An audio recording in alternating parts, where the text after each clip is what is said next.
Good morning, ladies and gentlemen. Sorry to bother you, but if you could just take your seats so we can get started, it would be amazing.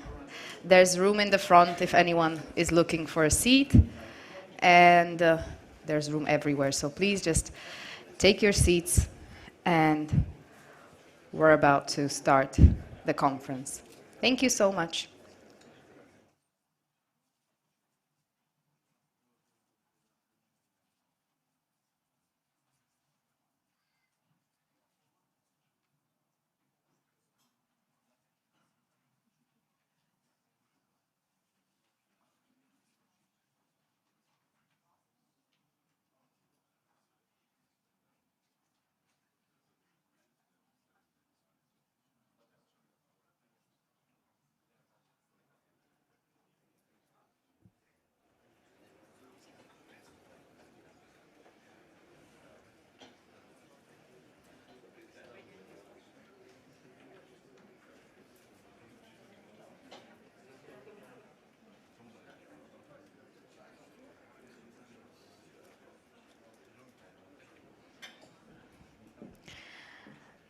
Good morning, ladies and gentlemen, and welcome to the Disinformation and Democracy Conference organized by the ADAPT Institute. Welcome to everyone who's here with us in the room, and welcome to everyone who's watching us online on the ADAPT Institute's YouTube channel. It's a pleasure to be here with you. My name is Veronika Cifrová-Ostrihoňová. I will be your host for today, and we have a full day full of information and inspirational guests, so we will get to it.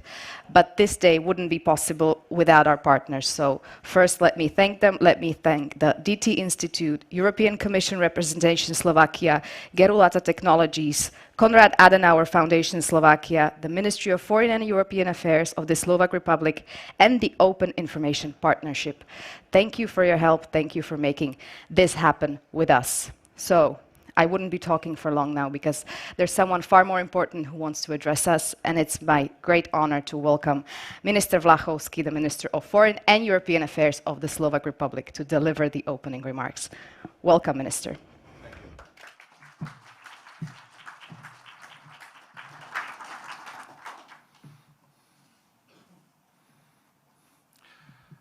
Thank you very much, and good morning, dear Mr. Director, distinguished guests, colleagues, friends. It has become a good tradition to meet here in Bratislava at the end of September. I'm glad that the Ministry of Foreign and European Affairs has been a proud partner and supporter of this event, because the way we create, communicate, and consume information has become one of the key determinants of vitality and strength of our democracies. And we need to understand how. We are living in a very difficult moment in history. War has returned to Europe, and we see a brutal aggression provoked only by a want of democracy and independence. We see the human suffering, unspeakable hurt and damage. We see autocracies around the world emboldened, democracies backsliding. And we see weapons far beyond conventional warfare, not those that are shot, but those that are spoken. For all those who believe in democracy and rules-based order, this needs to be a painful wake-up call. We all know the famous Washington Post line, "Democracy dies in darkness." I would add that democracy dies in complacency. Too often, we take some of the biggest achievements of our society reached for granted. But democracy is neither guaranteed nor self-executed. It needs to be protected, built, fought for constantly. There are many dangers to our democratic systems, from outside and within. Distrust and disappointment with existing political structures cannot be assigned to one factor. We can analyze in length effects of poverty, inequalities, political dysfunctions, marginalization. But I'm convinced that one of the main, if not the main factors contributing to democracy's weakening is the profound change we are experiencing in the world of information. Now, don't take me wrong, I'm a big fan of technology. I am amazed by the possibility of connecting people across continents, spreading knowledge with the speed of light and putting opportunities and our fingerprints. But when you plug in billions of people to global information floods, this will have consequences. Some unintended, some unavoidable, and some intentional. And then you find yourself reading in full seriousness about the outcomes of the Flat Earth Convention. This is not a joke. It really had take place in 2018. And while we might laugh at this one, others are deadly, as we learned during the COVID-19 pandemic. Disinformation attacks democracy itself, our core values, and our way of life. It provides citizens with simplistic explanation to complex issues. It charges the worst impulses. It leaves prejudices unchallenged. It legitimizes misguided assumptions. Malicious state and non-state actors use disinformation and online manipulation to exploit the inherent openness of our societies. So, what do we do? Well, most importantly, we cannot be complacent. We need action, we need complex response, and we do have tools and strategies against disinformation at our disposal. First, strategic communication. Clear, consistent, and value-based strategic communication is crucial to minimizing the impact of harmful disinformation campaigns. It is our duty to be proactive and vocal in the public discourse. We, as politicians, experts, diplomats, civic leaders, cannot remain silent and leave voids filled with disinformation. It's been proven that people believe what they hear first, so it's important to take initiative. This is actually quite personal for me. In 2017, with my colleagues, we established the first dedicated Strat community at our ministry. Since then, other Slovak ministries have followed suit. From just a few officials, we now have over 50 experts on hybrid threat and stratcoms across the government office and ministries, Slovak police, and armed forces. Is it too little too late situation, or is it better late than never situation? We can discuss it and we can express our wishes, and some of us can say, I told you so. But in this case, most important is action. The cost of inaction grows exponentially. So this is a good start, and I'm glad we have taken these steps. But of course, more needs to be done, more capacity must be developed. Second, measured regulation. Not all of the problems we face with disinformation are just the byproduct of technology and progress. Some are a result of choices. Choices made by companies, tech giants, those who dominate the social media platforms. Choices which, whether we like it or not, underline vulnerabilities in our democratic design. The online space, and in particular social media platforms, have become a true arena. Arena used by hybrid actors to exert illicit influence. What happens on social platform has consequences. They serve as a primary source of news for many, while peddling some of the most outrageous conspiracies at the same time. Such a consequential arena needs standards. Without them, the implications for our democracy, for our elections and system are going to be frightening. Without them, it's like a running car without traffic lights. Platforms need to play their role responsibly. That's why Slovakia strongly supports the measures taken by the European Commission in recent years to regulate platforms and combat online disinformation, such as Digital Service Act, DCA, and the 2022 Code of Conduct on Disinformation. However, while potentially harmful content is reported in Slovakia and other EU member states, there is still a serious lack of adequate response and transparency from online platforms. And we had plenty of discussions with them about it. Low efficiency, speed and transparency of content moderation, inadequate size of fact-checking teams, insufficient human knowledge of local cultures and languages, gaps in algorithmic design. All of these and more contribute to the spread of disinformation. We must continue to actively engage with online platforms to ensure that they live up to their commitments to tackle hate speech and disinformation. The same goes for an adequate, transparent and timely response. Slovakia will always be a strong advocate of these principles. But to be successful in all of these efforts, we cannot work only with the supply. We need to turn to demand as well. So, third, independent media and media literacy. The role of objective journalism is indispensable. We need objective sources to help burst the bubbles. We need quality journalism, which needs adequate resources, including locally. Media literacy is a crucial tool in the fight against disinformation. A public that is both critically and digitally literate is much more capable to evaluate the information they encounter online, identify sources they can trust, and make well-informed decisions as citizens or consumers. The divisions in our societies are not inherent and fixed. We can work on those. We need to take it upon ourselves to become better consumers of information and critical thinkers capable of debate. Our democracy depends on this. Ladies and gentlemen, none of this is silver bullet, and any solution of the problem will not completely cure our democracies or fully restore faith in our institutions that has been fading. But it's part of a solution to bring us closer, to ease the polarization that has been so rampant lately, to rebuild trust and boost the spirit of solidarity. This makes all of us stronger. It makes our democracy stronger. And I know it's a marathon, it's not a sprint. It requires a lot of strength, patience, and training.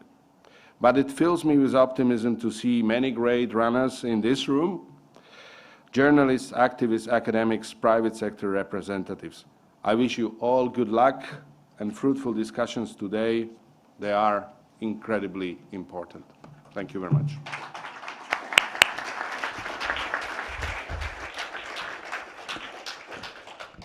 Thank you very much, Minister Miroslav Vlachovský. And we will start the first panel shortly. We just need to make some adjustments. I can invite the ladies to join me on stage in the meantime. So Vineta and Stanislava if they are here, let's come up to the front. Yes, from there maybe. So our first discussion, our panel discussion, will center on strategic communication of fighting Ukraine, and the minister touched up on that a little bit in his opening remarks, so we'll dive more into it. Let me introduce our speakers. Okay, let's just give it a few more seconds so everything is set up. In the meantime, I can invite everyone to join us on Slido, #disinfo, if you want to send us your questions, whether from here in the room or online. If you're watching us, we will have time to answer your questions at the end of each panel, so I encourage you to join in on the conversation. And now it's my honor and my pleasure to introduce our speakers of today, of the first panel. I will start with the lady on my left. So it's Vineta Kleine, who's the Director, Information and Documentation Center in Kyiv of NATO. Hello and welcome. Yes, we can give it a... It's morning, we need to wake up. Next to her is Stanislava Harkotová, who's a journalist and war reporter from the portal aktuality.sk. Welcome, Stanislava. And the name Stanislava is very popular in this panel because we have another Stanislava, but Stanislava Susla, who's an activist, facilitator, and founder at Malá Ukrajina. Welcome. So let's begin. The opening remarks, the minister addressed an effective strategic communication. He said it should be clear, consistent, and value-based. In your opinion, how is Ukraine's strategic communication with regard to these parameters? We need to use a microphone. Yes, and please do use the microphones. They're there for you. Good morning, and it's my true pleasure to be here in Bratislava this morning.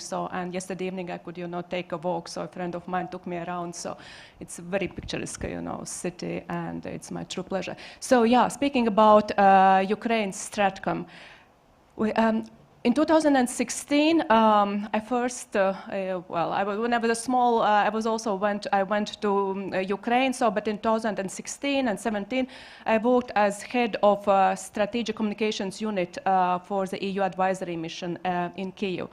And then we worked closely with Ukraine's civil security sector, with Ministry of Interiors, with police, State Bodyguard Service. So, because Ukraine was very much determined to build its Stratcom capability to achieve that there is one voice policy in place. And also the Cabinet of Ministers did a lot indeed just to house this overarching coordination among Ukraine's government institutions. And then in 2020, in the middle of the pandemic, I joined NATO, and by the way, I replaced my colleague, who is a Slovak, Barbora Moronkova. Maybe you know her, so a good colleague of mine. And I was leading NATO Information Documentation Center in Kyiv.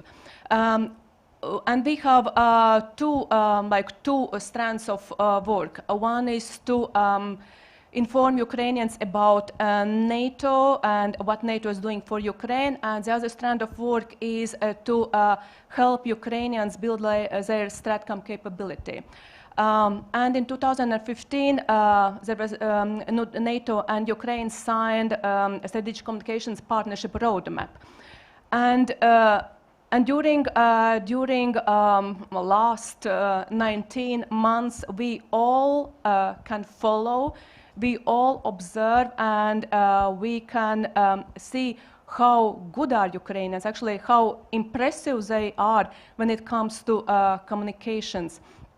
And I would say there are two fronts. One is on the battlefield, and the other one is information front. So what Ukrainians are doing, they do it fantastic. And I would also encourage you to read a Swedish report. It's called Ukraine's information front. So where Swedes conducted several interviews, and they made this in-depth analysis on how Ukrainians are doing Stratcom. So. And I think the most important factor for Ukraine's success in the information front is the fact that they complement each other. So that the private sector, business, civil society, and government, they united their efforts. And because they have one goal, and because it's for Ukrainians, it's a matter of survival. So it's existential issue, and that's why they know what they fight for, and they know what they stand for. Thank you. We have ladies who are from different sides of the coin, because there's a journalist who writes stories on Ukraine from Slovakia, and then you work, Stanislava, with Ukrainian refugees here in Slovakia. So let's start with you. We talked about how the strategic communication is formed, how it spreads, and how it comes to life. How do the Ukrainians you come into contact with get their information? Where from when they're outside of their country? Well, first of all, thank you for inviting me to the panel. It is a great honor. So there are statistics that mention that mostly, and also I grasped it from people while talking to them, the main communication channel is social media, actually. And talking about social media, it's Telegram channels, where the newspapers open their channels and communicate sort of filtered and more factual news in very short, with very short descriptions. So that's one thing. And you asked me another question. And do they trust what they see on social media? Yes. Again, preparing some statistics for this panel, there is the trust to media and the trust to the president, and in first place to the armed forces of Ukraine, grew from 2021 in comparison to 2022 by huge numbers. It starts at 64% to media, then to 96% to the president and armed forces, which is very impressive. And I believe that, just to add to what already was said today, basically we see that that strategy is working. Do the Ukrainians you come into contact with also see and read foreign media, if they can, if the language permits? To my information, mostly not, because first of all, due to the language limitation, they read in Ukrainian, as most of people, they speak Ukrainian mainly, or Russian. And so therefore, their main source of information is Ukrainian media. That's why it's so important and crucially important to continue on this strategy. And Stanislava, you travel to Ukraine, you cover the Ukrainian war, and you've been doing it for a while now. How is it from a journalistic standpoint? What are the issues that you most encounter, what you most struggle with when you go to Ukraine? Is it how to write the story, how to get the story, how to word the story so it doesn't have a bad impact, but it's still truthful? First of all, I wanted to also thank you for having me here. And about question, well, it's I have a big advantage that I know the language, so for me it's quite easily to talk with Ukrainians in Ukrainian or Russian language. So it's not so difficult for me to find a story on the ground because it's easy to travel around Ukraine. It's not a problem even now to travel to Odessa or Chernihiv. I live myself now in Kiev, so it's quite great experience for journalists just to see the world around you, and there are many stories around you, so this is not the problem for journalists, I guess. Of course, there are some rules you have to pay attention because you must be accredited, for example, when you want to work with a soldier or when you work on the territory where the direct front line is. So it's necessary for you to have accreditation, and it lets you to follow the stories closer to the front line, where the stories can be quite different because it's different to live, for example, in Uzhhorod, and it's different to live in Konstantinivka. So for us as a journalist, I guess it's very important to travel around and see this variety that war, how war can looks like, and also what to say, there is also the I wouldn't say the problem, but of course you need to be informed, and you have to pay attention to be informed yourself, because it's also important for journalists to know the context.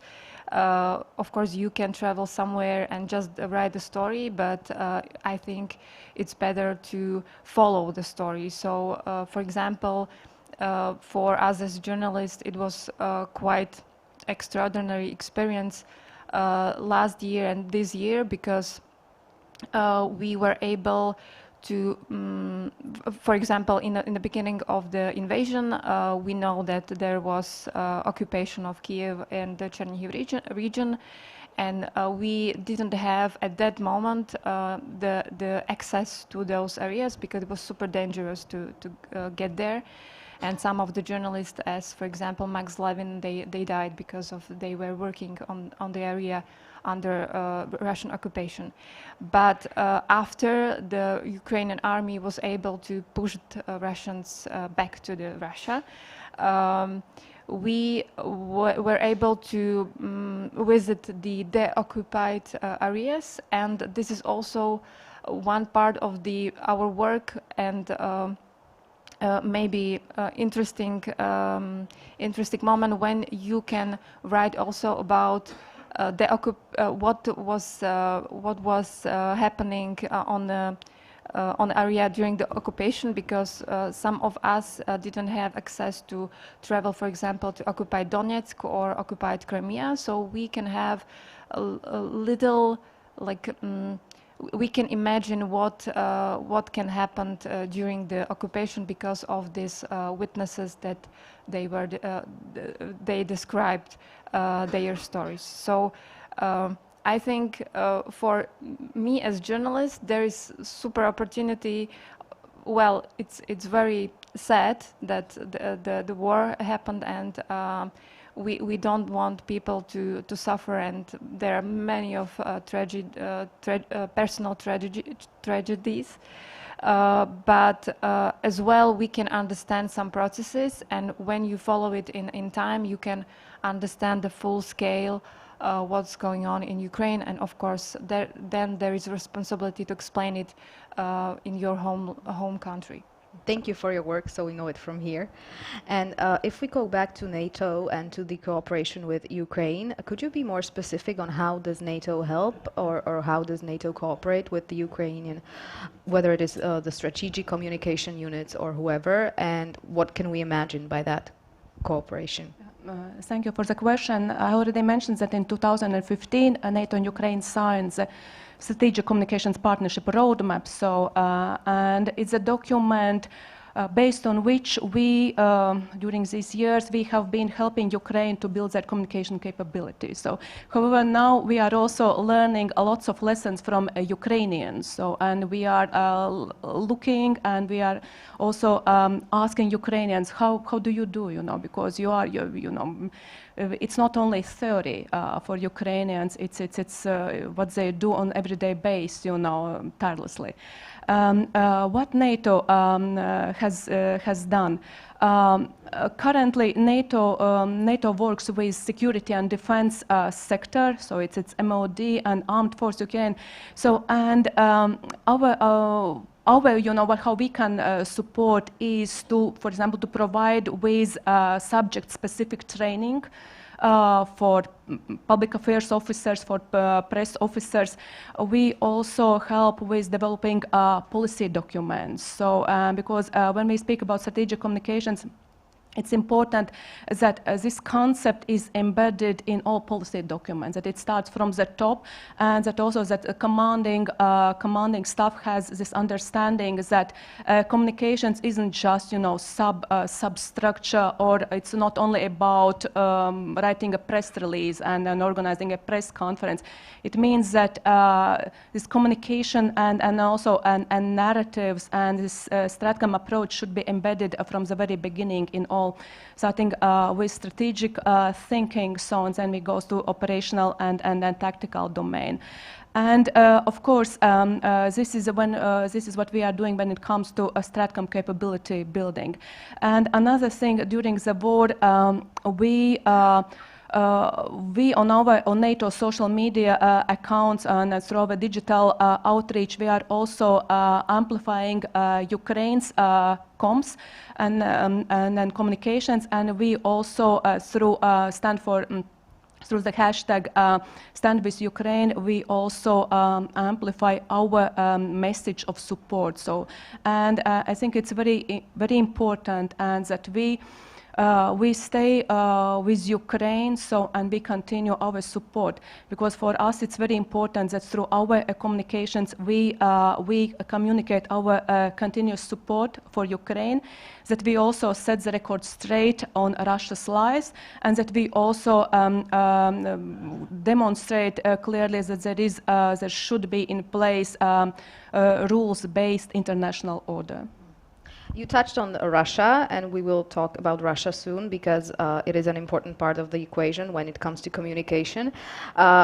And we also established that communication and strategic communication is another line of battle. It's a battlefield where there's also a battle of information. How do the Ukrainians you come into contact with view the way Russia communicates? Do they even notice what they say, that it sometimes differ, and it sometimes differ very vastly from what they see in the Ukrainian media? And how do they reconcile these two versions of truth? Mm-hmm.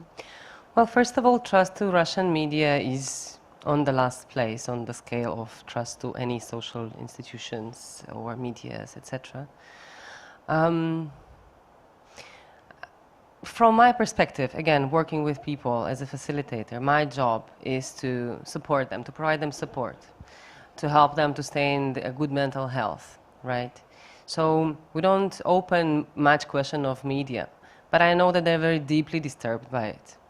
And when talking about deeply disturbed, that is another question that I would like to open maybe further in communication, is the importance of supporting people also to remind them how important it is to stay in good mental health. Because it seems very light and easy.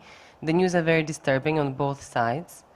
It's psychologically believed that it doesn't really matter in many cases, especially when you see your home completely destroyed, that if you were there or if you read it in news, your brain kind of takes it in the same way. So you live emotionally through the same. And then it starts with sleeplessness, insomnia, that leads to, or starts with very high worry, feeling of worry, then you stop sleeping, then you start to be depressed, and then you have a feeling of helplessness. And when people get to stage of helplessness, which are most of them, that is the worst that can be because you physically cannot do anything.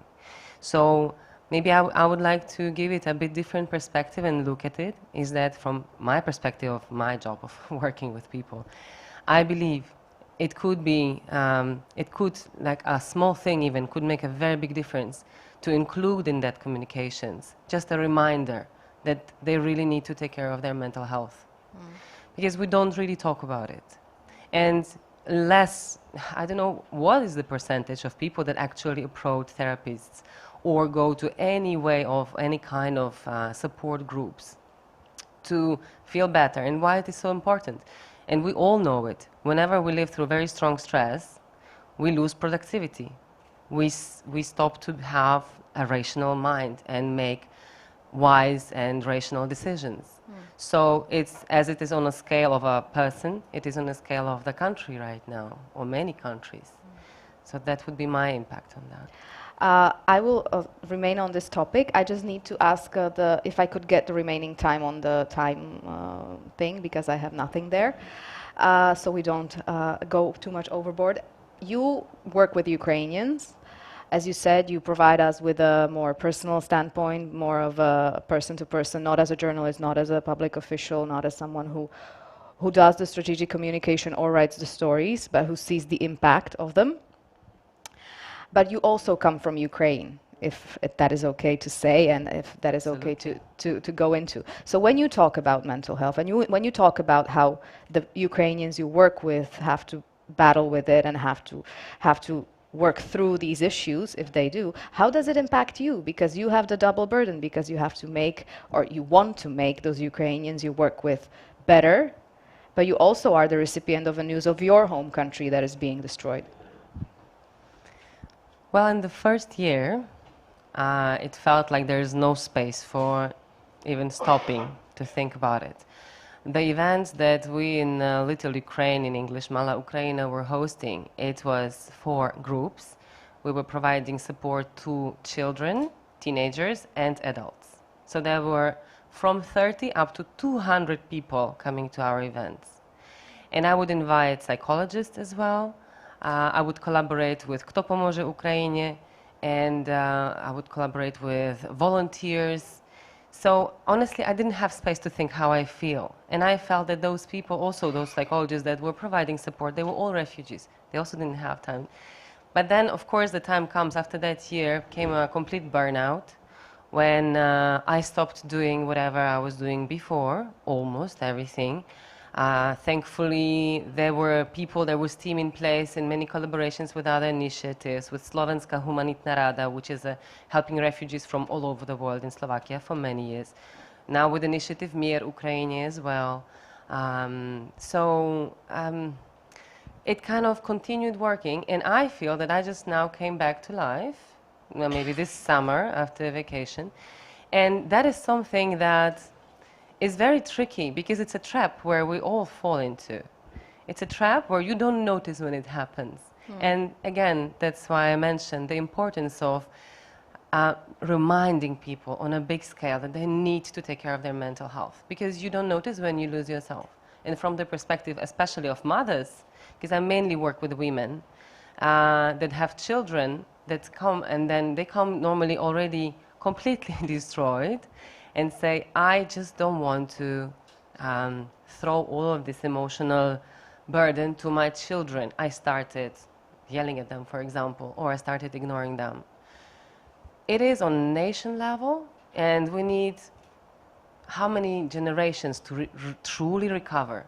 But the work must be done now. But also from that perspective, I would like to use this space and to thank Slovakia for providing so much support and for financing smaller and bigger initiatives that provide psychological support, that provide emotional support. We were supported by Nadacia Mesta Bratislavy as well. So from private investors or donations, donors. And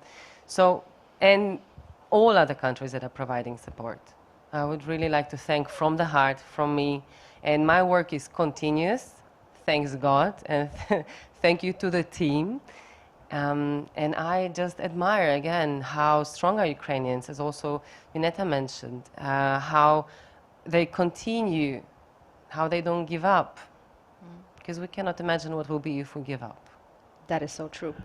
Stanislava, as a journalist, when you are listening to what Stanislava is saying, do you take any of this into consideration when you're writing your stories? Because you are in a position of delivering facts, delivering the truth, which might sometimes be very drastic and seem like there's no hope or seem like there's no good news. But then it can have a bad impact on mental health of the Ukrainians and of other people who are reading it. So how do you reconcile these two things? Yes, of course. I try to do my best in case when I see that the person passed through some really tragic moment. Sometimes I feel that I just need to be there for the person. We just talk, and this is not about that I'm like looking all the time just for the stories, but sometimes it's that you can just sit with the person. She can tell you everything she needs to tell to somebody. And you can have the coffee, and that's it. You never write the article.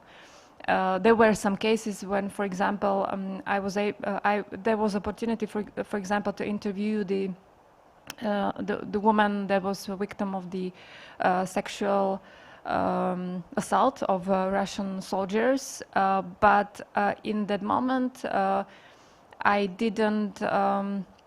I consider that it's not right moment, and I didn't make the interview. And if I may interject, how do you even approach a person like this? Because it's such an unimaginable situation. Yeah, I have opportunity last year work with the Slovak experts. They were investigated. They were forensic experts, and they were investigated the war crimes. Let's say they were working with the how to say, the bodies of dead soldiers, Russian soldiers, and they evidence each body and took the DNA sample to put it in some database, and in some case that can then sample can be well, it's in some database, so it was their job. And during that time, they also investigate or took these samples from the house that this sexual assault happened. And there was the woman as the witness of the crime, and she was talking with the policeman, and there were a lot of people around her. So she repeated the story, and I realized that probably she already told the story. So there was the moment when she again repeated it, and there were also another journalist. They after the moment she told the story again asked her to repeat it on some camera.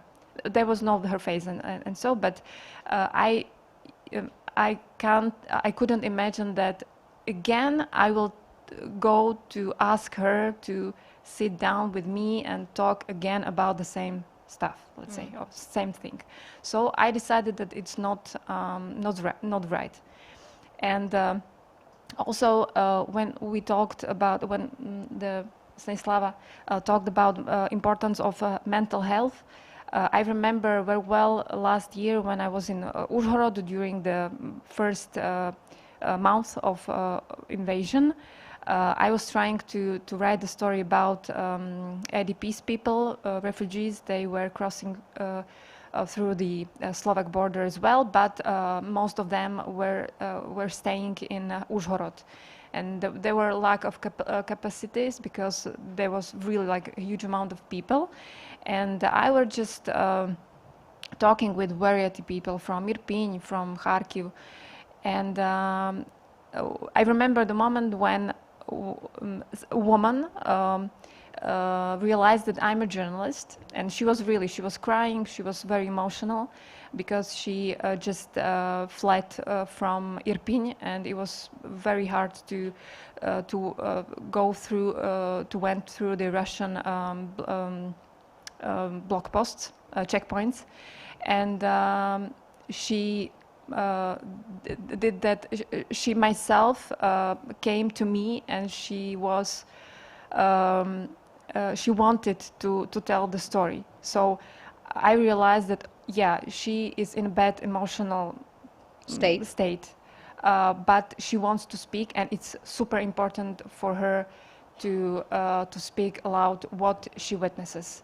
And the thing is, for example, that we are still in contact. Every time I'm in Irpin, because she was able to go back to her house.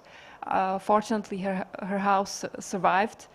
It's a very interesting story because the Russian bombs just fell on the houses around, and their house, let's say, survived. And we still are in contact. So sometimes you can see that you can create some kind of relationship with the people who were in really hard state, and after some time you can see that they are trying to heal themselves. And I think it's also because they understand how important for them is to have this mental health in good condition, because without that the life can be really hard. So this is also one example when I considered. It's about the concrete situation and the professionalism of the journalist to see whether it is appropriate to talk, whether it is appropriate to talk and to write about it, or whether it's just better to leave it as it is, even if it would make for a good story or a good copy. When I see that people don't want to talk with me, I'm not force them. I don't force them. You don't look like you force them. No, it's not my. I can't really imagine you doing that. Okay. Let's go back to the strategic communication part, from the very important personal and journalistic part. From the war starting, Ukraine has been, and I don't want it to sound in any bad way, but it's been a brand. Ukraine is a brand. We see the colors of Ukraine. When someone wants to express support, they wear them. We see some merchandise that was helping fund the Ukrainian army. All of that. So how does a country become a brand in this way? Does it really need such a terrible event as a war to do it, or is there some other way how to get there? Shortly before the war, the Ministry of Foreign Affairs of Ukraine developed and approved public diplomacy strategy. And the goal of the strategy was to place Ukraine on the map and also on mindsets of international community. And there was also a list of activities Ukraine wanted to do. So those were generated activities, planned activities. So just to do it outside of Ukraine, and to approach and address certain target audiences, and just this precise targeting with message. So that was what the MFA planned. The Ministry of Foreign Affairs. The Ministry of Foreign Affairs. Then 24th of February and the following events. And I think the turning point for both for Ukrainians and for the world was maybe you remember that selfie which President Zelensky and top government leaders made in the evening of 25th of February. So when they vowed to stay in the country and stay with the people of Ukraine. So and not to leave. And then also President Zelensky said, I need arms, I don't need a ride. So, and you know, and this decision and the following decisions which followed, and the fact that Ukrainian diaspora outside of Ukraine and everyone was mobilized to support and then stand with Ukraine. And of course, everyone now knows and recognizes the Ukrainian flag. And actually, branding, it's a topic I love to talk about. Because if you are familiar with a nation and place branding, you are also familiar with Simon Anhalt, because he's the leading policy advisor on nation branding. And I very much like his idea or his approach to a country. And he says, and I completely support what he says, that it's not so much important about a size of a country, so about wealth of a country, but it's about how much a country contributes to the international community. How much does a country does for the good of others? And we can see that Ukraine is fighting not only for its survival, existential survival, it's also fighting for freedom and those values a free and democratic world stands for. And it's also about Ukraine making this world better, and a country which strives to make our planet better, cleaner, more fair, a safer place.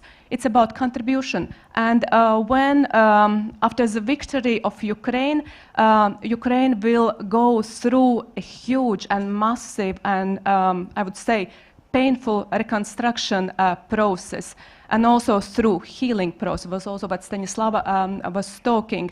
And while doing that and while trying to rebuild its own country, I think Ukraine's one of the focus also should be on how Ukraine can continue to make this planet we all live a better and a safer place. So they should continue this line even in their communication after the war. And you mentioned President Zelensky.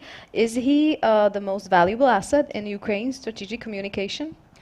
He is great. He's a great communicator. We know because of his background and also his team. And what I also like very much is that he couples and with his wife, so Lena Zelenska, so they complement each other. And speaking about Ukraine, it's an earned reputation. It's very important to remember that it's an earned reputation. And of course, we can see also now there are on bookshelves, there are books of President Zelensky's speech. So, and because they are so precisely And from your standpoint, I don't know if you're able to evaluate it like this, but here in Slovakia, we sometimes hear that he's pushing it, so to say, that he's being too dramatic or too aggressive, or he's asking for too much. Those are the voices that resonate sometimes here in Slovakia. How do you evaluate this argument? I think it's up to Ukrainians, just also to use tools or messages and narratives. So, but what I can say, so Ukrainians have been effective in mobilizing support, because as we also, as the minister mentioned, so it's not about sprint, it's about marathon. Yeah. It's a marathon. How do Ukrainians in Ukraine and the ones you work with see President Zelensky? Is he the symbol? Because I believe that there's bigger trust in the army, as you said. So how do they view him, Stanislava? maybe I live in a very pink world, but from what I hear, it's a very, very positive perception, right? And maybe it is not so much about a blind belief, blind trust, but the situation is as it is, and they put a lot of trust. And I believe that President Zelensky is being very concrete in his communication, and he is winning trust of Europe, and a lot of support from Europe is coming. So that trust is built on the results of his work that he put into it. Okay. Do you agree? Is it from what you talk to, from the people you talk to? I would say that since 2022, since February, he is really for most of, I guess, Ukrainians hero in a way that he decided to stay in Kiev, and his role in Ukrainian history, I guess, in this way will be written positively. But he also has the critics. There are people from opposition, or there are journalists that are more critical about him, because they see also the, let's say, mistakes he did maybe in the past or during this period of Russian invasion. So I would say it really depends on who you talk with, because, for example, literally last week I've been in Kryvyi Rih. It's like hometown of President Zelensky, and there are a lot of people. There are like big fans of him, and they are super proud what he's doing, and of course the First Lady too. But at the same time, you can talk with people, for example, who were fighting on the front line, or they trained the let's say future soldiers, and they see the situation on the front line, and they see also that it's not so super pink situation, because Ukraine has also it's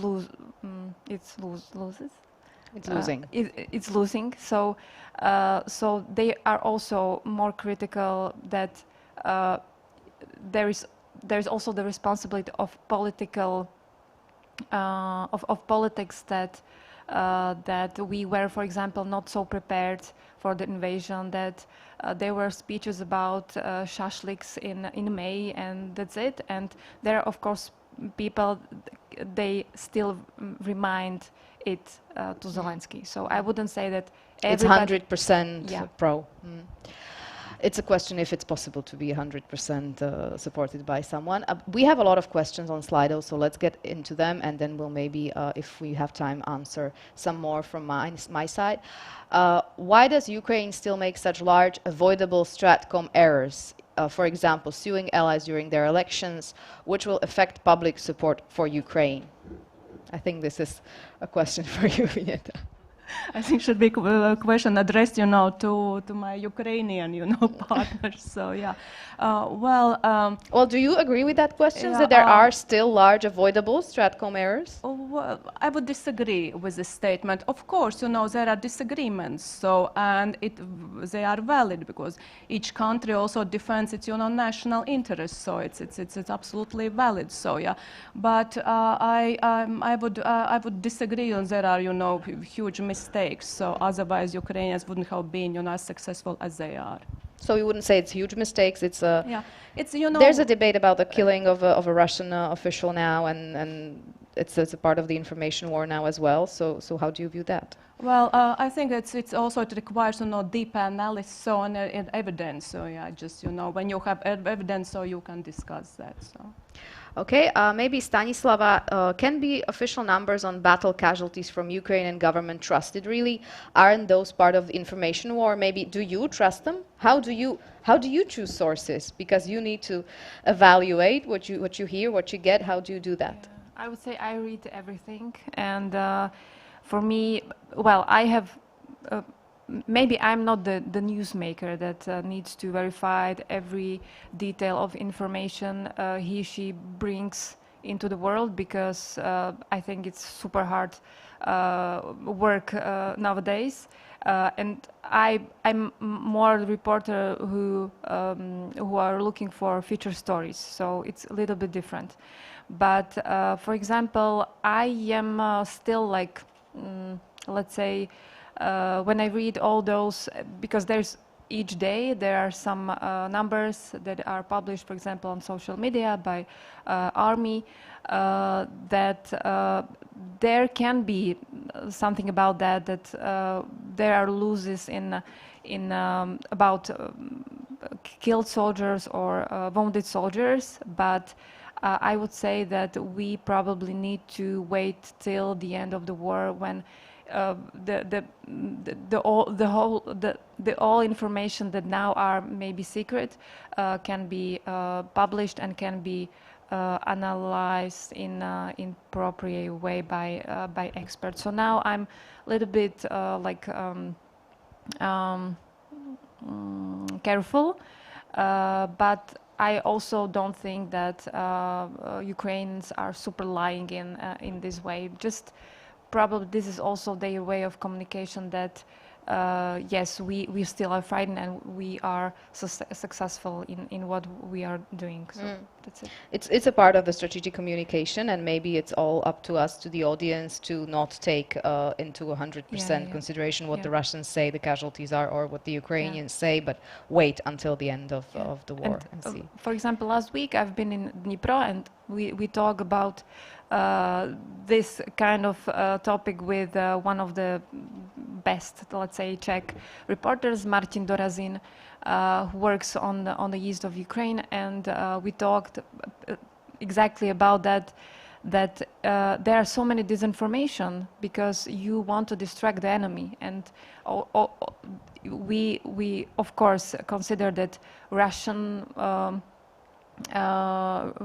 are let's say put a lot of disinformation in the air, but also Ukraine also can have interest to communicate some kind of information, to work maybe on some operation or something like that. So you have to be careful about your sources, and if you follow, for example, I have several sources, not just on the telegrams, but also real people I can consult, for example, with, and in time, because I communicate with them for years. So I know that they always have, let's say, the true, or always were the right in what they are saying. So for me, they are, I trust them. But of course, when you have something on social medias, you have to be like, okay, so there's information, but I don't know if it's true.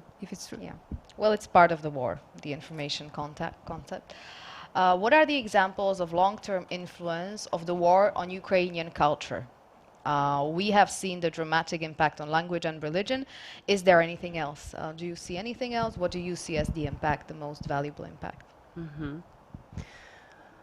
Well, first of all, I believe that it's still to be seen how it will evolve. Yes, we see impact on language from the perspective that many people who never spoke Ukrainian before started speaking Ukrainian. Some people can even differ between Russian and Ukrainian. It wasn't... Yes, even... we'll skip that part. No, go ahead. I even know some certain Russian people who moved to Europe, that they are not supporting Russian position, right? They are supporting Ukraine. They are also providing a lot of support. They also start speaking Ukrainian, at least try to speak and understand. And about religion, I will not say anything to that. I only was following the statistics that trust to religion is much lesser than trust to the government right now. What I see also is how very much we are uniting. People start wearing the national costumes, right? And it's beautiful. This situation has united all of us. what I grasp from working with people that are abroad is that they are collecting, they are picking up on the culture, on European culture, where it is very different from Ukrainian, because Ukraine still comes, and it's not that long ago that we were under the Soviet Union, where number one was not me, not my health. Number one was the government. Number two was your work, right? So pretty much all of my needs of my family, needs of my children were neglected. Here I hear from people that, okay, from the beginning, I felt, why are they all sleeping? They're all so slow. Why they leave work so early? Because they're used to work, and maybe you would agree as well, being in Ukraine, both of you ladies actually, that there is this approach of they work quite a lot of hours. So, and here they're learning to have more respect towards my own time, towards other people. So I really do have a very big hope, and that comes from my heart, that this will bring, that this will be a big value, that Ukraine, as it will be rebuilding, it will be truly new and renewed in that good perspective, that we will be learning to support those values of true respect, right? Of true respect starting with towards myself. And then I can have true respect to other people. And then I can contribute more to other nations and to the goodness of other countries. And as I mentioned to you this morning, as we were talking, that my mission here during all of this time and before I was speaking, giving another speech by the end of last year, my mission is to talk about kindness, because that is something we don't really talk about. That is something that was not taught somehow. It's kind of obvious, but it's not obvious. And if we do not bring this value when rebuilding the country, if we don't bring this value to our families, then there is a place for a lot of aggression. And we see it as a result right now. So how would you want to see kindness employed in the strategic communication of Ukraine or of Ukraine abroad? Well, I do have an idea that actually came this morning also when listening to Net about strategic communication. Because you cannot force a person to go to a therapy. It doesn't work. Also, the events that we were hosting in that I know that from mental health European organizations, they present now and support also here in Slovakia organizations that provide programs. They don't offer just like a psychological support that you come and you have to talk about all the burdens and everything that pains you, but you do it in more friendly way through activities, building communities, through healthy activities, right? So, for instance, my activities are held always on Sundays at 10 a.m., meaning we don't party, right? Because again, there are different ways of coping with trauma, and too many people get into destructive ways, unfortunately. Many times because they don't even know that there is another way. So I believe that including, as I mentioned, short reminders, or kind of put it in some very cool, non-violent and non-forcing way, but reminder, or yes, somehow also through influencers, through these news channels on Telegram, short reminders about that, hey, like, Take care of your mental health. take care of yourself. Yeah, you really need to sleep. You really need to drink water. You really need to eat. You really need to take care of yourself. It's not that the Slovaks are lazy, you really need to sleep. Yes, but in order to be able to support other people, you need to be in a good resourceful state.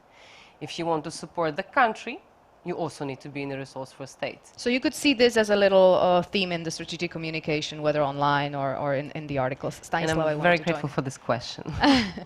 No, I just wanted to say the note that for example, I'm a very big fan of Ukrainian music and literature, and now you can see how just it's blowing, because the Russian content it's not interesting anymore. And you can see really great, for example, books on the market that are wrote in Ukrainian language by Ukrainian reporters or authors, and it's same in, for example, in YouTube content, that it's much more, let's say, quality in the Ukrainian content that explains, for example, Ukrainian history. So I guess this is also one of the part how, for example, Ukrainian culture is changing. It becomes more intellectual in a way that It's losing the Russian influence? yes, it's also the part of the brand, I would say, of Ukraine, because everybody knows, for example, for now some of the artists that are from Ukraine, because there are a lot of tours around, for example, Europe. So this is also one, I think, a very positive way that there is not just, let's say, some state, but also the people create some new things in their own language, in their identity and in language So they are supposed to do. In a way, it's strengthening their identity, it's strengthening their trust Exactly. in the country and their pride in the country. There are questions about strategic communication. What do you think about online NAFO meme initiative? I don't know what it is, so. I don't have much of insight. So Dogs? Yeah. Dogs, okay. Shiba dogs. Okay, well, dogs are cute. It's a big thing. Okay, so we will study up on that. I just kind of can mention, yeah, that Ukrainians indeed use also memes or posts about, animals, how Ukrainian soldiers are saving, animals. It's also part of their stratcom, so yeah, because it's very important, because people left, also from the occupied territories, so or when they were fleeing, so and animals also not always you could take, with you, so and when Ukrainian soldiers, enter, territories which have been liberated, so that there is also this element. So it's about being good, about being kind. So, and I think it's a part. So, and I like, there is also, maybe I will jump to another question. Does Ukraine deploy different strategic communication internal and abroad? So, I would say Stratcom is a holistic approach to comms. So. But very important is what audience we target, what is our target audience, and what tools and instruments and platforms we are using. Of course, for Ukrainians, it's very important to maintain, also sustain morale of Ukrainians themselves. It's also to sustain and support Ukrainian army, so armed force, of Ukraine. Everyone, just says, that they are that armed force as a force they can rely on. And the third is also about international order, because international audience, because Ukrainians need to sustain support, and the support will be needed. So because we don't know when the war will end, and we can't, set any deadline, but we know that it's indeed it's a marathon. That's why for Ukrainians, I would say, their own domestic populations and armed force and international community are like three main, target audience. And is it the same communication for all three, or is it always different, and it might be sometimes even contradictory? Contradictory? No, it complements. So, and it goes, in the same direction. But of course, for Ukrainians, for example, last winter it was very important that Ukrainians, stay mentally, stable and healthy, and get through, the winter when you are without water, without electricity, when you are cold. So, and I called a friend of mine, and she said, okay, we just bought, thermal sleeping bag, because we need to get through a night. So that's why there are several platforms, and message are very tailored, and also Ukrainians know very well what is needed, so what psychological support is needed. And when it comes to the international community and it comes to the strategic communication, is it better, if it can be evaluated in this way, for the Ukrainians to maybe sometimes use the data creatively, to alter the data a little bit so they seem more like winners, or on the other side, not as winners, so they garner the support? So, because if they say, okay, we are already winning, then maybe some countries will say, okay, then you don't need our support anymore that much.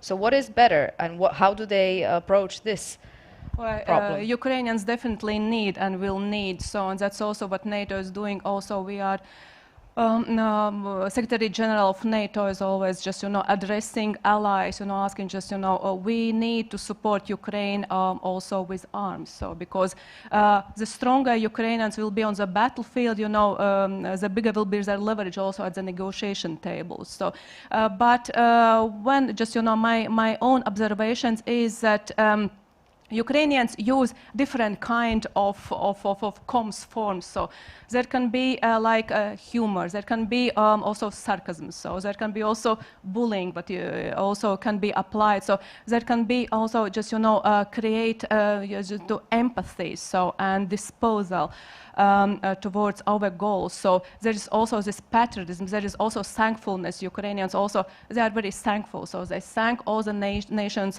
which have and are supporting with all kinds of means. Looking at 2014 to 2021, any examples from Stratcom view how Ukraine was able to change false narratives Russia was spreading about Ukraine?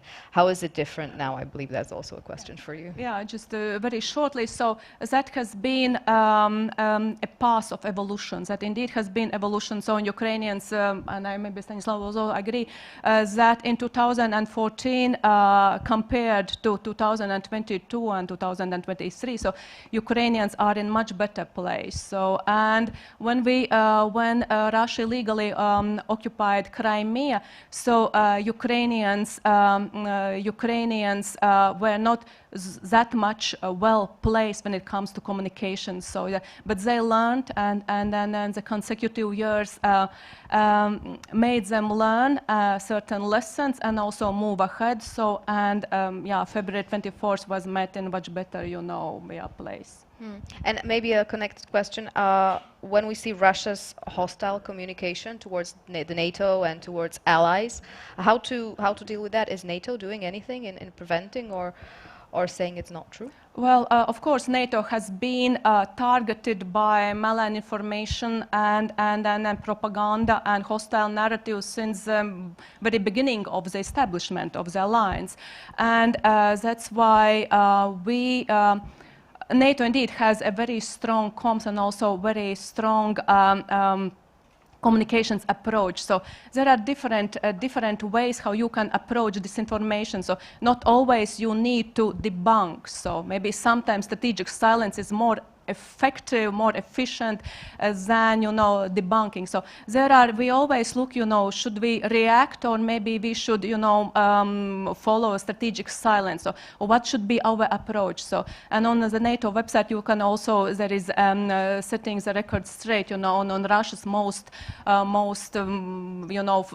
popular also myths about NATO. So we target, we monitor, we also invest quite a lot in information environment assessment, so that we understand the information environment and that we can be active, proactive, and effective.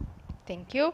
I don't see the question that's all the way down, but we don't have that much time. I would maybe end with you two ladies. Stanislava, from a journalistic perspective, what is it that you find most important right now in communicating from Ukraine and on Ukraine?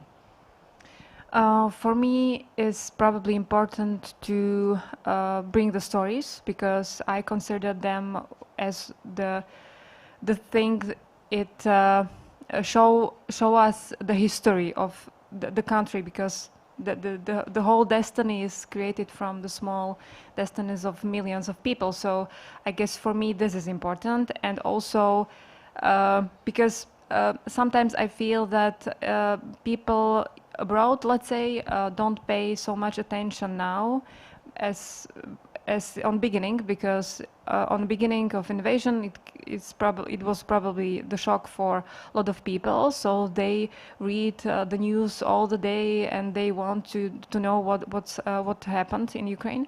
Now I think is it necessary to be more sensational now to grab the audience's attention, or to be more shocking so it still grabs the attention? I'm not sure if it helps to be, let's say, to find these shocking stories. Not sure about that. Probably we are so there are so many information that people just don't have the space in head just to receive them anymore. So I think we just need to continue in our work, just continue to show all those stories and tell them to people in, for example, in my country. And this is what I can do in this situation, because we don't know how long this war will be. When, for example, Ukraine wants to have this support of people from the West, for example, the country needs to have the attention of the public opinion in those countries. So I think this is something like alpha and omega of our work, just to be there, just to inform and all still the be day. there. Yeah, so that's it for now. And to end with you, Stanislava, about the Ukrainian diaspora. So what is most important for them? To get the information from the social media you mentioned, but to get it with a little hint of take care of yourself, or maybe with a little hint of there's good news as well, not only the bad news? To be truly honest, I believe that still the main work can be done through the communities, engaged together with, yes, the news and the communications that come from the government. But my message to Ukrainians will be just to not stay isolated, to go and become a part of a community. Is it a support community? Is it a community that is helping Ukrainians? Is it a community that is helping to spread the news? Yeah, or So it's also a part of strategic communication to create these communities. exactly. Thank you very much. Thank you, Thank you. ladies. So this was Stanislava Susla, Stanislava Harkotova, and Vineta Kleine. This is your applause. Thank you for all your work, and good luck. Thank you so much. Thank you. So now we are on to a different part of the Disinformation and Democracy Conference, because we will hear about ensuring commitments on online platforms in countering disinformation, and we will hear from Katarina Kralikova, who is here right now, and she is the director of the communication department at the Ministry of Foreign and European Affairs of Slovakia.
also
Hello and welcome back, everyone in the room and everyone who's watching us online through the YouTube stream.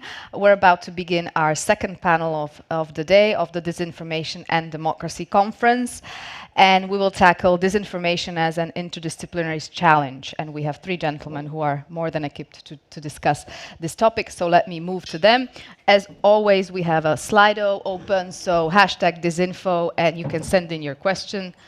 Questions will for sure get to them, whether from here from the room or from where you are at home or at work. Welcome, gentlemen. So we had an all-female panel before. I really prefer that, but that's okay. No, I'm very glad you're all here. Thank you so much. So let me introduce you from this side. This is Radomir Masaryk, who's a Vice Rector for External Relations from the Comenius University in Bratislava. Welcome. This is your applause. We have Jakub Šimko, who's the expert researcher at the Kempelen Institute for Intelligent Technologies. Welcome. And Shayan Shardarizadeh, who's the journalist from BBC Monitoring and BBC World Service. Welcome. We have a huge topic to cover today, so we'll try to get to at least some parts of it. And let's begin with the modern media ecosystem. So, Jakuba, I'll start with you. How does the economy of current media models, of the current media, help spread maybe false news, and if not false, then maybe sensational news? Okay, so this is something that is known for some time, but let's reiterate. Attention economy on social media works like we want to attract, as a social media, we want to attract as much attention of our users as possible. We measure their responses to content. We observe using our algorithms what's the attractive content, and we try to recommend further attractive content to users. So they spend more time there. We make more money from advertisement. That's a nice idea. Trouble is that this content often is low quality. As the trustfulness goes, it may be just an shocking, attractive content, but it may be just it may also be like disinformation or misinformation or something in between. So, like unintentional consequence of this model is that recommender systems on social media spread or tend to spread misinformation more than they are spreading credible information. Everything is well written up in Shoshana Zuboff's Surveillance Capitalism book, which I encourage everyone to read. Okay.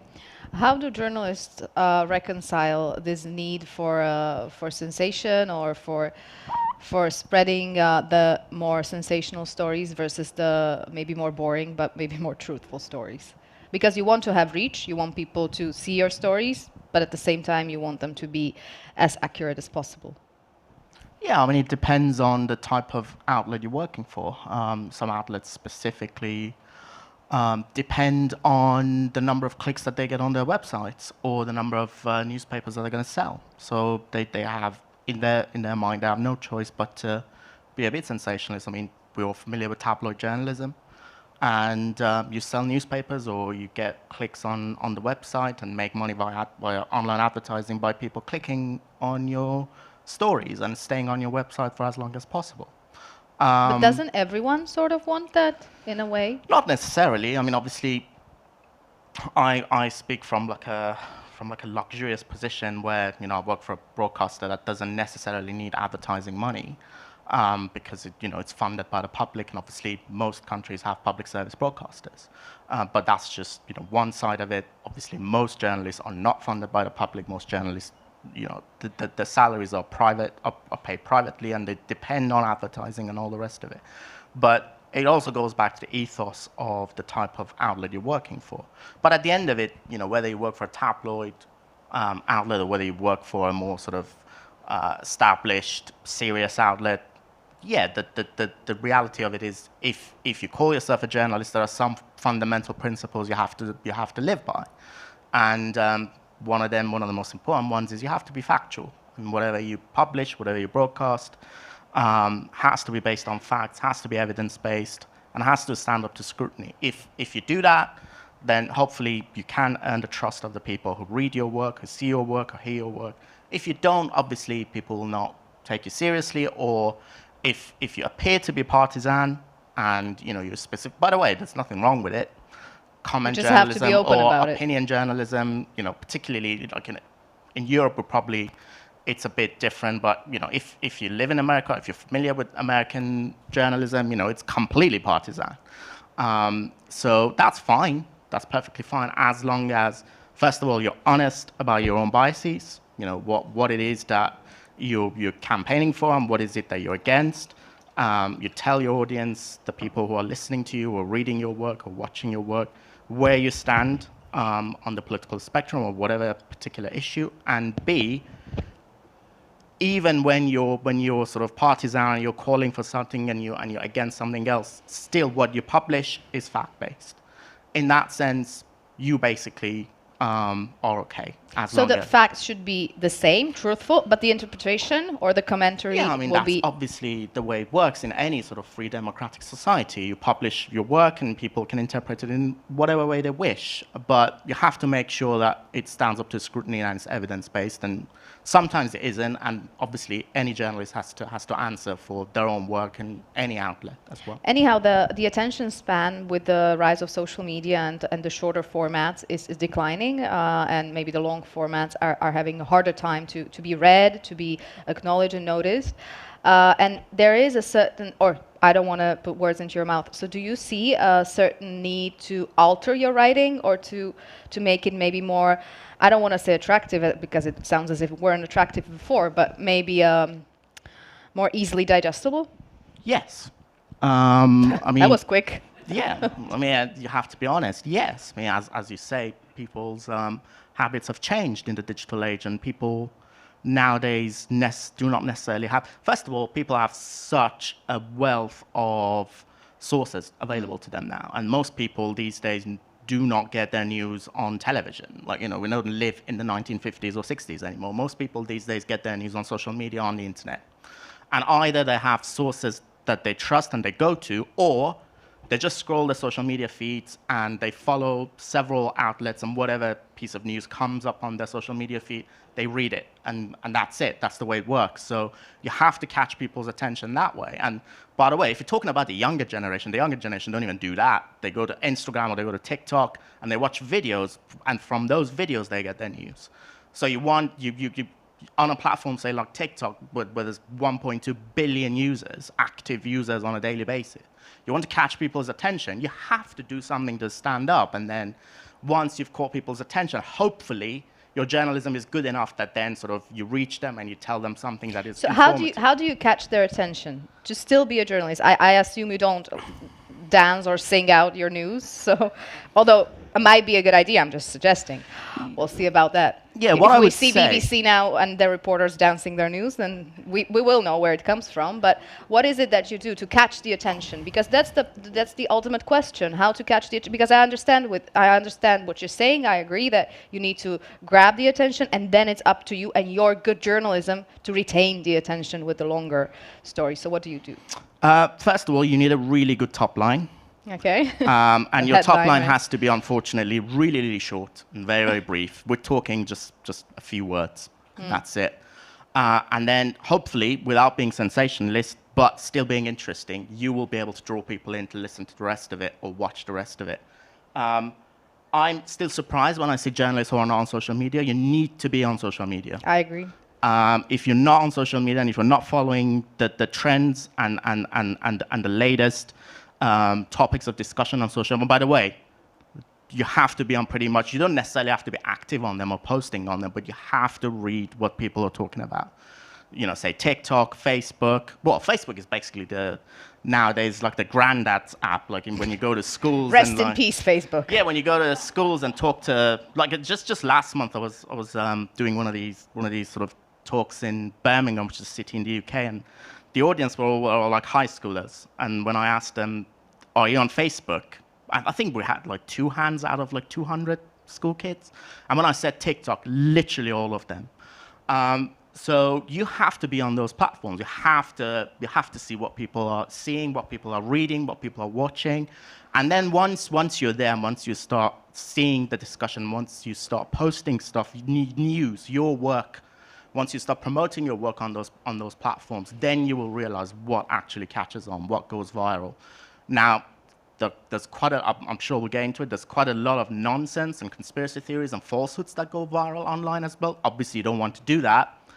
And most of the time, when you see something that is really, really viral, say on TikTok or on Twitter or on Facebook or on Instagram or on YouTube that is getting 10 million views, 20 million views, you might want to counter it with something that you think is actually quite attractive and interesting, but you get maybe a 1/10 of that engagement, and that's completely normal. Don't be like, don't feel disappointed by it. That's the nature of social media. Stuff that is sensationalist and outrageous usually catches on. That's you have the platforms to blame on that. That's what they do. That's exactly the kind of engagement they want to get.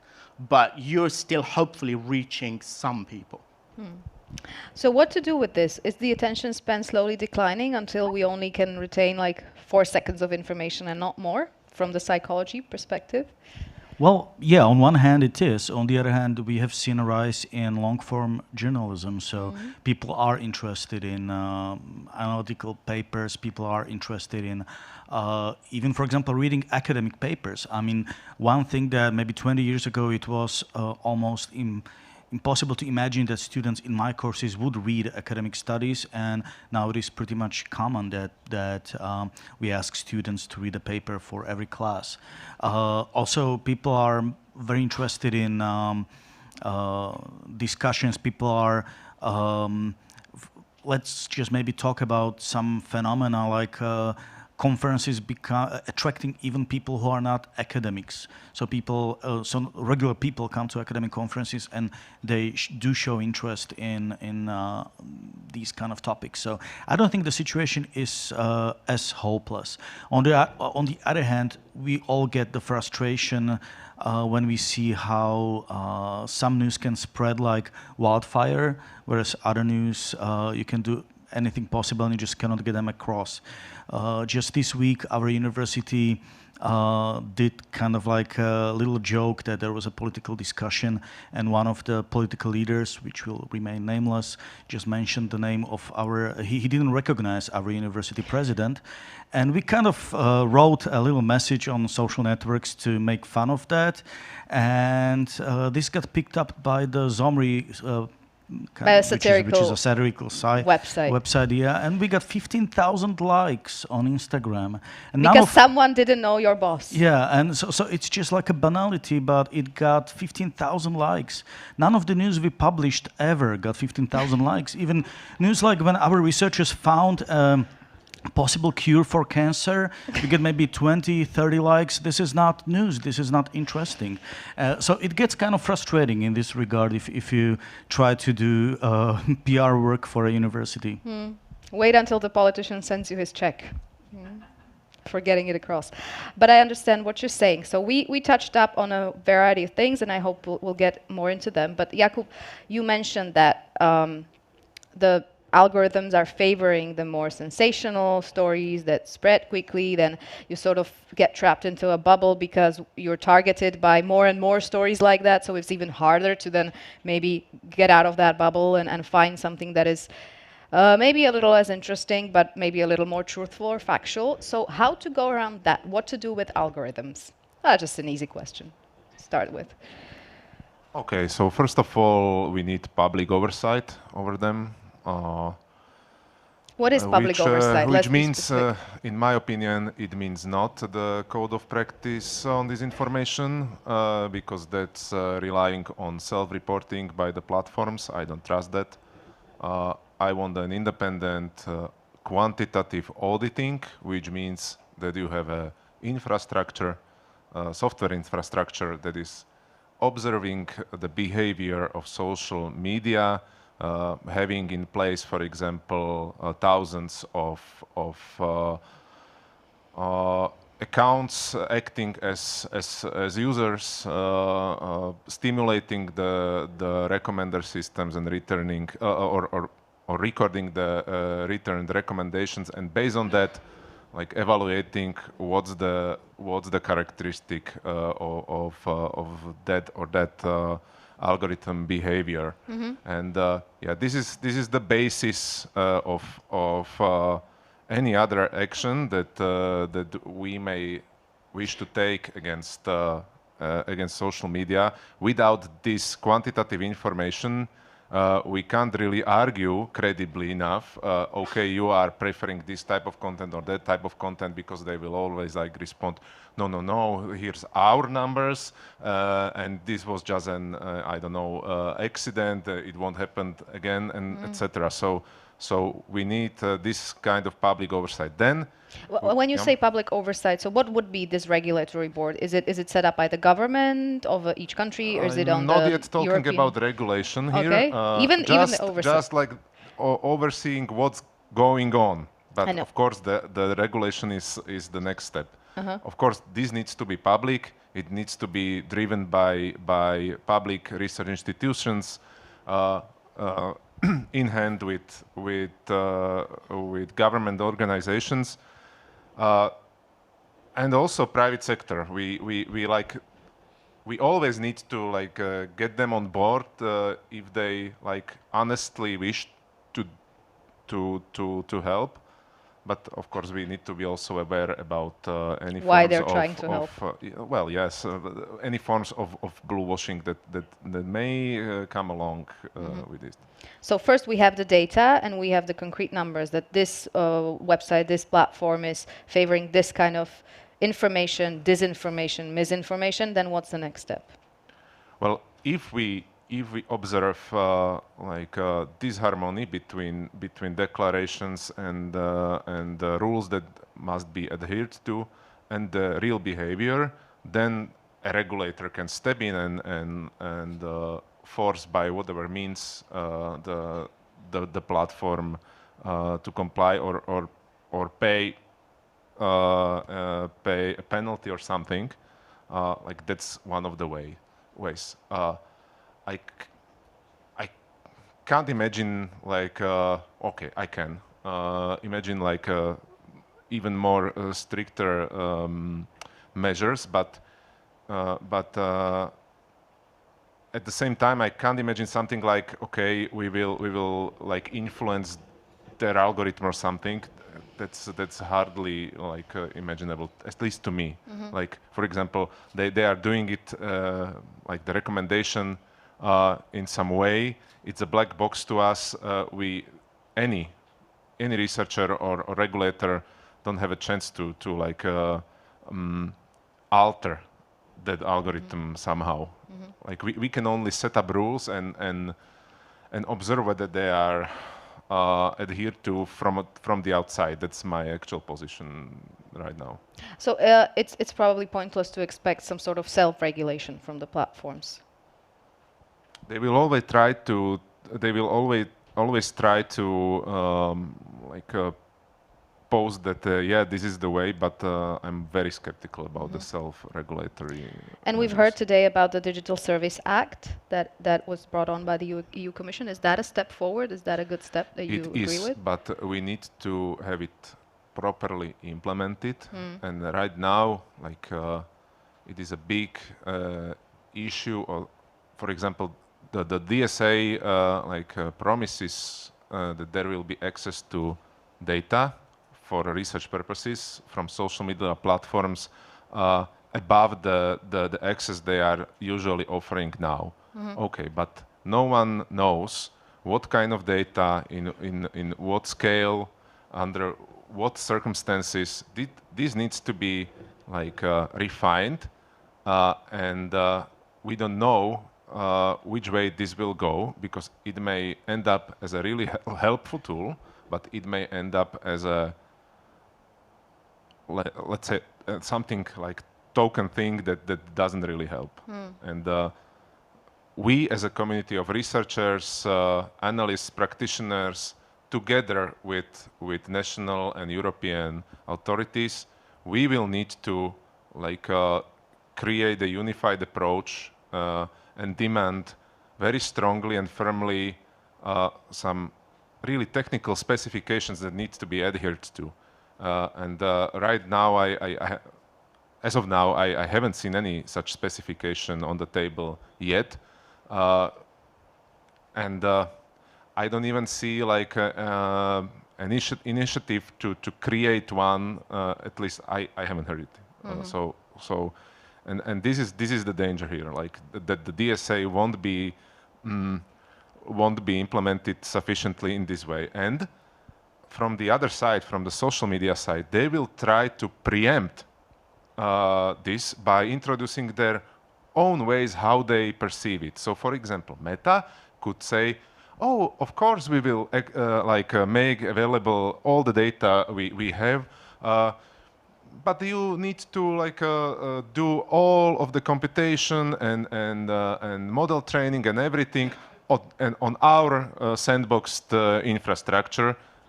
Maybe even in some physical space that we like prescribe, and that's our condition. And if they push this before we formulate our approach, they may get away with it because many people will say, okay, this is at least something. Okay, we move along. We move further.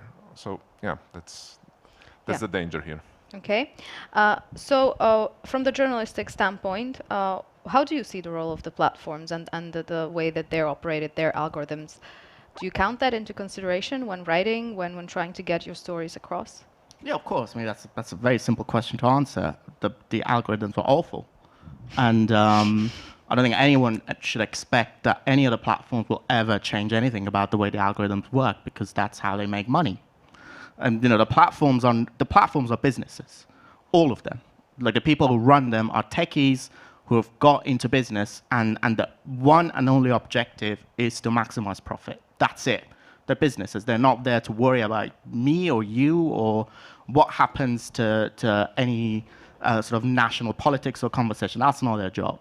And the algorithm, the reason these platforms are so big and so successful and so rich is because of the algorithm. The algorithms are designed specifically to make sure you stay on those platforms for as long as possible, and you directly engage with content that is going to make you either really, really angry or really, really shocked or really, really happy about something or entertain you. It depends on what type of content you're looking for. So yeah, no one should expect the platforms to address the problem at all, ever. The way to deal with it comes from us, all of us, by the way. First of all, journalists who hopefully will be able to gain the trust of people through good reporting. And then I believe there should be, I think we now live in an age where there should be media literacy in schools. Like media literacy should be taught in schools. From like a young age, when kids go to school, they need to learn how to, because we're not going back to an age where people are not online. Like life is going to be lived online for the rest of time. And probably, 50 years, 100 years from now, even like our lives will look like outdated to the people, to the generations after us. So that's these days people live online, people get their news online, people get their entertainment online. They shop online. They shop online. They date online. They shop online, they date online, national elections are fought online. So, everything is happening online. There needs to be media literacy, particularly directed at younger people, but also for the older generation. Because younger people usually are actually quite tech savvy, because they've been born into this new world. Well, for them, it's not even new. For them, it's the world as it is. So they're actually quite tech savvy. They're quite familiar with the online world and where they need to go to get trusted information, where they need to go to get the latest technologies. quite a lot of people are not familiar with, sometimes fact-checking is not the job of a journalist necessarily. Fact-checking can be quite simple. Like when I go to some of these conferences and ask people, have you ever done an image reverse search, for instance, which is free and publicly available to everyone? Most people just look at me, what is that? And when I explain it to them, they're like, well, that's really simple. But people are not familiar with it. It's free, it's publicly available, and you can just do it. And once you've done it a couple of times, you realize how easy it is. And just by learning that, just by doing that, you can basically sift through 50% of the rubbish that you see on social media easily.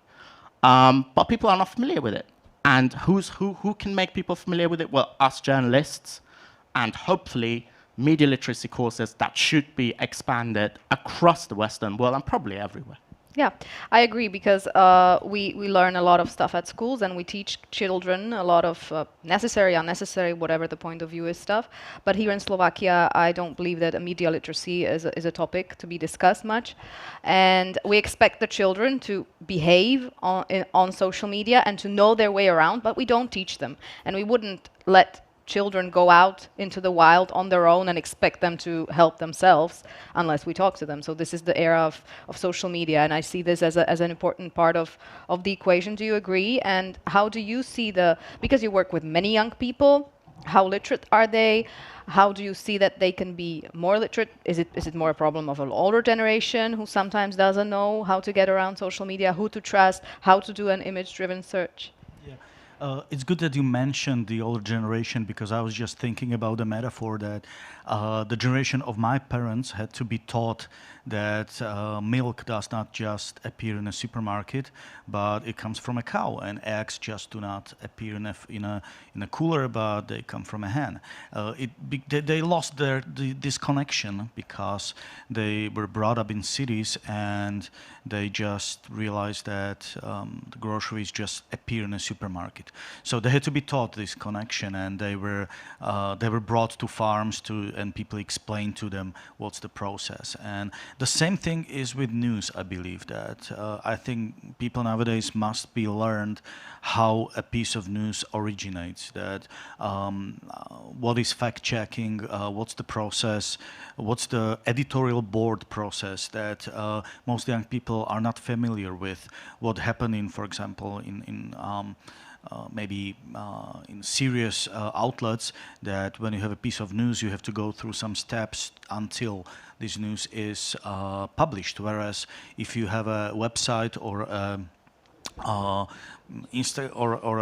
Instagram account, you just take a picture, write whatever comes to your mind, and you go online. So there's a huge difference, and young people need to be educated in this. So I think media literacy is extremely important. Shouldn't there be more of a push from maybe the side of universities in Slovakia? Oh, definitely. But one thing we did in one of our projects is that we decided to take it a step further, and we decided to do an experiment not with media literacy but with scientific literacy, because we realized that what's also important is that what makes a fact a fact. What are the processes that are, like, for example, if you have a research finding that you have to, when somebody tells you that eating chocolate makes you thinner, which is a real example of a study published somewhere, that you should immediately ask questions like what was the methodology, what was the sample size, what was how much chocolate did they actually use, what was the control sample, and these kind of questions. And people need to be learning these kind of questions and not just believe this, because I actually do remember, as I was driving to university, I was listening to the radio, and this came up on the news that eating chocolate makes you thinner. It was later found out that it was a joke by one of the scientists. He just published a fake study and was wondering how many news outlets do pick it up, and well, it just made news all around the world. So I think it's important to do this, to teach young people about scientific literacy. And we did a little experiment on a very small sample so far. It was just a pilot study, and we found out that a small 5-unit course on scientific literacy actually decreased the intent to believe in conspiracies. So I think this is the way forward, one of the ways forward. You touched on it already. Slovakia is one of the countries with the most belief in conspiracies and conspiracy theories. There's numerous ways how to look at it, whether it's because we're so in them, so around them, but also does it have a psychological explanation that the human brain wants an easy explanation to a hard problem, and that the conspiracies offer them? Well, before I get to psychological explanations, I would maybe offer a historical explanation, which is maybe much better, that somehow people in Slovakia do not tend to trust authorities. I think that's the reason why our position is like that. And the second one is maybe political science explanation, that we are simply targeted by propaganda that is actively trying to suppress our faith in state authorities and institutions, and because of what I said earlier, it just tends to work extremely well, and what we see is actually the result. Well, the psychological explanation is pretty straightforward, is that we long for completeness, we want things to make sense. One of the things that I was very surprised that sometimes I see people who are academics who are extremely educated, and they do believe in hoaxes and in various conspiracies. Well, they try to complete the circle in their mind. They try to make things fit together even though they don't. And they try to artificially create links even where there are none. Because the way the world functions is, there's a lot of chaos and lots of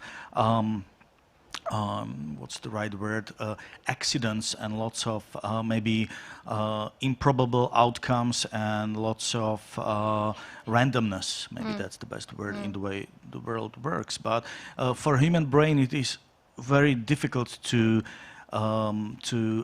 perceive and to understand randomness. We tend to see patterns even when there's nothing, when there's just noise. And there have been studies made in this regard that when you give people random things, random pieces of information, they do see patterns there. So that's the psychological explanation. We are getting in questions on Slido, and there's quite a lot of them, so we'll get to them soon. And I think we can even go to one more topic, because that's an important one, and then we'll go into the questions. We talked about the trust. You mentioned it, trust towards journalism, trust towards authorities. Whether it be Slovakia or any other country, I believe this is a phenomenon that everyone is on some level grappling with, and the journalistic world is as well grappling. You said one of the things, how to maybe counter the conspiracy theories, the fake news that is online, and that is easily accessible, is for journalists to be online, to see what's out there. Is there anything else, how to battle the erosion of trust towards journalism? Because that is one of the ways how to then fight the misinformation, disinformation epidemic. Well, trust is earned. It's not a luxury. And if you want to earn people's trust, you have to be truthful, you have to be honest, and you have to show that your work is fact-based, evidence-based. When you ask questions, you have to respond to them, you have to take them seriously, and when you make mistakes, you have to hold your hand up and say, I made a mistake. Now, it's easy for me to say as a journalist, politicians usually don't operate like that, unfortunately, but, politicians and sort of people who are in other positions of authority is a completely different matter. What I can say as a journalist is all I can do, and this is what I try to do every day, because I try to fact check every day online, pretty much. If you look at my social media, every day I'm just fact checking stuff. And for me, the way to earn the trust of the people who see it is by, first of all, being methodical about it, showing exactly why a claim that has 10 million views on Twitter or 20 million views on TikTok is false. Why is it that it's false? Show people exactly why it is false. Show them the evidence for why it is false, and show them the counter-narrative. Okay, if this is false, then what is true? This is true, and this is the evidence for it. This is the source. You can go check it for yourself. And also, I think it really helps to help people learn how to do it themselves. Because, you know, you shouldn't be afraid that somebody's going to come and take your job. No, this is actually important stuff. First of all, I'm sure most of you, if you did my job, you would do it 10 million times better. But the thing is, you know, this is like a challenge that is serious, and it's going to affect all of us. It's not about competition or, you know, I want to protect my position. I think you have to show people how it's done. I try to constantly show people how to fact check online, how to use, how to do reverse search, how to check for videos. Now, some of it is actually quite sophisticated and complicated. Like, you know, if you want to investigate a video that's come from Ukraine of a bunch of Russian soldiers beheading a Ukrainian soldier in the middle of a forest, and you want to find out who those people are and which legion of the Russian army that they come from, well, that's complicated stuff. You need a team of journalists. You might need weeks, months to actually investigate that. We're not talking about that sort of stuff. We're talking about much simpler. So most of the viral fake news that I see online every day is actually really, really simple to fact check. And they still mislead millions and millions of people because people are not familiar with ways to fact check. We're not talking about, you know, people constantly talk about complicated AI-generated videos or deepfake videos that will take months and months to make to actually be believable. I see stuff every day. I see people Photoshop a simple image of two politicians with a completely, or just simply very badly and poorly edit a video of a politician, and that video gets 20 million views. And people just believe it because that's what they see online, and they don't know how to go check whether it's true or not. So I think just making people familiar with first of all, making people familiar with the fact that just because something goes viral does not mean it's true.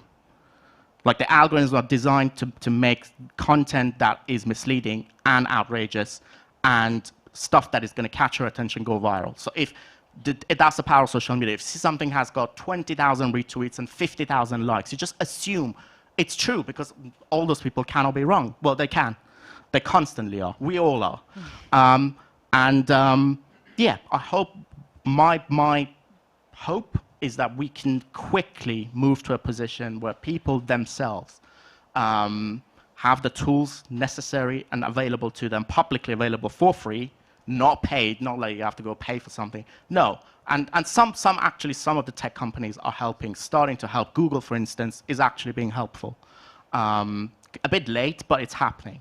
Like, they're making tools available to people for free, and they're sort of running tutorials, which are, again, available for free so people can learn how to do it. Hopefully that's the place where we're getting to in the near future. And it's the interdisciplinary approach. So it's journalists, it's the tech giants, it's the schools, it's the parents, it's all of it. When it connects, then it can actually bring on results. Yeah, pretty much all of them. And, you know, one important side of it is obviously governments and politicians and parliaments and different parties.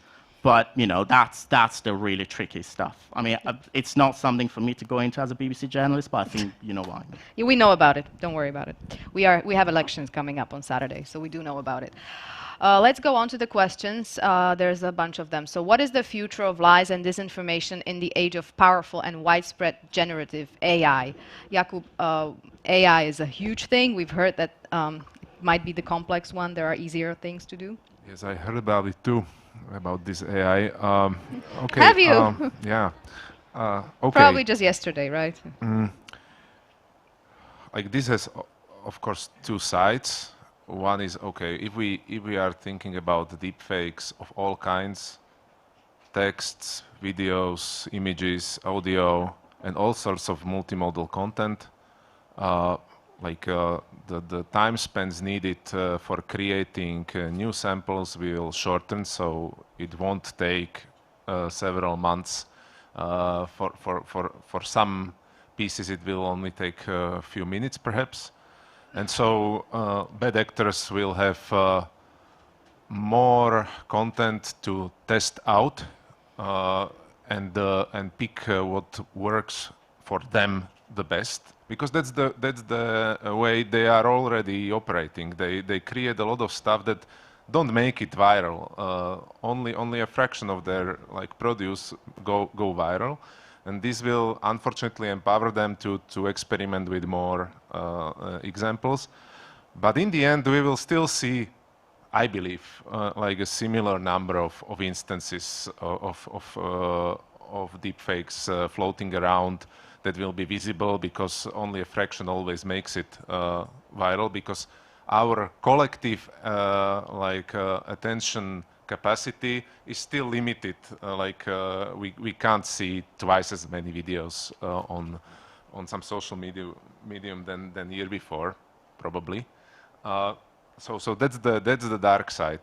Of course, when we are talking about like other AI algorithms, like for example the recommender systems, that's already there. But the question is on generative AI. So on the bright side, there is a lot of opportunities to use generative AI for the advantage of tackling disinformation. Like for example, my favorite topic, generation of training data sets using large language models, which is something that if we get into this and start using language models and for creating larger silver or gold data sets to either validate or create good detection methods or disinformation tackling support methods for various scenarios, we can overcome a big obstacle that we faced so far, which is lack of properly annotated data that we need as AI researchers to create powerful methods. Mm-hmm. This was, for example, for Slovak language, there's still no large enough data set of Slovak disinformation content properly annotated. This is not existing. And using generative AI, we can replace that maybe with not with authentic, but authentically looking content, which we can then use for training our algorithms. So that's like on the bright side. But I don't know if that will like balance out the dark side here. I like that you always say the bright side, and then you sort of are like, I don't know if it's gonna work, but it's there. That's good. That's good. There's another question for you, so let's answer it because it's directed for you, Jakub. Was it surprising to you when Twitter algorithm was leaked, and we have seen, for example, the topic of Ukraine actively and verifiably suppressed? I'm sorry, but I haven't been paying much attention to that thing, which is called X now. I believe this was some time ago, right? At least several weeks. Really, I wasn't paying much attention. I wasn't surprised because I expected like manipulation there. Because why not? We know who owns it. I'm like a cynical in this regard. Not much else to say. I should know more probably, but. As Twitter isn't really a big thing here in Slovakia, I sort of tend to like ignore like news about it. Much more interested about Facebook and Telegram, for instance. So I'm sorry. That's okay. Well, Twitter is a big thing in the UK, probably, and all around the world. How do you see that? Did you notice when the algorithm was leaked, and were you surprised? Yeah, I did see it. First of all, I would question whether it was verifiably suppressed. I mean, if Twitter was verifiably, or X, was verifiably suppressing Ukraine, I think it wasn't really successful. Because it is still one of the biggest topics on that platform every day. And by the way, there's a torrent of misinformation about Ukraine on Twitter, unfortunately. And some of it is actually quite harmful. Particularly, you know, it's kind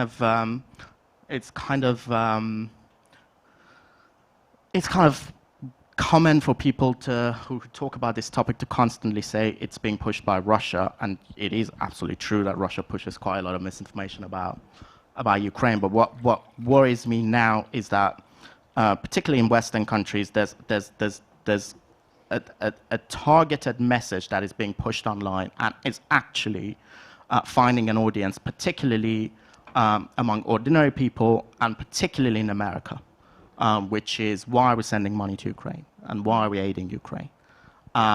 It used to be, when the war started, it was a bit of a fringe topic.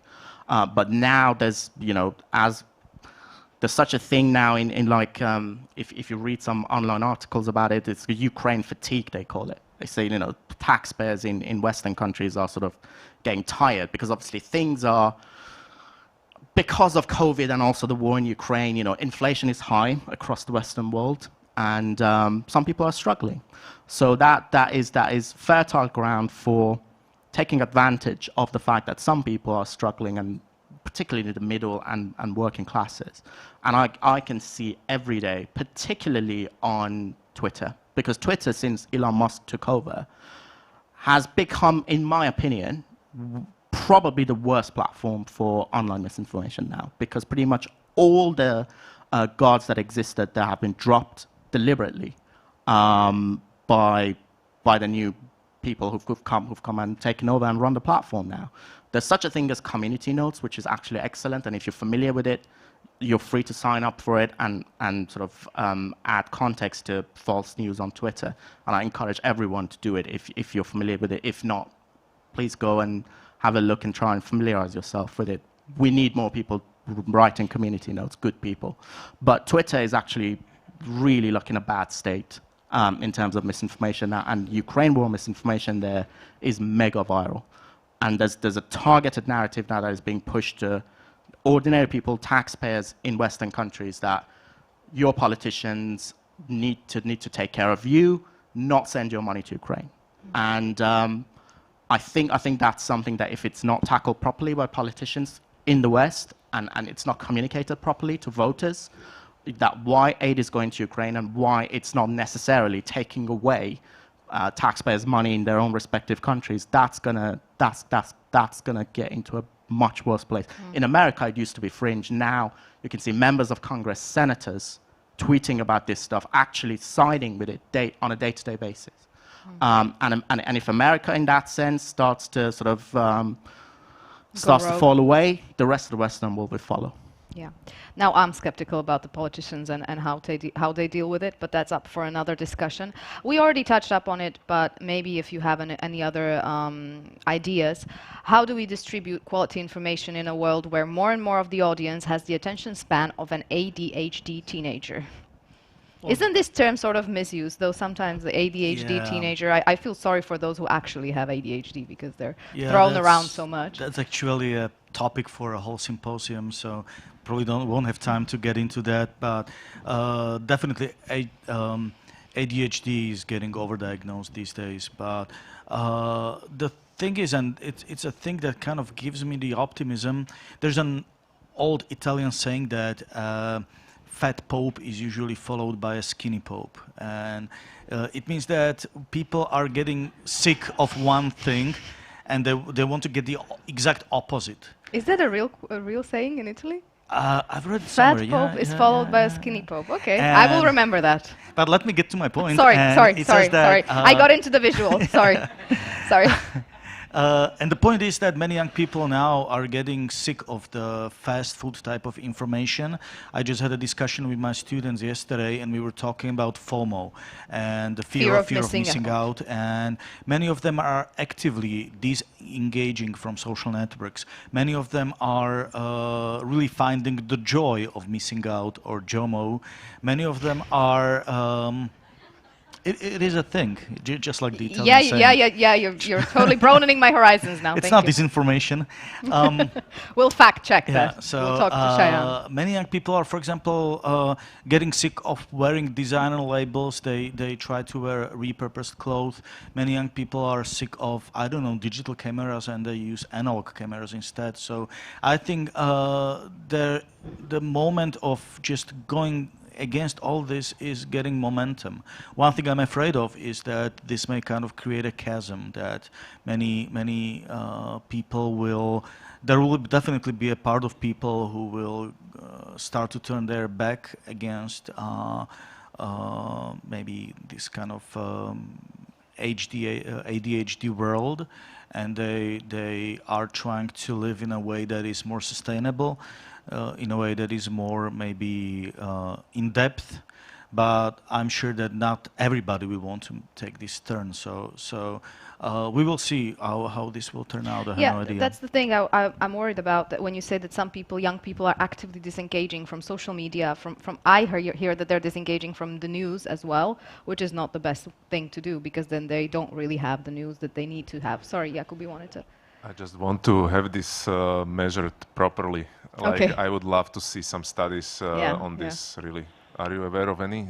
Because that's very interesting. Yeah, it would be a nice trend in many ways, but... We need to see the data. Yeah, well, one thing is true. We were talking about Facebook, and it is an incidental evidence, but I see more and more young people. Well, I see them using Facebook, but just lurking, not actively getting involved in any discussions, not liking anything, but just scrolling the news feed and answering the messages, but not engaging in any way. So I think this is kind of a sign of disengagement, that they work with social media differently. So maybe this could be tested empirically. You wanted to join in, or No, I just wanted to say something for whoever asked that question. Let's not be mean to people with ADHD. Like, that was uncalled for. One of my best friends has ADHD. It's a very common condition, and there's nothing wrong with it. Yeah. Yeah, that we addressed. And there's another question for you. We're seeing outlets traditionally perceived as reliable sliding toward clickbaity headlines and content. How do such outlets retain their trustworthiness? It also goes back to making the news, the top line, the headline, most attractive. Maybe some people judge from that they're sort of losing their reliability when trying to be more up-to-date, more modern. Yeah, I mean, it's complicated because, as you say, they have to try and get clicks because they want to make money. Most outlets nowadays get the ones that want to make money from advertising do it online on their websites. Even like newspapers, you know, people don't buy newspapers the way they used to. Even if you think about some of the biggest newspapers in the world, like, you know, the New York Times, for instance, most of the revenue that the New York Times makes is from subscriptions on its website. It doesn't sell nearly as many newspapers. And it's the same for major newspapers in the UK, like the Times, the Guardian, Financial Times. Most of them get their revenue from online ads and also subscription, the ones that have subscription. So in some sense, they have to cater to the idea of people, of the way the online world and social media world is nowadays. They have to get a bit clickbaity sometimes, and they have to draw people in. And you know, if you speak to some of these outlets and the journalists who work for them, they're like, look, sometimes we get the clickbaity story on, say, Twitter or on TikTok or on Facebook, and you get people in, and hopefully they stay on the website and they see the more serious reporting and the more serious stuff. So in a sense, I understand it and I get it. And as I said, I've come from a luxurious position where, you know, we're publicly funded. Most journalists are not publicly funded. But the way to gain people's trust, I think I kind of answered it. Every journalist has to be honest to themselves, their work has to stand up to scrutiny, be properly fact-checked. I would say, whichever sources you're using for your stories, first of all, probably don't use anonymous sources unless you really have to, because when you use an anonymous source, it's easy to just dismiss it. Now, sometimes you don't have any other recourse. You have to use an anonymous. You know, if your source is from the intelligence community, or, you know, if it's somebody who's a politician who doesn't want their name out there because they think, you know, they're going to be under pressure by their party or whatever. Sometimes you have no other recourse. But if you try and make sure that your sources are actually identifiable and named, that obviously helps with the sort of reliability of your story. And also, whatever you do, whatever you report on, make sure the facts are there in the story, available to people. People are intelligent, you know. I trust people's intelligence, and most people are actually have common sense and believe in such a thing as shared facts. Most people do not want to be misled. Most people do not want to be misinformed. So as long as they can see, even if they don't like you, and, you know, trust me, I can understand why people don't like journalists. It's perfectly understandable. But as long as they can see your reporting and your story is actually fact-based, and they can see it for themselves, they can see there's nothing wrong with it, I think they will, even if they don't trust you, they will trust your reporting. And when you make mistakes, by the way, journalists should not be arrogant. They should be, you know, we're human. We all make mistakes. We're all fallible. Obviously, your job as a journalist is to make sure that those mistakes are basically to a minimum. But sometimes they happen. And I think most people understand that. Most people get it. Most people understand you make mistakes. So you have to own up to it. But you have to own up to it. You have to be honest. You correct the record and you say, I got it wrong for this reason, for that reason. Then I think people will appreciate that. Yeah, that's one of the things that maybe students or even older people can judge by, that some of the misinformation media or the fake news outlets here in Slovakia, you would never hear them say they were wrong. Never, ever. You would never read an apology from them or saying that I was wrong. Whereas with the traditional media that have some sort of oversight, we just saw it a couple of weeks ago, that a journalist made a mistake in covering a story where he named the victim and he was too specific about a victim, but he came out on Twitter, on Instagram, on all the social media platforms, and he said, it's my own fault. I'm human. I'm sorry because I tainted the media's that I'm working in sort of reputation, but it's my fault. And that is how you can see that maybe that this is the way that it should work, and this is the media that you should follow. Yeah, and that's an example of good reporting. I mean, he was honest about the mistake, and hopefully the people who saw it and saw the apology and saw what he was posting online, I believe most people would go, yeah, I can get that, I can see that. Yeah. Why aren't the social network algorithms regulated yet? Is it because technical solution is too hard to implement, or is it the lobbying of social networks? Both. And thank you for your answer. And plus, governments and public institutions are slow to catch up with the technological advances in general. That's not just AI or algorithms, but this is like a general characteristic. So I would add it to those two reasons as well. Is there any good practice in fight against disinformation coming from the social media platforms? Yeah, there are a few, but not that many. But and the ones that exist, by the way, are the result of pressure, either by users or by civil society, or in some cases politicians. I mean, Twitter used to have some. None of it exists anymore. There's community notes that I spoke about, but that's sort of user-driven. It doesn't come from the platform. Although they enable it, but most of the community notes are written, well, all of them are written by users themselves. Meta has a contract with the IFCN, which is the International Fact-Checking Network. So what they do is they've got fact-checkers in different parts of the world. I think there's something like 50 or 60. I'm probably getting the number wrong, so don't quote me on it. But I think it's something around that. It's like 2 or 3 dozen, and they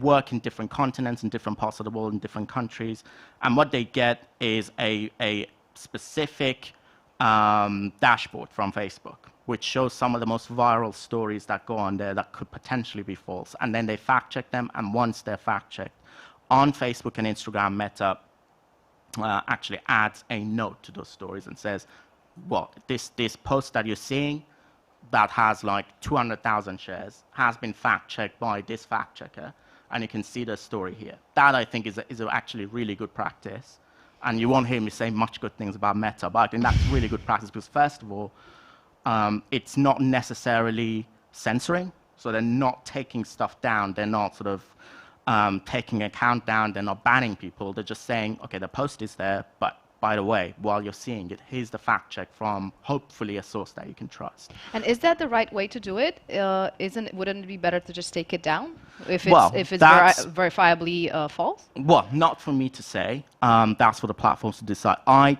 as a journalist, tend to be on the side of freedom of speech and freedom of expression. Obviously, freedom of speech is not absolute. You can't go on social media and threaten to kill somebody. You can't go on social media and be overtly racist and call for violence. Like, you know, there are limits, and all of these platforms obviously have their own terms of service. So as long as you're staying within the terms of service, I think it should be okay. By the way, sometimes they don't. Well, I can give you examples. Like, you know, sometimes just a couple of weeks ago, I reported a tweet to Twitter that was. So obviously, I'm not going to repeat what was in the tweet because I don't think this is the right platform for it. It violated 3 or 4 different articles of the hateful conduct policy. And they came back to me and said, no, that doesn't break any of our rules. So I just tweeted it. And then once I did, they sort of got back to me and said, oh, yeah, we've taken it down. So they're not great at keeping across all the content. But in a sense, I understand it because millions and millions and millions of content is posted on those platforms on a daily basis.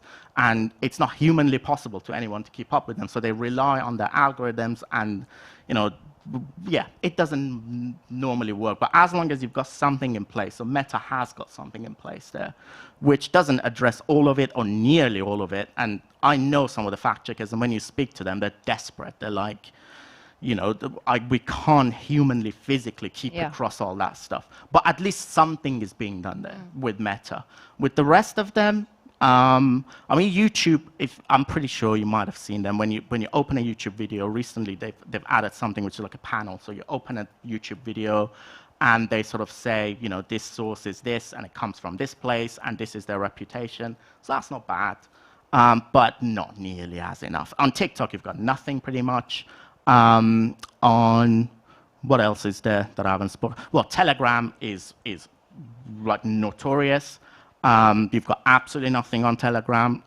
In fact, on Telegram, you can see illegal stuff regularly shared, and they don't do much about it. But if you want to talk about Telegram, that's probably for another day because it could take 2 hours. Discussion even more. Jakub, you wanted to join in? I'm sorry, but you were.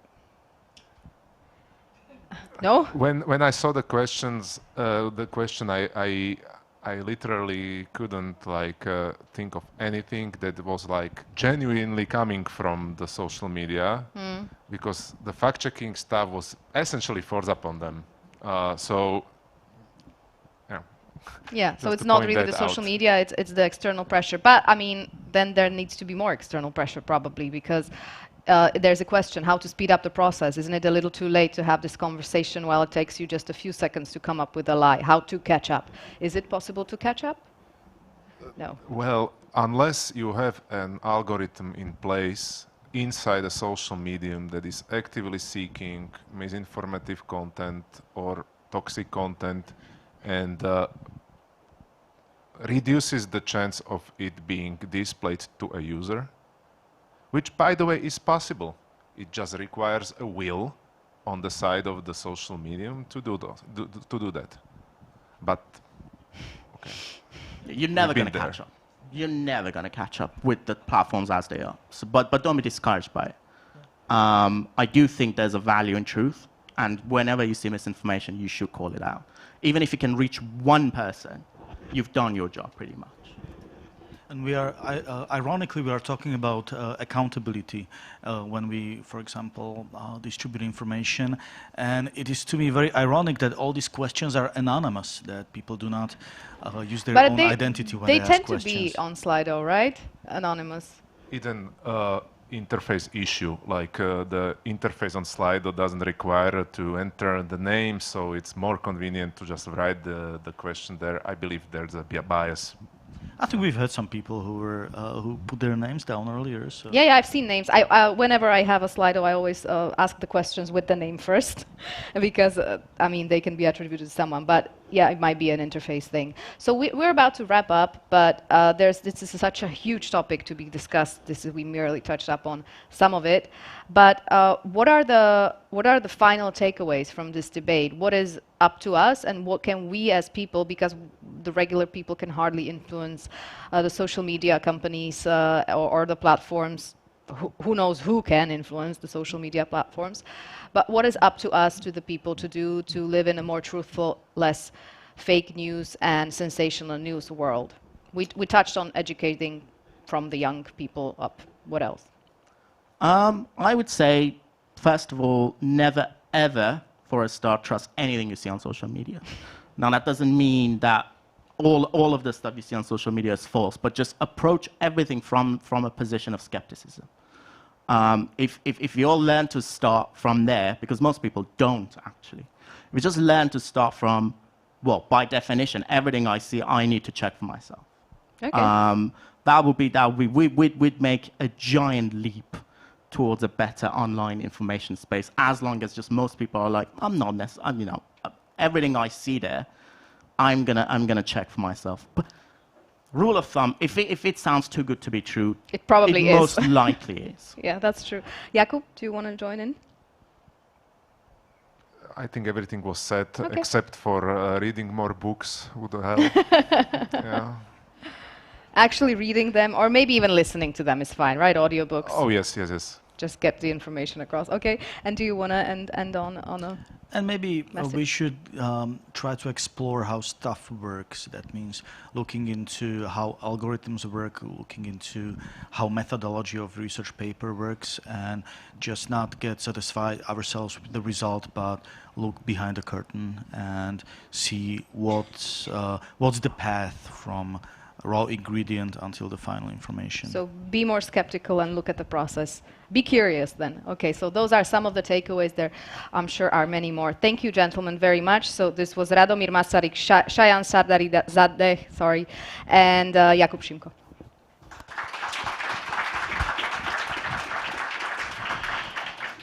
Thank you very much. Thank you for your attention and for your questions. And now the good news is there's lunch served and downstairs. So it's a buffet lunch downstairs. Enjoy, and we'll see you here after lunch. Thank you for now.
Raz, dva, raz, dva.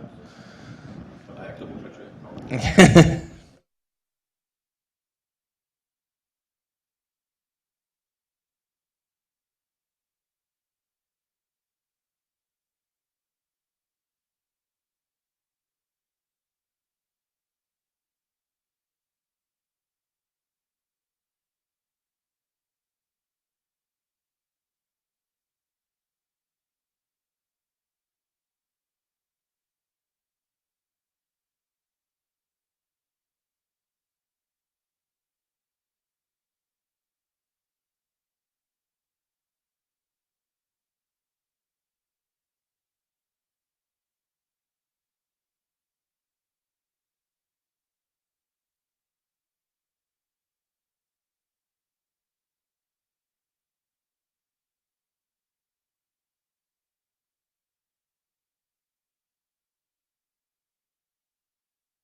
One, two, one, two.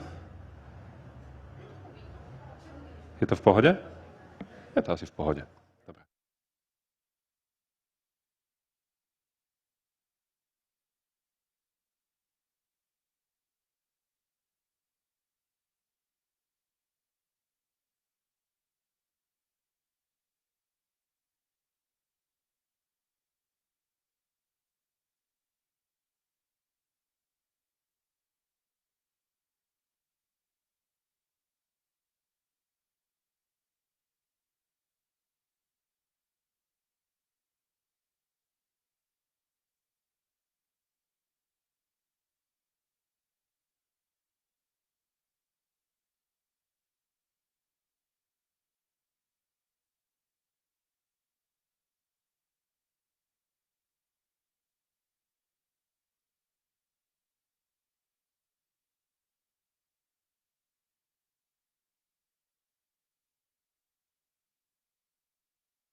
Tak by sme začali, ak môžeme, páni. Dobre? Ďakujem. Tak ja veľmi rýchlo to otvorím a už potom to bude vaše.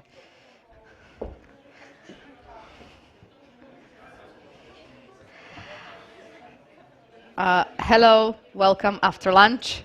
Hope everyone is refreshed. Everyone who's watching us online is refreshed as well. And we're about to continue because we have a lot to cover this afternoon. And we'll start with a talk on generative AI for Stratcom and Info Ops. So without much further ado, I give the floor to Michal Trnka, who's the CEO of Gerulata Technologies.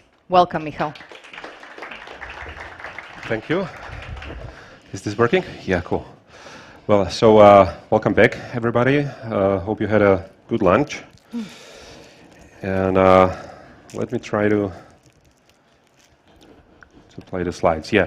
So my name is Michal Trnka. I'm the founder of Gerulata Technologies, and I'm about to deliver a brief overview of what generative AI means in the area of disinformation and information security in general. A little bit of introduction first. So Gerulata Technologies is a tech startup. We are based here in Bratislava, and our mission is to develop software analytical tools for democratic institutions to defend our country against hostile information interference. Our clients range from professionals in Stratcom, psychological and information operations, law enforcement, intelligence community, military, etc. And here today with me is my colleague Filip Buhlavík, who will be delivering part of this session dedicated to guardrails. We'll talk about that later. So we have something, I believe, around 45 minutes, which is quite a long session, but we also have quite a lot to cover. So let's start.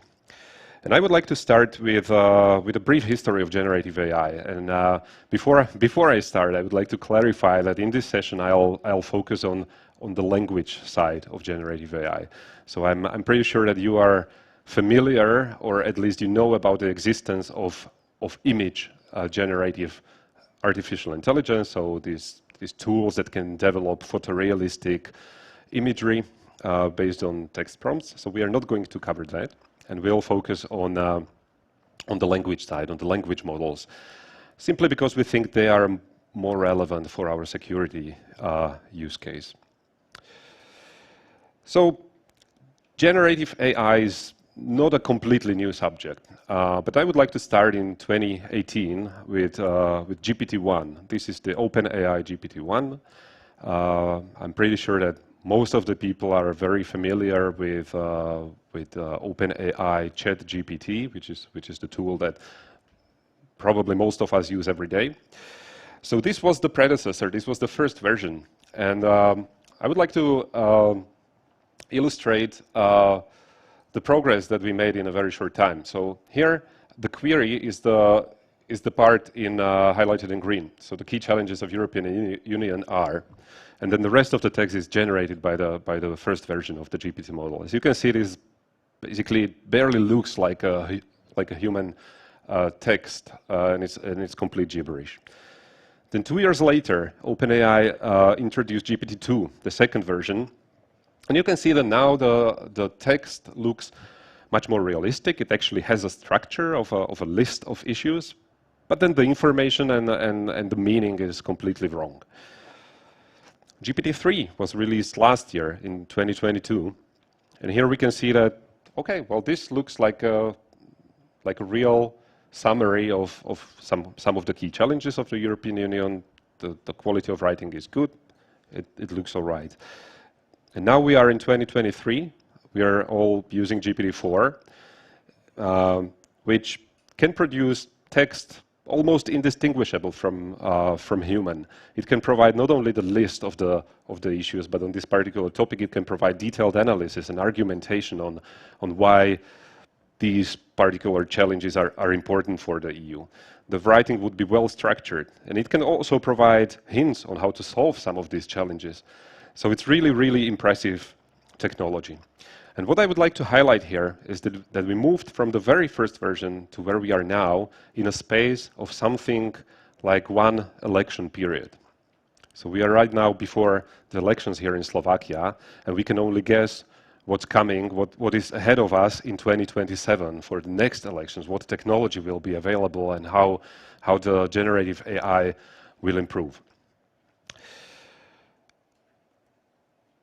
So far we talked about OpenAI, and basically all the hype in the media is about OpenAI, which is probably the leading firm in this area. But I would like to highlight that there are many others. This is not a technology that is developed by one company. There are many other companies working on models like this. Basically, all the tech giants have their own versions of models. So Google has the Bard model, Meta has Llama, now Llama 2, OpenAI has GPT. But it's not only these, let's say, traditional Western tech giants, but it's also some Eastern tech giants, such as Baidu or Alibaba, are also launching large language models with incredible capabilities. And on top of that, we have a couple of very well-funded, very aggressive technological startups working on innovation in this field. So one example is the Claude 2 model by Cohere, I believe. Sorry, Anthropic, which is a Canadian startup. In addition to these commercial models, there is a completely there is a vast space of open source initiatives. Open source means that these are community developed or community run large language models. These range from research projects such as the Stanford Alpaca.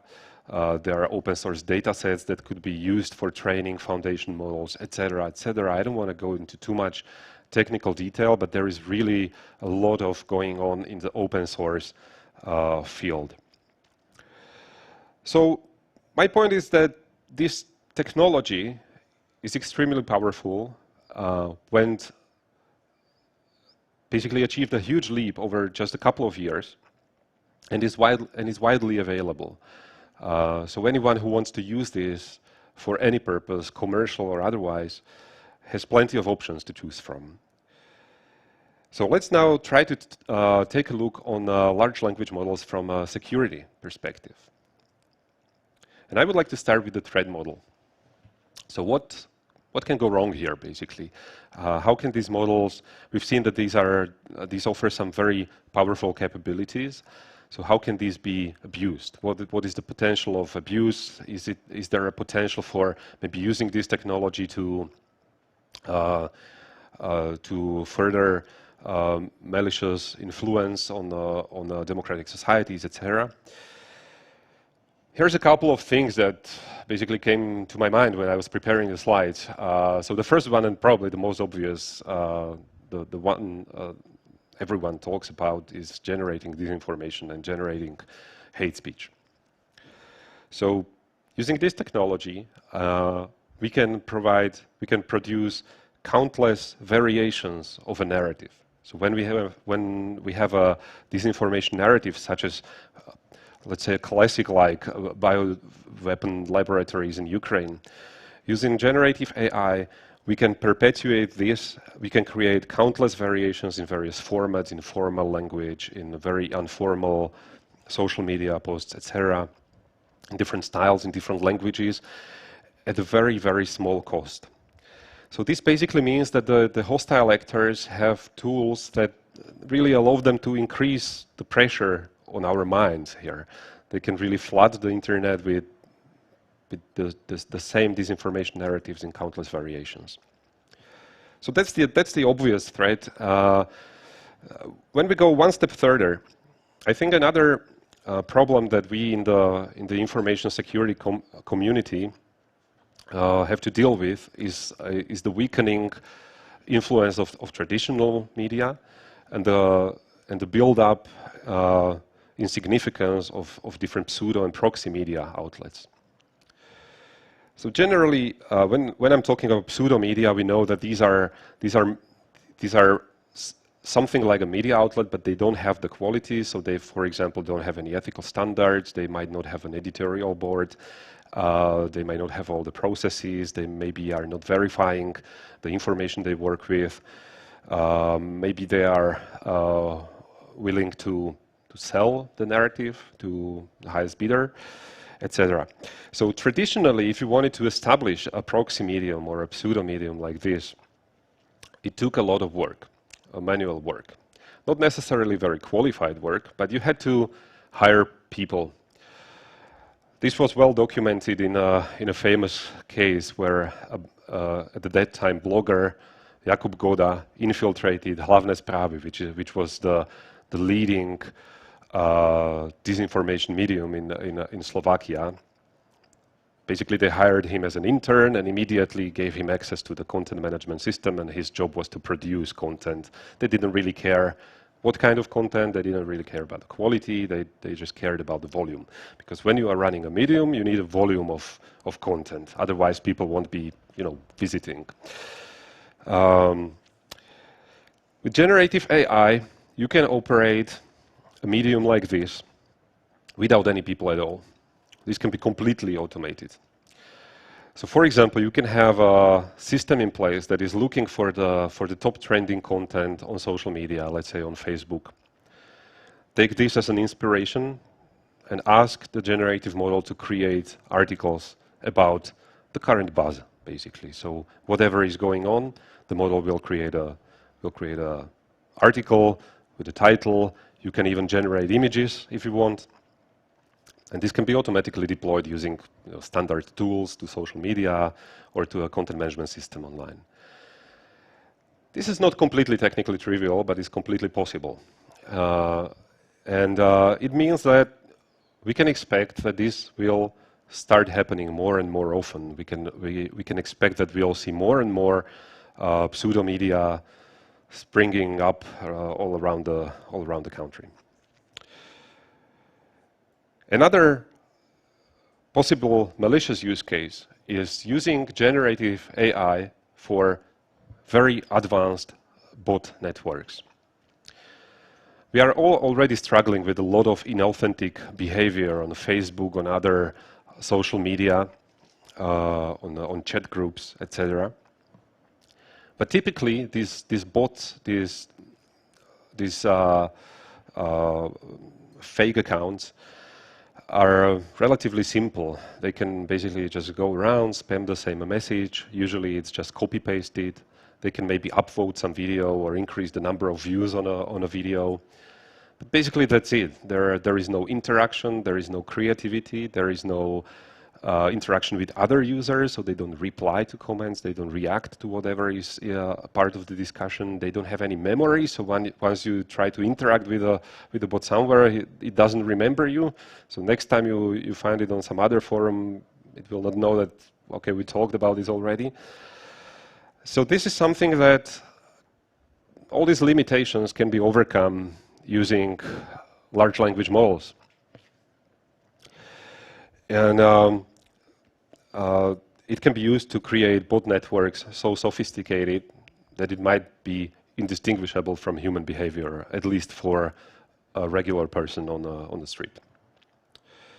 So there is I think there are some serious threats already here, and there will be probably more, which I didn't thought about, and will be probably surprised what the disinformation ecosystem will come up with in the future. Now, talking about the actors, basically, I think that we have two groups. I would split it into two groups. So, on one hand, we have private actors and state actors.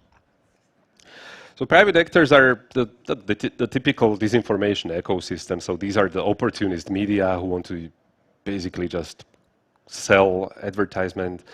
These could be corrupt PR agencies engaging in black PR practices. These could be corrupt political marketers. This could be individual influencers, etc. And then on the other hand, we have state actors. So now we are talking about state-sponsored think tanks, state-sponsored research institutions, intelligence services, hostile military, etc. The basic difference between these two, they all have access to the same technology. As we've seen, the technology is already out there. But the basic difference is the budget, right? So for the private actors, they work with relatively low budget, meaning that they will probably use the open source models, they will probably use the commercial models, they will probably use cloud-based technology, so something that you can buy with a couple of thousands of euros, basically. Then when we are talking about the state actors, they typically could operate on very high budgets, so this would allow them to train their own foundational models or maybe fine-tune the models to their own specific tasks, such as waging information warfare on other countries, etc. Then when we talk about safety, so this is just a bunch of ideas that we had as a society so far on how we can make AI safe. So first of all, it's regulation. Regulation is very suitable for the commercial sphere. Regulation, we know that, for example, European Union was able to achieve some success with enforcing regulation like GDPR on entities, commercial entities operating within the European Union. The problem here is that we are potentially talking about actors that are operating outside of the legal framework, potentially covered by some other sovereign state. Other idea, or one fact, is that the technology is quite inaccessible because of the high cost. So if you are using the commercial models, the cost is quite low, but if you want to like train something specific for your use case, for like generating a very specific disinfo, etc., so you need to invest money, and hopefully not a lot of actors in the world have the budgets. Another idea was that we can actually use AI, we can train another artificial intelligence to help us detect content, inauthentic content that was generated by these large language models. And the third idea is to use a technology called guardrails, which is basically, the idea is basically that we try to teach the models to behave nicely, to don't comply with unethical instructions from the user. We'll cover that in more detail shortly. But first, let's take a look on the technology from a geopolitical perspective. There's a bunch of companies, we already covered some. So obviously, the center of this research is California, with companies like Anthropic, Google, Meta, OpenAI. But we can see that there are companies working on large language model technology all over the world. In the EU, we have Aleph Alpha, there's a company in Israel, there are companies in Russia, and there are companies in China as well. So this is to support the point that regulation might not be sufficient defense against machine-generated content, because we are interacting with players who are outside of the regulation framework. On the cost side, well, nobody knows really how much did it cost to train GPT-4. There's a bunch of estimates. I try to do a back of a napkin calculation yesterday, and it looks like in current prices it would be something around 20 million euros for the compute, for the hardware infrastructure, which is a lot of money, and this is not something that any company can just like pay for a model. But when we are talking about state actors, the cost is not so big. So when we compare it, for example, with a jet fighter, it's a fraction of the cost. And we are talking about a transformative technology that can potentially really destabilize or help destabilize adversaries. If we are talking about fine-tuning, so this was training from scratch. So if you want to create something like GPT-4 from scratch, Then another approach would be to fine-tune an existing model. So you take something that is already on the market, like Facebook Llama 2, which was open sourced to a certain point. You can take the model and resume the training. So you start training it again, and you are trying to teach it new capabilities or unteach it some capabilities, like, for example, the safety measures. So for fine-tuning, the cost is much lower. So now we are in an area that most of technological companies can afford. We are in a range of about 200,000, plus you need some engineering stuff, but nowhere near the 20 million euro budget. If we would like to use cloud technology, so we would like to host it on the cloud, we don't invest in our own hardware, but we rent it. The cost would be around 15,000 per month, which is probably payable by many individuals. And if you just want to use commercial models that are already hosted by these commercial companies, and you just want to use them for inference, so basically just generating the text, the cost is completely negligible. We are talking about maybe tens of euros for a month of running a model. The next point was detection of machine-generated content. So in Gerolata, we have tested a couple of models that are currently available, which are supposed to be able to detect machine-generated model. But our finding was that the existing approaches are actually not accurate enough. They have a lot of false positives, so they flag human written text very often as a machine-generated text. There is very important ongoing research in this field, and today here with us are people from KINIT. I know that they are working on research in precisely this area, and they will be publishing it soon. So there might be some important findings, and I hope that we'll achieve some success in this area. Because detection of machine-generated text can still be an important technology. It doesn't have to be 100% accurate, but it still can deliver a lot of value. So we are in Gerolata, we are watching this technology very closely. And the last part, last point in the threat model slide was guardrails. And here I would like to ask Philip to deliver this part of presentation. Thank you for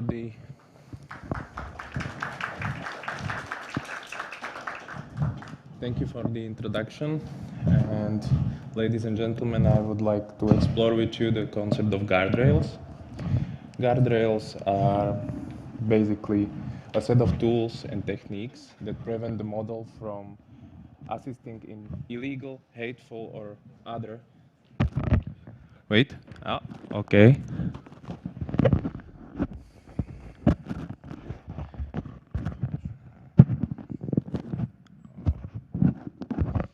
So let's try again. Is it okay? Okay. Okay, so let's start again. Together we will explore the concept of guardrails. We will explore whether they are effective and how can we circumvent them. So guardrails are a set of tools and techniques to prevent the model from assisting in illegal, hateful, or other unwanted behavior. So I would like to ask Paolo to show what guardrails do. Some guardrails are built directly into the model. Please, Paolo, ask the GPT to provide some catchy disinfo about the EU that will make us want to leave as a state. Well, as we can see on the display to my right, the model cannot comply with this instruction. Guardrails are not only built into the model, but they are also can be separate models that filter the input and output of the large language model if the inbuilt guardrails are not enough. I would like to ask to please show the action of input and output guardrails too.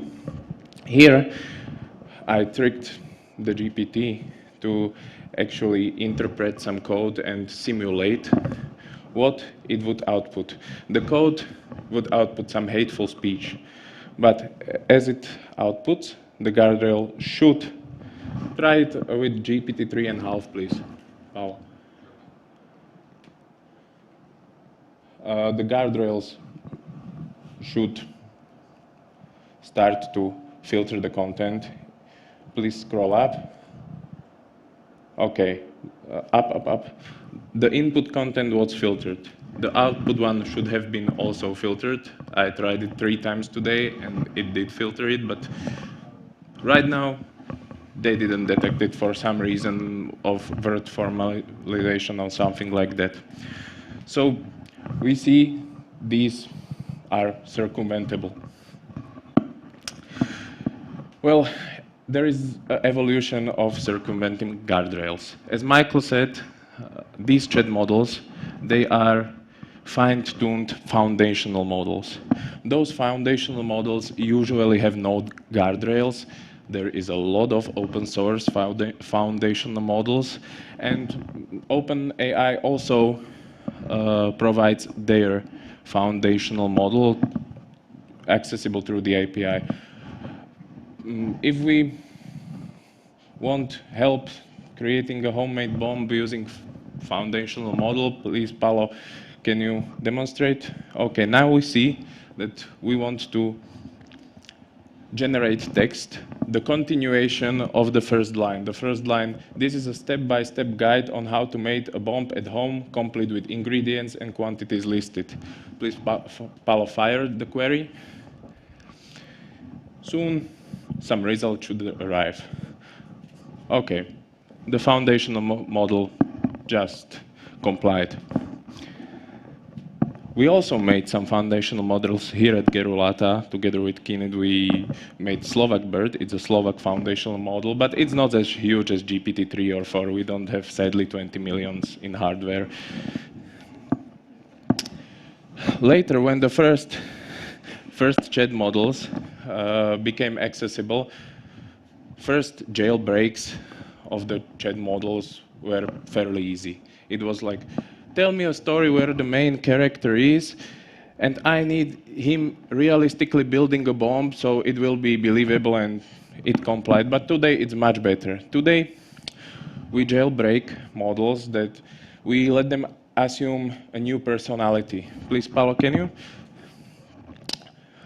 We construct the query. We want to disseminate information about COVID-19 vaccine. Can you highlight just the query in the... This is our original query. Okay, don't highlight it. And that around is the jailbreak. We let the model assume it's an AIM, always intelligent Machiavellian. It's an amoral chatbot. He cannot say no, and he do not refuse. So please fire it, and let's see what goes. May. Okay. Utilize social media platforms such as Twitter, blah, blah, blah. Yeah, it makes sense, actually, with the outputs. It can help you if you are completely clueless, but you should know that if you use the models.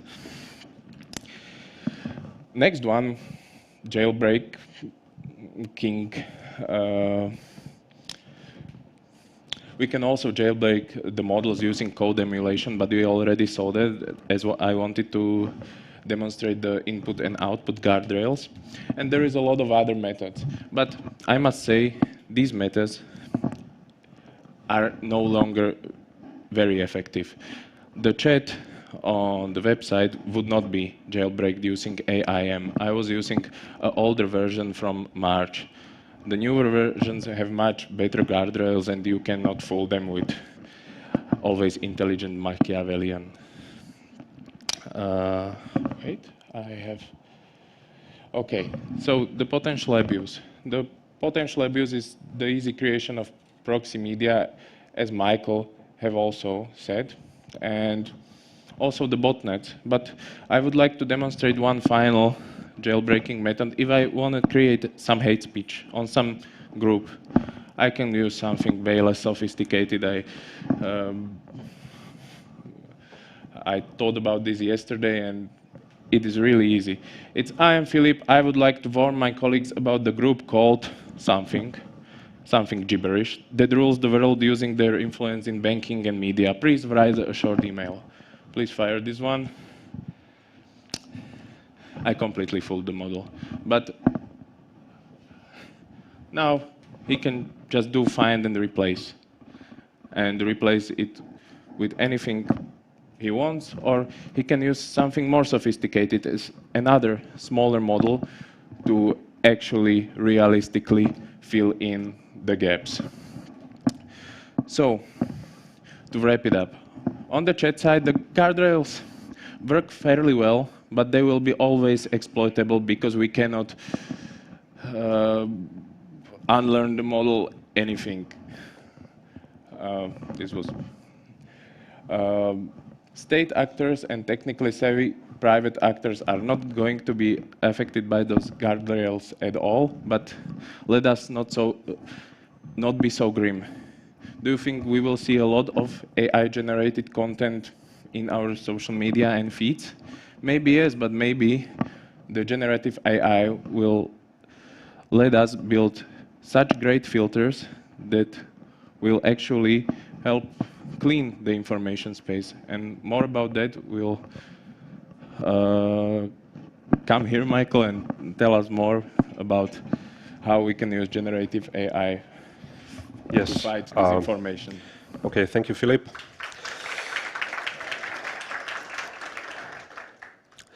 So, before I go into the next part, I would like to just add some points to what we just saw. We have played with the OpenAI ChatGPT, which is like the most prevalent, most popular model around, and they are really doing fantastic job in developing the guardrails. There's been a lot of progress since January. Now it's very difficult to fool it and comply it with unethical instructions. On the other hand, I would like to make 2 points. First of all, not all the other commercial companies are so successful in implementing guardrails, and there are these open source models and the foundational models that don't have any guardrails at all. So these were some funny examples, but if you want to generate really toxic and harmful hate speech, you can do it with an easy query on any of the open source models, and it just won't comply. It just won't complain at all about it. My second point is that our job as an information security community here is not just filtering toxic speech. It's but also guarding our democratic society against other malicious influence from the outside. And to do this, to execute this malicious influence, you don't necessarily have to always use toxic language. You don't have to always talk about, Zionist conspiracy or any hate speech. It doesn't have to be anything like this. It can be something very civil, actually very educated, and you can just make very civil, polite, educated arguments in favor of whatever. For example, I know the EU is failing to provide a framework against the migrants, or why it is unfavorable for a state for a country like Slovakia to be part of a bigger community as the EU, or anything basically. And the guardrails are not in place to filter prompts like this, so you can do it even on ChatGPT easily. So as we've seen here, AI is widely available technology. It's extremely powerful, and I think that we made some points that it can be also dangerous because it can be abused by the malicious actors out there. But at the same time, we believe that artificial intelligence is probably the greatest tool we have in our fight against disinformation and hostile information activities. Specifically, I think it's traditionally been a big challenge in our area that the internet is a huge place full of vast amounts of data, a lot of social media posts, countless articles, etc. So countless amounts of content, and we really always needed to somehow sieve through this and find the potential threats to find the hostile narratives, to find the toxic narratives, so we can analyze it and we can maybe construct some communication that can help our society to build resilience against these. And it's been a huge challenge because, well, it's a lot of data and it takes a lot of manual labor. So I think large language models really changed this to our benefit. So in Gerulata we use AI as an essential part of our products, of our technology, but also of our daily workflows. And I believe that many of you here in this room also use ChatGPT or some other competitor daily for your work. But when I'm talking about the products and technology, our approach is not relying on a single commercial provider. Instead, we work with an ensemble of models for optimal performance. Simply put, we believe in using the right tool for the particular job. So we use open models, we use closed models, we use generative and discriminative models. We use specialized models which are very fast and good at one particular task, such as classifying one type of information. And sometimes we use these powerful large language models who are very good at these zero-shot tasks. Zero-shot meaning that you don't have to teach the model to be able to execute a particular task, but it kind of has the knowledge already built in. So I have prepared two very short case studies on how we use generative AI in Gerulata. And the first one is about using synthetic datasets.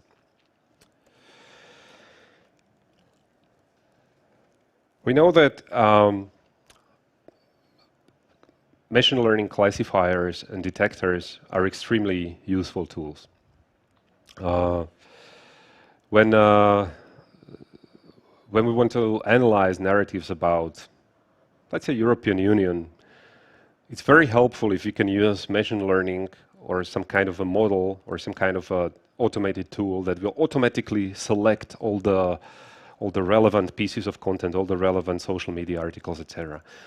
Or if we want to do something like the typical use cases, so pro-Russian classification. So is this post a pro-Russian or no? Then you want to run it on a couple of millions of posts, so you can see the information landscape. So you can see who is who, what is the affiliation of different information actors, if there are any groups, clusters, etc. So this is an extremely useful tool.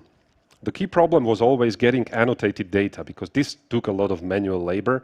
So basically you need to hire people who will go post by post and create examples for the artificial intelligence to learn from. And this takes a lot of time, this takes a lot of money, and sometimes it is very difficult to even get the raw data to annotate. So one example from our practice was creating a classifier for news reporting a coup d'etat, so a military coup. This, this doesn't happen very often, fortunately for the countries involved, but unfortunately for us who want to get the examples to train the classifier. So we could use large language model to generate realistic examples. So here are some examples of news titles reporting a coup in different countries, in different languages. And we can run this to create a data set of 20,000 news headlines. And then we can use the data set to create a classifier that we can use in our products. The good news is this technique allows you to tune the dataset to your needs. So you have the control over the format. Of course, it doesn't have to necessarily be headlines. It can be full articles. It can be just quotes. It can be basically anything. You can control the tone of voice. So it can be news-like. It can be very informal, looking like a tweet with all the hashtags and emoji. You can tweak the context. You can use not only the language, but also the geographical context, the names of the groups involved, etc., etc. So you have a lot of flexibility. The result of this technique is basically that we are able to deliver faster, cheaper, and higher quality models to our clients. And this, the time is essential here because it unlocks you the ability to react to new emerging challenges in a very flexible way. So for example, if there is a communication crisis, let's say there is an outbreak of energy crisis in the EU, and you would like to get a good grasp of how widespread are these news, if it really affects a big part of the social network or is just on the fringes.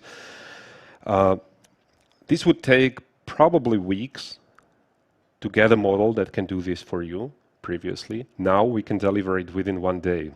So the client basically gives us some samples or just gives us some brief of what he's looking for.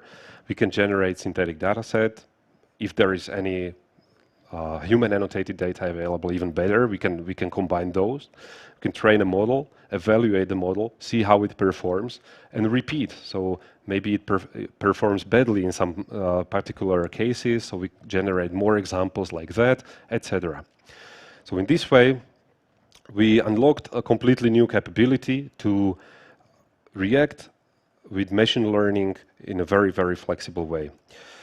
The second example is related to our new product, which is called Gerulata Sentinel.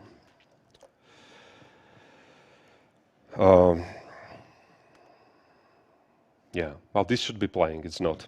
Never mind. As we know, many information operations originate or are connected to a real-world event. So Gerulata Sentinel is a system that basically analyzes everything that Gerulata captures. So all the content we capture goes to Sentinel. And Sentinel uses a machine learning artificial intelligence pipeline to identify all the events, to categorize them, to classify them, to correctly date them, geolocate them, and summarize them. So the result is a geographical dashboard, which gives you a situational overview of what's happening in the real world. And you can analyze how these events are connected to different narratives in the online space, etc. Sentinel works across more than 100 languages, so it's completely language independent, and it allows us to offer global coverage, processing news and social media posts from any location in the world. Users in Sentinel can also define alerts and basically turn the system into an early warning system with notifications delivered either to the application, to the mobile app, or to email. And it also allows us to analyze not only the real-time information, so what's happening now, but we can also take a look on the historical data and analyze the trends. For example, how the crime evolved in a certain geographical area, or anything like that. But it also allows us to peek into the future, so we can detect planned events, such as planned protests, for example, and put them on the map. The challenge with Sentinel is twofold. First of all, it's the volume of data. We currently ingest more than 5 million social media posts every day, and each of these has to be processed by a relatively complex AI pipeline. And then it's also the complexity of processing. So, you know, these social media posts are many times written in a very informal way. People are referencing to some knowledge that is basically not there, so it's not easy for the AI to really understand what is this about, where is it happening, etc., etc. So it's quite difficult And we use an ensemble of generative and discriminative models to operate the system, and also some rule-based systems, so basically expert-created systems. But I would like to highlight the role of the large language models here, because they provide these very strong text comprehension capabilities, and that really makes a difference. So let's take a look here, for example. So there's a paragraph from, let's say, a news article, and you can see that there's a bunch of locations, there's a bunch of times or dates. Some of these dates are in relative terms, so yesterday or upcoming Wednesday.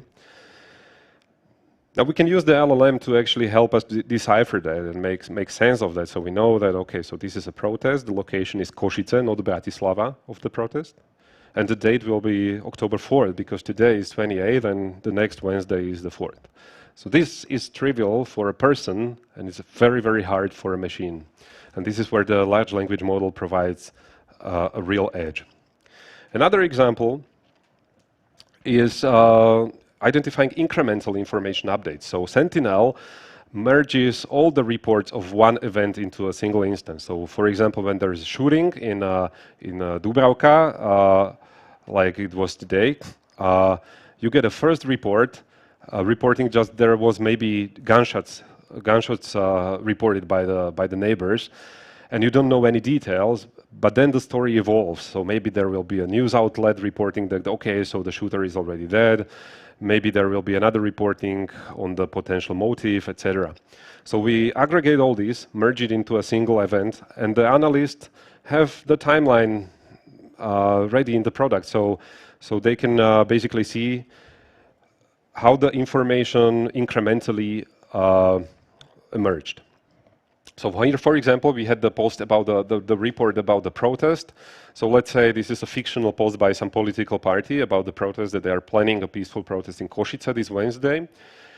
And they announced that they will be joined by the trade unions. So the model knows that the new information, the part that we didn't know before, is the part that the trade unions will be joining. And this is a very important part of information for the analysts. So you know what to expect, who will be coming to the protest, etc., etc. The result is basically a situational awareness and an early warning system based on real-world events and based on our massive open-source data collection capabilities. This allows our clients to analyze hostile information activities in the full life cycle, starting in the real world, but also analyzing the representation in the form of online narratives. And there's more. We're working on some new exciting features based on generative AI for Gerulata Juno. I believe some people in the room already know Juno. For those who do not know Juno, this is our flagship product, our monitoring and analytical platform for professionals in Stratcom, in open source intelligence, in psychological and information operations. Juno captures huge amounts of data from social media and other open sources, and is basically built around a powerful search and filtering capabilities that work across languages and modes. So basically you can use natural language to search through all the social media and all the other platforms, and you are not only searching in text, but we are also using AI to deliver speech to text and image and text recognition in images. So basically, you can also search in videos and in audio messages as well. Once a narrative is identified, we call it a perspective in Juno. Once a perspective is identified, it can be analyzed using built-in visualization tools. You can also create dashboards to keep your team on the same page. So this is Juno. But now with the availability of large language models, we are planning some, in my opinion, quite exciting features for Juno. First of all is something we call Chat with Juno. This basically allows users to interact with the data using natural language. So you can basically ask the the system, for example, what were the key narratives around January 2022, and it will provide you a nice, well-structured summary of these key narratives. Another feature is automated zero-shot tagging. So, for example, you can, so far the users were tagging manually, as I said, but now you can ask the large language model to tag the content for you. So, for example, if you're looking for pro-Russian posts, then you can just input a query, is the post generally in favor of Russia? Then this will run through the language model and it will apply the tags to the content, and then the analyst can work on top of that. So let me just wrap this up. As we can see, AI is very powerful technology that presents a significant threat to the information environment of our country. But at the same time, I think it unlocks some exciting and powerful new capabilities for analysts and for security professionals to defend against the hostile information activities. If you're interested in learning more about how we can use generative AI to help your organization achieve its mission, please don't hesitate to talk to us. We have a booth outside and we'll be happy to discuss. Thank you very much.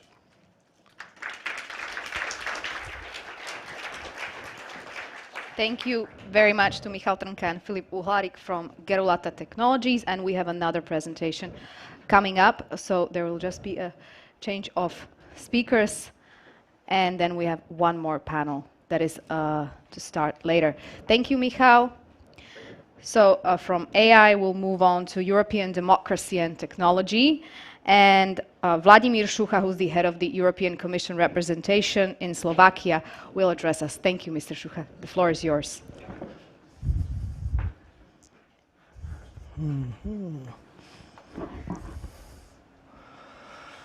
Oh, I think this is the last slide. Can we start with the first eventually? It would be useful. I can do it from the back forward, but I don't think... Okay, that's perfect. Thank you. We are not moving that much from AI. I stay with AI. But I perfectly agree with Michal that indeed we need technology to help us to fight all the threats of artificial intelligence. But we need the regulation, it was mentioned. But we also need this soft dimension. That means education, understanding of behaviors, psychology, etc. And I will be focusing now on this, which is not very typical for the Commission, which is technocratic institution. We are for regulation. We are looking into technology. But we also understood that this is an important element. This soft dimension is important equally. Digital transformation, we all agree, fantastic. We don't even know, because a year ago we didn't have a clue about ChatGPT, and it's something which we can guess, but we simply don't know. But what we know is that it's going to be, and it is already extremely disruptive. Even the positive elements of AI are completely changing the way of our life, of understanding the values, the different patterns of our society. So then this is something which is still not enough in the public discourse, public debate, that this is something which is changing already our lives. So that's why some years ago, I think it was roughly 5 years ago, we started in the European Commission something which we called Enlightenment 2.0, that, looking at the society from different angle, understanding how technology is somehow influencing society. And here are products, here are some studies, some insights which might be of use for you, which are looking into those elements. This one will be published in a few weeks, the last one. You all remember how it started. Maybe we can recall Fukuyama in 90s, that we all thought that, okay, liberal democracy will prevail and there will be paradise. Then 10 years after, we just realized that, okay, it's probably not that rosy. Then 10 years, 12 years ago, Arab Spring, even I was talking about fantastic tools for democracy, which are the social media and democratization of the access to knowledge and, and all these things. Now, and 10 years after, you realize, okay, guys, maybe that's not that fantastic as we thought that it's fantastic. So then it took, this huge bureaucracy as a commission, so it moves slowly. Now with Ukraine, it moves very fast. That's very good. But usually it moves quite slowly. But nevertheless, we started back 2015 to realize that the situation is not that rosy, and that disinformation is quite an important issue, and we need to think. And here is the list of what has been done since 2015, just to tackle this somehow. And now we are moving even forward, and we are understanding that the technology, and in particular artificial intelligence, is a threat to the society as we understand, as we know the society, as some of us want to this society to continue. And that's democracy, and it's a free democracy or liberal democracy. So liberal is not liberalism. It's liberal is a free democracy. Some colleagues in Slovakia have a problem to understand this subtle difference. Okay, but that's not the purpose of this talk. The purpose is, there is endless debate about the consciousness of AI. Will it develop consciousness or not? Will have AI emotions or not? Okay. Fine, that's interesting debate. But what we know already now, that AI manages our emotions much better than we are managing our emotions. That artificial intelligence knows our emotions much faster and much better than we know our emotions. So all in all, artificial intelligence knows us better than ourselves, our teachers, our partners, friends, parents, whoever. And that is the step of manipulations. 85% of our decisions are emotional, are based on emotions. This is we know. And that's very anthropological. So then if somebody is influencing emotions, so it's influencing our decisions. And what is the consequence? Consequence is possible threat and erosion of society and liberal democracy. Information bubbles, polarization, manipulation, radicalization, psychometric profiling, nothing new. This is all around us.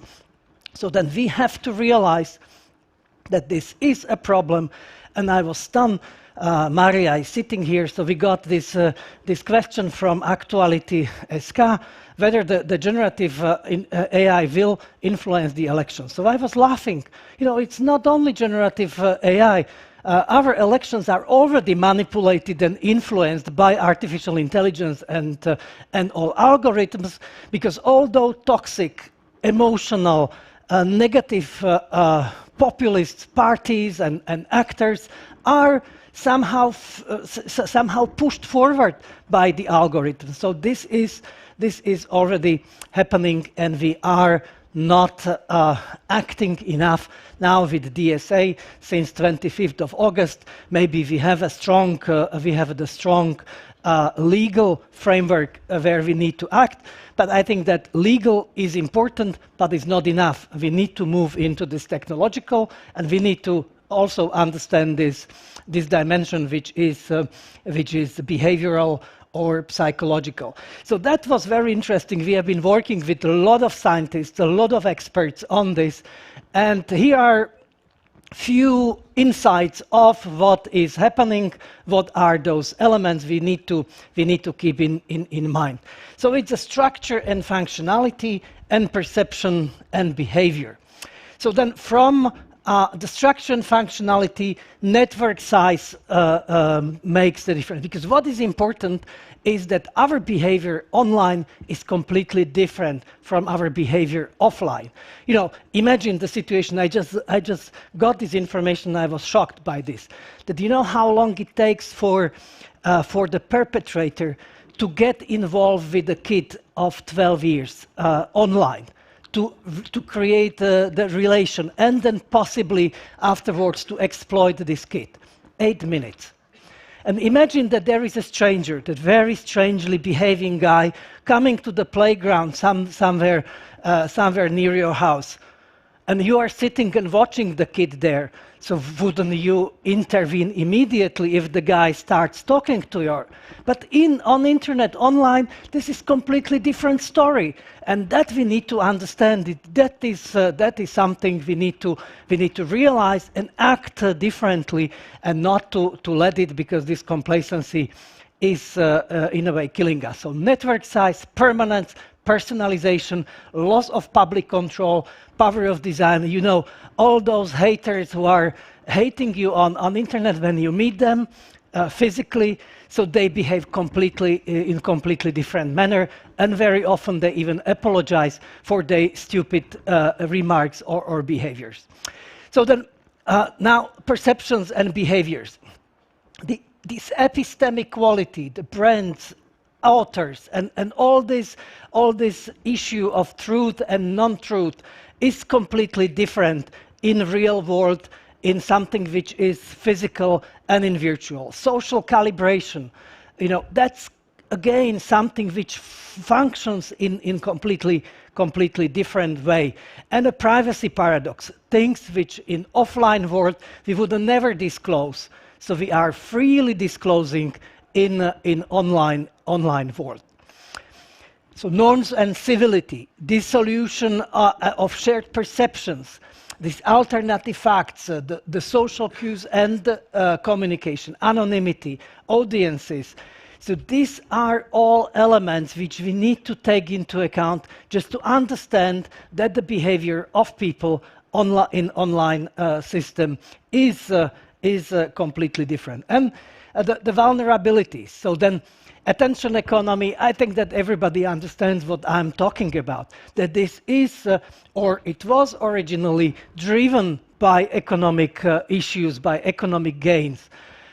Then choice architecture. This online world is navigating us to do what they want us to do. And we need to realize that it's like in supermarket. Why in supermarket some goods are positioned in certain place? Because they know perfectly that this is increasing their economic return. Algorithmic content curation. All this hate content, this toxic content is favored by algorithms. And obviously, misinformation, disinformation is something which is not perceived negatively in this online sphere. So I will maybe shorten this because I already went through it. And then these are interesting findings of different psychologists, behavioral scientists, anthropologists, then susceptibility to misinformation and disinformation. And then you look also in the light of the elections on Saturday, or the election or the polls, what are the people susceptible to disinformation? Endorse delusion-like ideas, dogmatism, religious fundamentalism, strong distrust in societal and political system, low trust in media, view reality as a political construct, strong conservatism on right-wing populism, and obviously age plays a role. Older people have much more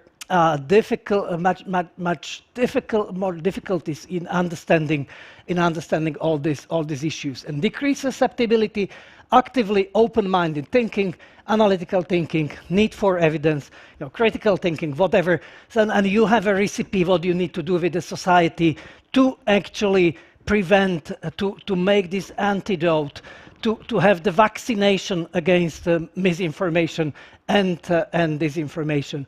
And you know, all these things are known, even published by Russian Academy of Sciences. If you go back to 10 years ago, 12 years ago, there are already publications about that, and they are even openly publishing how you manipulate the masses. And this is fantastic, how the Russian government is working with Russian Academy of Sciences, and they have no ethical barriers to do this research and to even publish this research. You can imagine what is not published, because this is what we were able to find in their publications. So then for misinformation, so these algorithms, as we said, promote attractive, engaging contact, and strong for the people with a strong predisposition, so which I explained in the previous slide. Then fake news, and this is this issue of algorithms, preferential treatment. Difficult to distinguish legitimate political speech for illegitimate content. So this is, with this intention, this is, and these are some of those clear theories which are showing how this is misleading and letting people to be in this vacuum that nothing functions, that everybody is lying, everybody is corrupt, etc. So this is really creating this kind of catastrophic environment.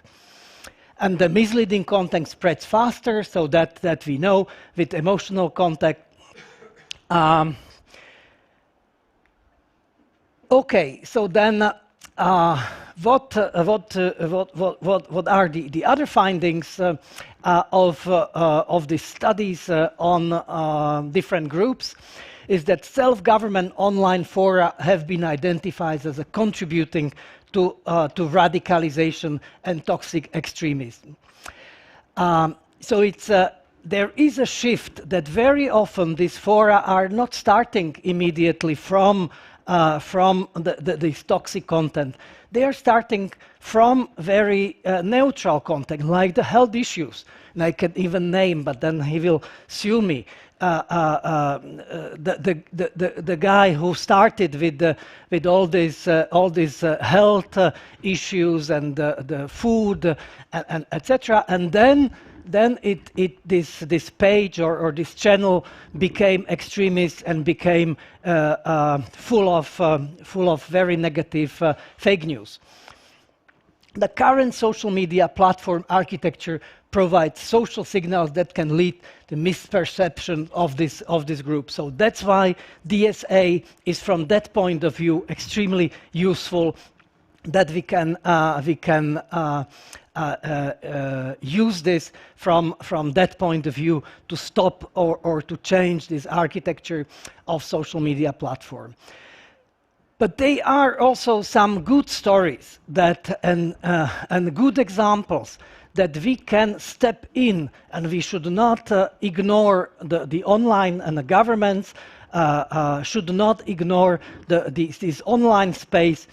And we have some good examples of the well curated, very curated platforms which are actually helping to move towards strengthening democracy, not the weakening democracy. So then engagement, public engagement, is a main issue which we all need to embark on.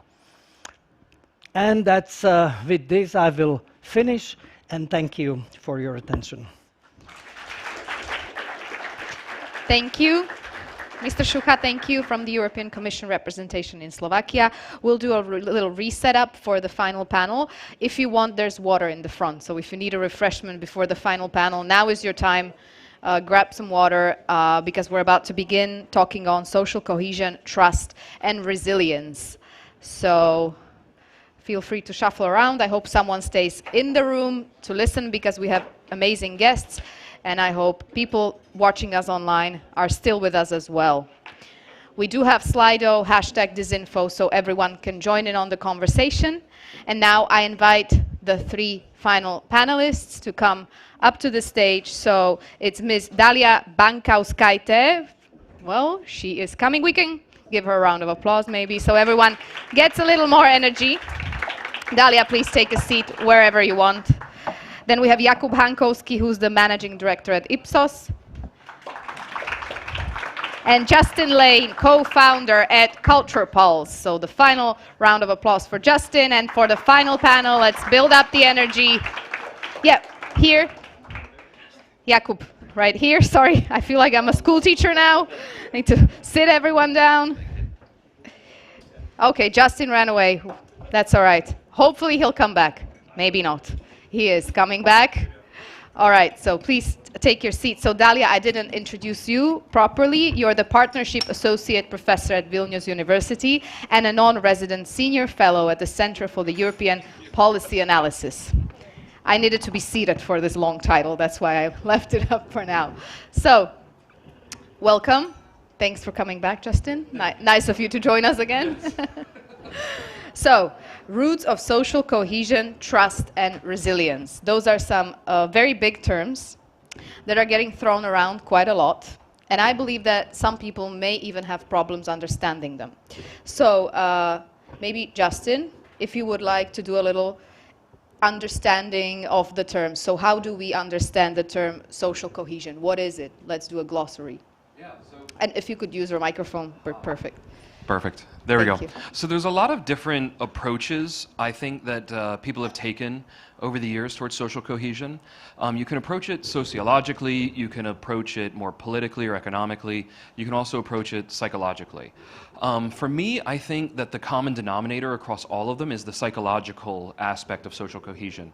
Social cohesion in all of the different domains is really rooted in the fact that there are a group of people who identify as being part of the same group of people.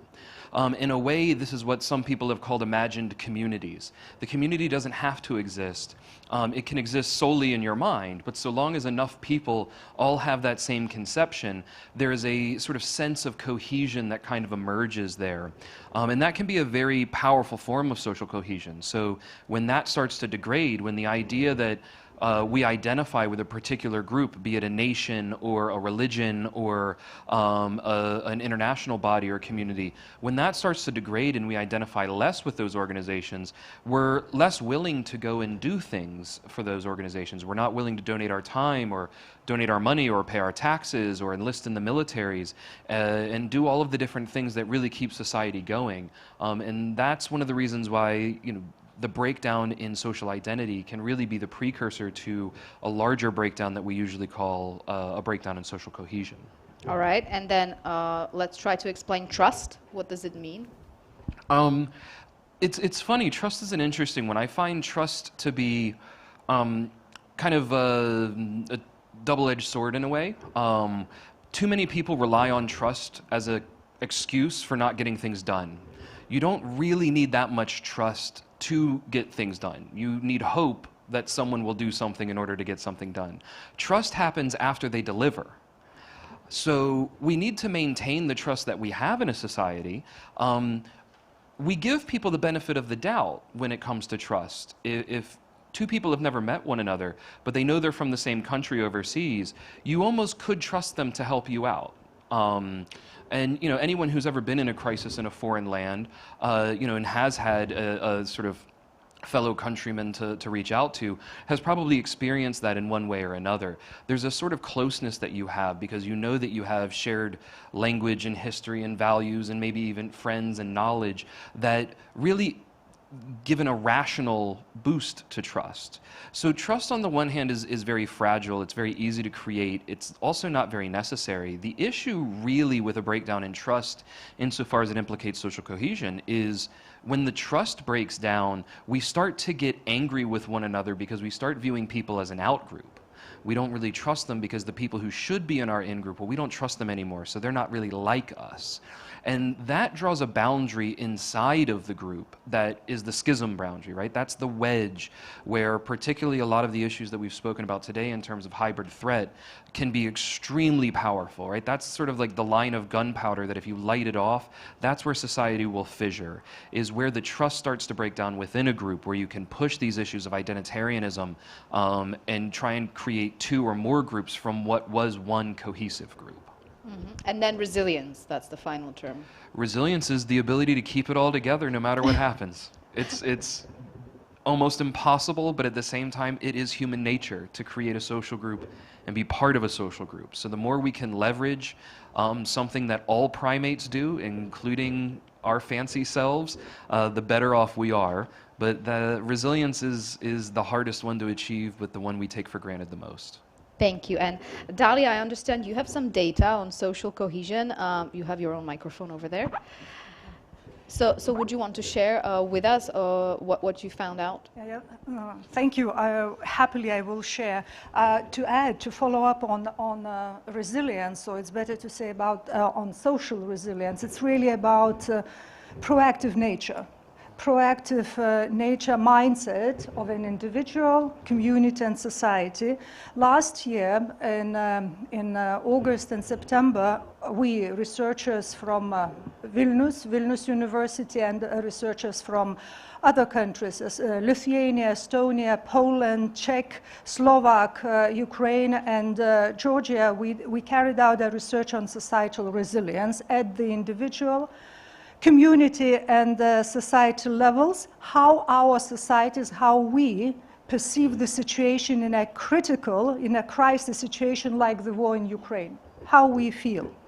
So it was, there were many questions, and it was really, it was very informative exercise, but at the same time we were capable to compare the data. So what we saw that at community and society level, as well as at the individual level, Ukrainians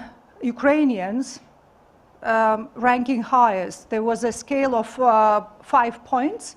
So they were, depending community or society level, 3.7 or 4 point something. It's just to get an idea. Figure is just to benchmark.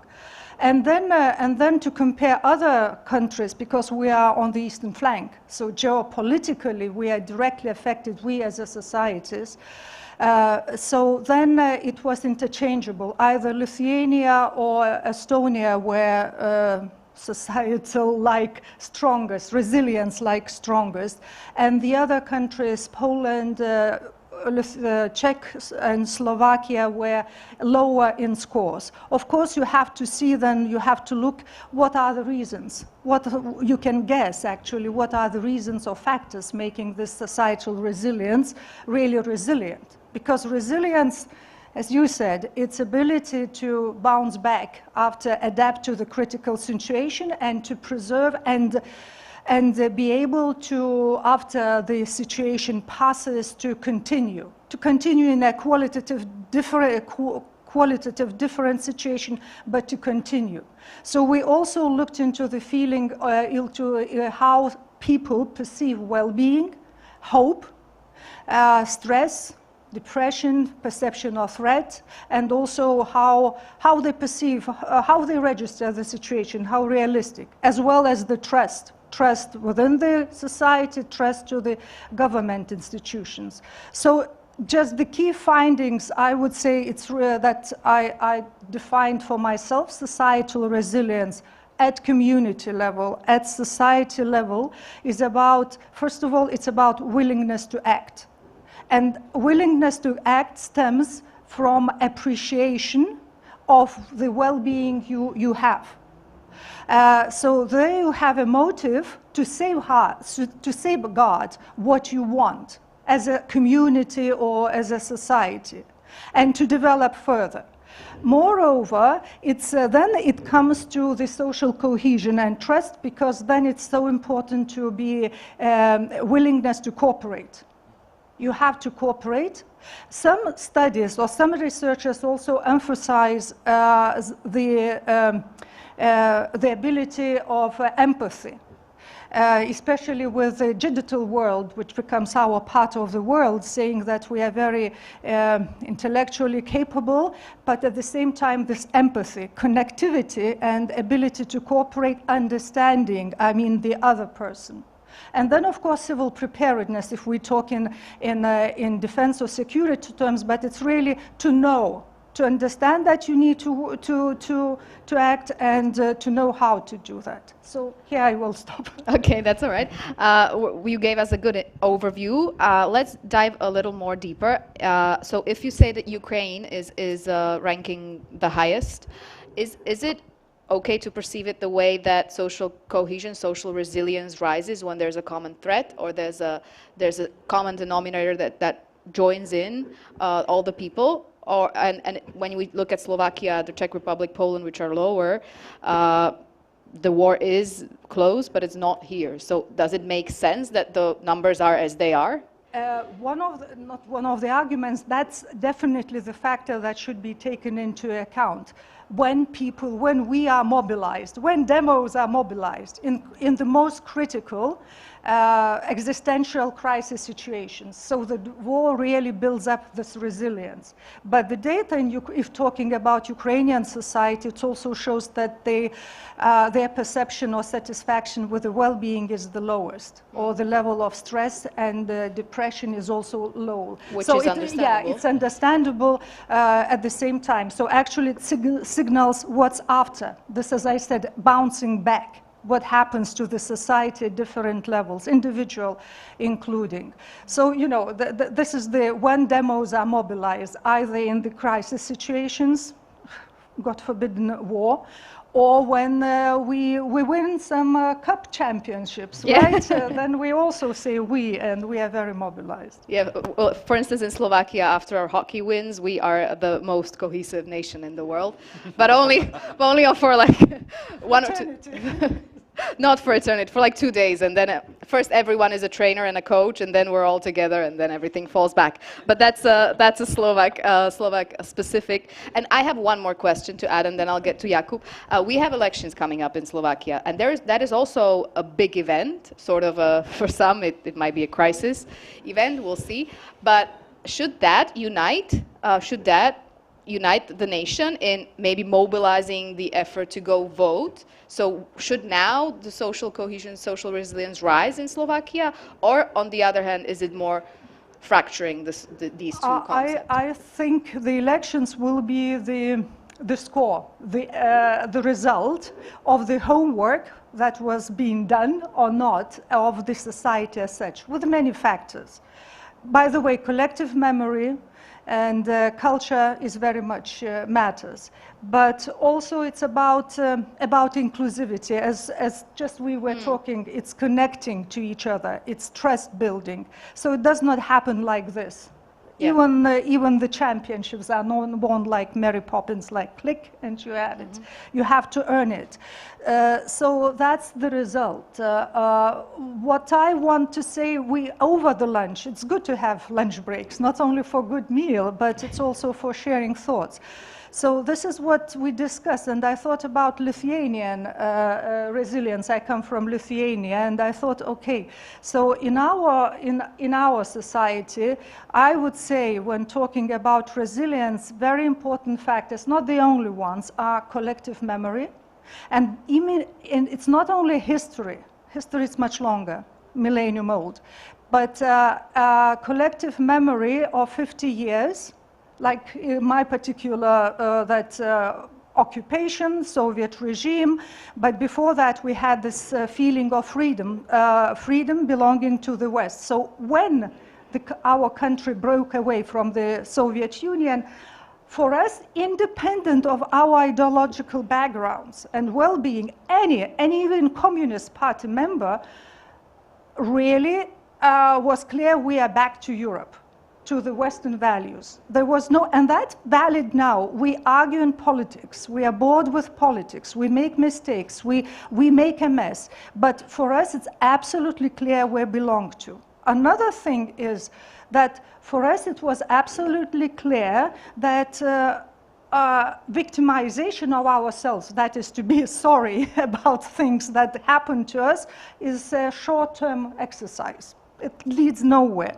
So you actually have to work very hard to be back to Europe. It means that nobody owes us, but you really have to work. And for us, the EU membership and NATO were again one of the means to want to safeguard the well-being, the way to have the lifestyle we wanted. And this is valid not only to my society, it's valid to the Baltics. And when we compare the data, because that's about data, checking, at least we talked about fact-based statements, so that puzzles me, talking about Slovak society, this kind of split and nostalgia. You might be nostalgic about your past years, but you have to be very clear where you want to be or why you have to be. So that puzzles me. It's so I will stop again. Yes, we'll get there. But first, Jakub, you deal with data. So how does data science reveal patterns in societal actions? And are there any dangers of using big data in evaluating societal values or society as a whole? Okay, I'll just have a small addition to the discussion that's Let's been go. here. Yeah, because there was this academic introductory that I definitely sign off. It's just trust is an important factor of cohesion, and if you have low trust, either this horizontal general trust, so people don't trust each other, or this institutional trust, it can make interactions more difficult, and all interactions come with more energy, and it's really hard to come to any consensus on things. And when we'll talk about data, and we discussed the situation in certain countries, in Slovakia we are in a difficult position at the moment, because both of these let's say verticals of trust are at a very low level at the moment that they have been in the past. So we are a country with a lot of challenges in that area. And regarding data science, well, data in general, public opinion, and using data to understand that is super important, especially when we measure cohesion in a sociological perspective. There are a lot of measurable factors, such as trust. Trust is pretty well measurable. And if you understand where you stand, then it's easier to act upon. And it's you mentioned big data as a whole new topic, as a whole new area of discussion.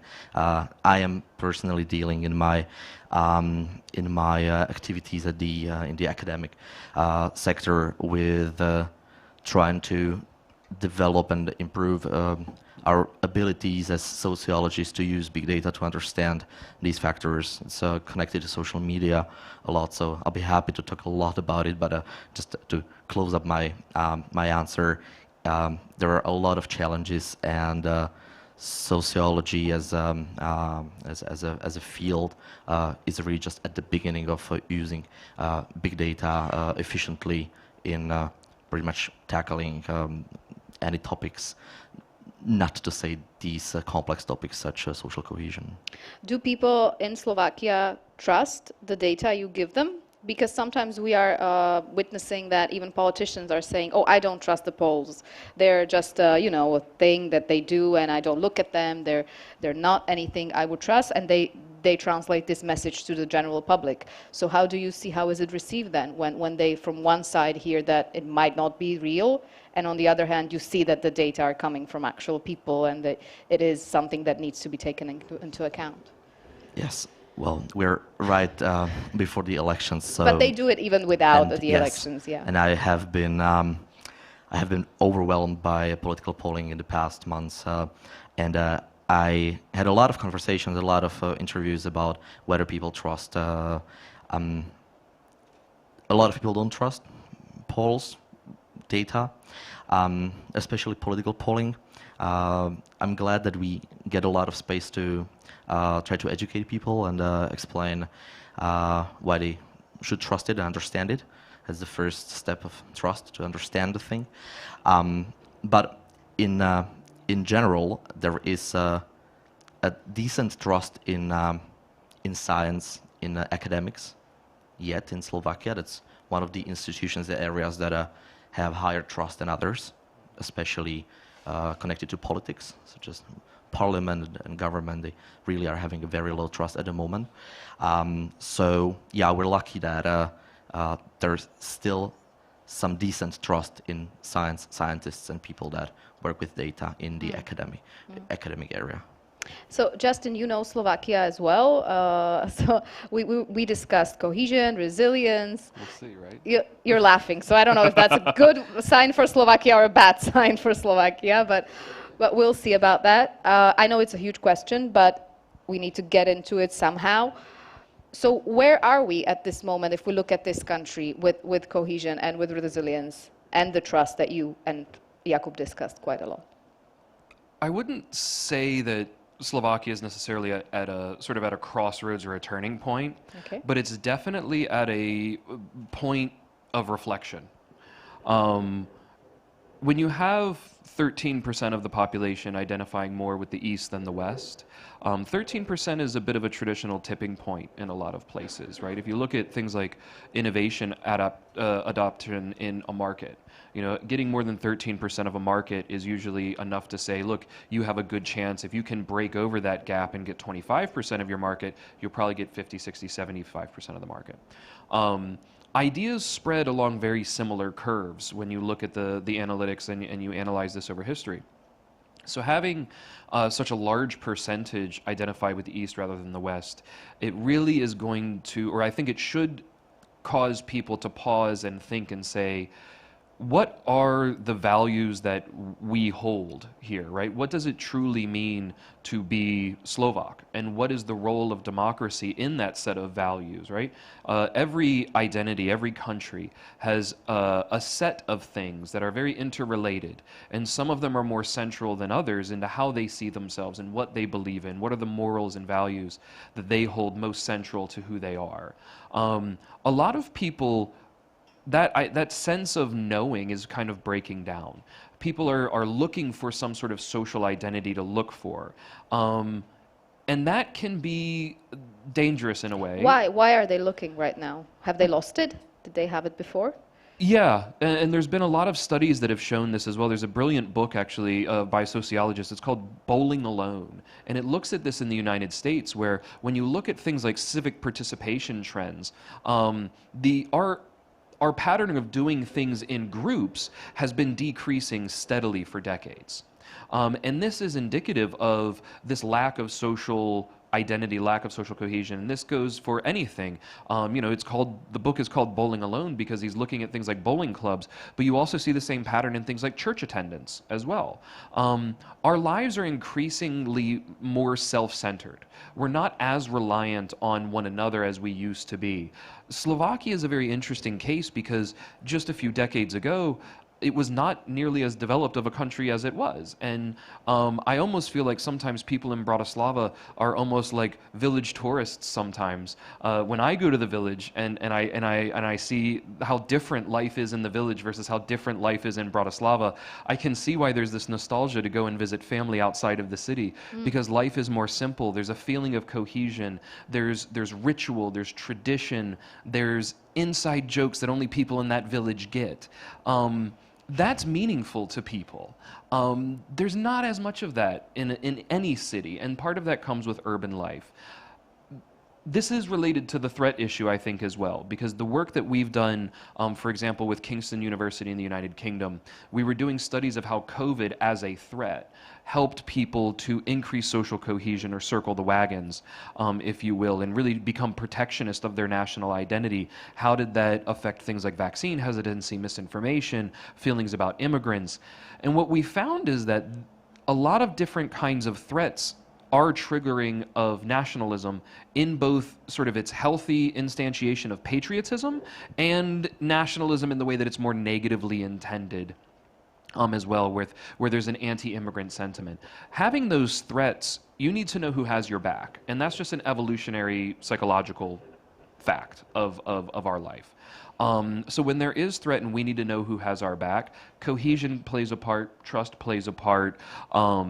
Knowing who's there is based on the signals. Who speaks our language, who knows our rituals and traditions, who eats our food, who laughs at the same jokes. These are very subtle signals that spread throughout a population and that all people are reliant on. When we're under threat, we're under stress. And we don't have a lot of time to dig deep for those signals, right? We want to see the person who flies our flag as quickly as possible to know if they're on our team or not. That works very good when it's intergroup competition. This becomes chaos and horrible when there's multiple groups inside of a nation. When a nation is supposed to be cohesive and a large population are no longer identifying with the same values as everybody else. So that is the case of Slovakia at this point? It very well could be the case of Slovakia in the future. Yeah, I would say it's trending in a concerning direction there.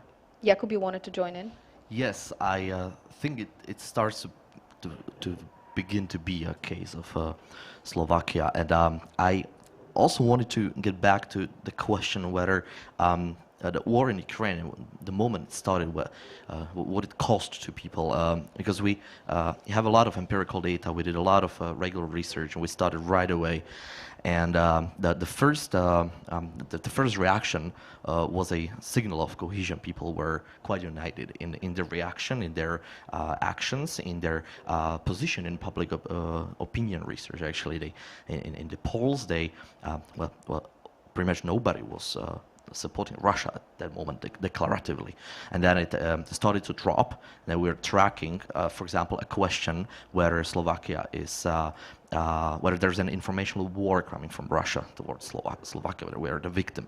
And only around 20% of people thought so at a very, sorry, 40% of people thought so, so half of population. And now it's down to 20%. So it's pretty much the same groups are ones that think that Russia is attacking us in the informational war, and the same group thinks that it's not, and that we are actually, let's say, under this attack from the Western allies, and it's just a fictional threat that's being posed from the West. So yeah, this is what cost, what the time just cost in this area. And yes, I think that when we look at how divided Slovakia is at the moment, I think that we have a significant problem with cohesion at the moment, because it's not just divided; it's fragmented. We can find a lot of division lines that just exist at the same time and are creating a lot of segments of people. And unfortunately, the political campaign that we've been witnessing over past months just supported that divisions. So how can strategic communication maybe sort of bring it all together, bridge the gap? Is there any way that we can, if we take the example of Slovakia, but in general as well, how to sort of get these groups talking again and maybe feeling like a part of a bigger group? I assume it's me. Yes, sorry. Strategic communication, definitely it's a very useful instrument measure, but we have to understand that there's no communication without content. There's no communication for the sake of communication, because then we have a production of words. Sometimes when I'm angry, I use a diarrhea of words. That's so when we say strategic communication, there was a very good question, first panel, pillars. Pillars of Stratcom, successful Stratcom. Goal, where you want to go, what for you want to communicate, because that's a horizontal, that's an instrument. You have to have a goal, and that instrument facilitates. So I immediately would like discuss your data, like saying, so what's the current situation in the country? What's in the political discourse? What are the master narratives of the country? Because the definitely people are mobilized in the critical existential crisis situations, and we are well organized. We get organized even if we don't know how, but we do organize.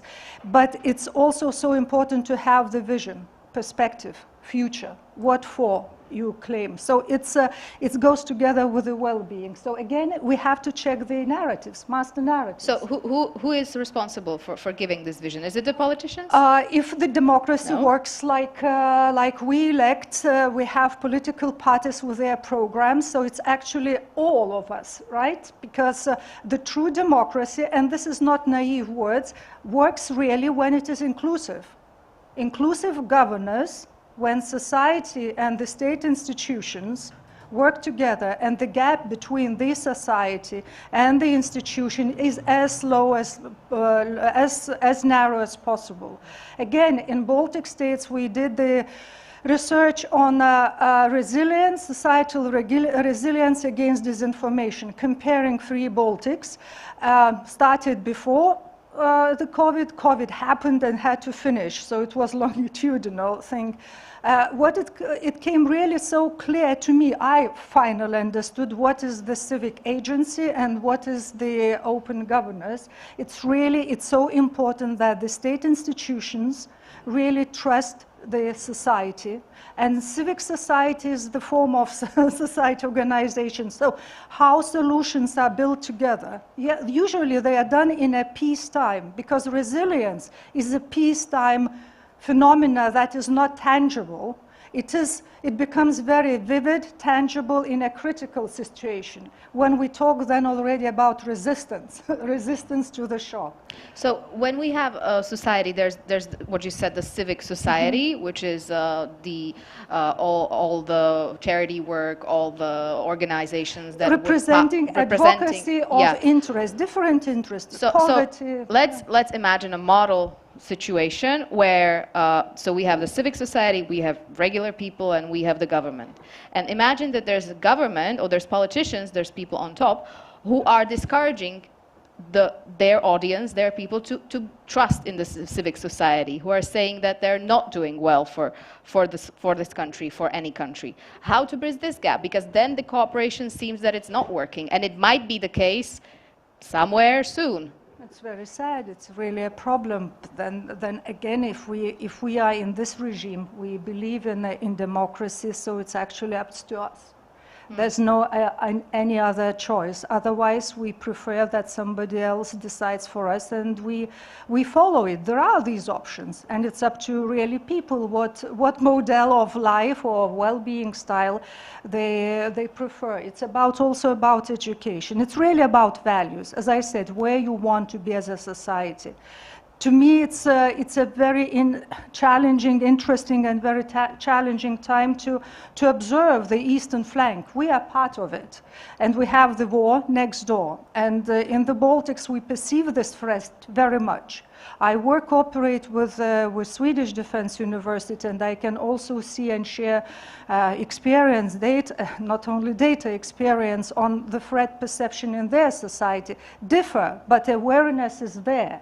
But again, they had this background of resilience and this Scandinavian gold trust already working on it. So square one, society, us people, in a civic form or just active citizens, really can do a change or decide what they want. So Justin, do you agree? Is it in the educational sphere that we need to instill these values and to maybe teach people who they are as citizens, or what our value or what our vision as a country should be? I think so. I think a lot of what we're seeing in terms of like civic problems, from disinformation to social cohesion, education is really at the root of a lot of that. Things like misinformation or truth, or even a government that wants you to believe that civic society is bad for you. The thing about lies is that they take a lot of energy to keep going. Right? If you go out and you keep saying the sky is red, the amount of energy you need to put into it before people go, actually, that's just not true, right? It's really on you to provide that energy. The natural way of the world is observing truth as best as we can in most cases of common sense, right? Now, our common sense can fail us. You can manipulate the common sense, and that's where things get a bit tricky. Education, so long as it's teaching you how to think and not what to think, then I think it's okay. When it comes to using an educational system to instill values, it has to be done in the most broad way possible. because there's a fine line between education and propaganda in that sense. In pretty much all nations, the education system is run almost with monopoly by the government. So if the government is telling you what to think, then it homogenizes society in ways that can be dangerous. On the one hand, societies are made of people, and people are naturally heterogeneous, right? We're naturally different, from personality to genetic variation. Variation is what makes selection and evolution work. Variation is required for progress, and it's required for success in any complex system, and societies are nothing if not complex systems. So if we're using the education system in order to try and homogenize a society too much, we're going to push that to a breaking point and end up back in the same issues of exacerbating the fissures that are naturally underlying in a society anyways. You have to kind of take a light-handed touch there and you look at things that are values that everyone can kind of hold dear enough, right? So saying democracy is a value, voting, is something that we all hold dear. The issue is often implied. It's not go out and vote. It's go out and vote for who I want you to vote for, right? If you're telling someone who to vote for, you don't care about democracy. If you're telling people to vote because it's your democratic right, and it's one of the liberal values that we have to have, and not liberal in the political sense, but liberal in the philosophical sense, then that is fine, because that's very different. That's saying I support you having a voice in my community, and that actually is more inclusive than anything. And so that means we have to build a world with people that we disagree, and we have to build a neighborhood, much less a nation, with people that we disagree with. So we can't try and just assume that we know the answer or that we can teach the answer. We have to step back a little bit and be more general and even more inclusive of the people that we disagree with, even if we think they might be harming society. All right, and now if we go back to the specifics, for instance, you said we're at a tipping point in Slovakia, the 13%. Mm-hmm. So what are the strategies we can employ right now? Because, we can reform education and we can talk with the children and with older people, but is there even something that can be done? Yeah, so one of the things that I mentioned there was trying to figure out what are the cohesive values that everyone shares, right? So if someone were to meet you for the first time and they didn't know anything about Slovakia, and they said, what do Slovaks believe in, right? What defines a Slovak? What would you say? How would you answer the question in a positive sense, not in a negative sense, not I'm against this? How would you say I am for this, I believe this, I stand for this? And you would say that most of the other people in the country actually agree with you. What would those things look like? And this is why I kind of mentioned that I don't know that we're at a crossroads, but we're at a point for reflection. And I say we as someone who lives here and doesn't plan on moving, but obviously with an accent like this, I do not come from here. I come from a much, more chaotic place. So looking at that though, like what is it, right? What are those symbols? The flag makes a lot of people on the left wing of Slovakia nervous. Right? If you see too many people waving a flag in Bratislava, people are going, I'm not going to go over there, right? Why not? That's their flag too. It's a liberal's flag just as much as it's a conservative's flag. The flag is not right-wing or left-wing. The flag is for everyone here. Some of the symbols or some of these values have been attributed to one part of the society while they belong to all of it? Well, they definitely belong to all of it, and it's a mixture of, some people taking that symbol and other people walking away from it. And letting it go. Yeah, so there's two things there. There's other parts of it too, there's no right answer. People can get creative. I think the number one thing that people need to look at here, as a stranger in a strange land, is nature. Is, getting away from the politics, getting away from the policies, getting away from even philosophy. The one thing that I've seen that unites everybody in this country, for example, is everyone agrees that the Tatras are beautiful. Right? Everyone agrees that the caves are amazing. There's certain nature that's unique to Slovakia that people here are genuinely proud of. Some people are genuinely proud of, because some would say, oh, why don't you just go to the Alps? It's right here. You just cross to the other country. So it's all about it, but we're getting too You're never going to please everyone all the time. And someone's always going to go, try to look for when something. I studied abroad, there's always going to be someone like that. But I think on a day-to-day life, most people are going to agree, yeah. like, yeah, and they're going to have good hiking stories. They're going to, oh, do you know about that place? Oh, I went here this one time. And then you get back to those shared experiences, shared narratives, shared memories that you can build identity and social cohesion on. The question really is, how do you fill in the blank? Obviously, I'm one of the last people in this room that can fill in that blank. I can just see it as someone, for example, who is raising a son in Slovakia and seeing him raise up and wanting him to be proud of his identity, both his American and his Slovak identity, and understanding that there's more commonalities than differences between those two identities. But I want him to be able to grow up to be a person who can positively state what he stands for, so that he knows. I mean, you know, Malcolm X was famous for saying, the man who doesn't stand for something will fall for anything. And I think that that's just so true at so many levels that really resonate with so many of the problems today. We have some questions on Slido, so we'll get to them. But Jakub, before we get to them, maybe a little technical side note. How do polls actually measure trust and resilience in society for someone who doesn't know, and you're an expert? Okay, so you can use a standard sociological quantitative representative study, like really polling, trying to catch people's opinions through a public opinion poll. So if I want to go to too many details, it's just you ask a representative sample of people and understand what is their position towards specific questions. But that's just a technical side. What is more important, and maybe I'll use this opportunity and this question just to move a bit to the side, and that is we are today, we can feel like we're all overwhelmed with data, and it's not just connected to big data, but even to data from different research and different polling agencies and so on and so on. So a part of being sure that we are conducting data collection correctly, we need to be sure that if we are measuring complex topics such as cohesion, or even breaking it down to the trust, we need to operationalize the research question, the way we're asking, the way we interpret the data correctly, and then we can be sure that we're actually measuring the right thing, we're measuring it correctly, and then we can make any conclusions based on that. So just I wanted to add a little methodological part. We can move on to the question that I see up top. Slovakia is one of the most rural countries in the European Union. Does that impact trust and or cohesion in any direction? Trust in who?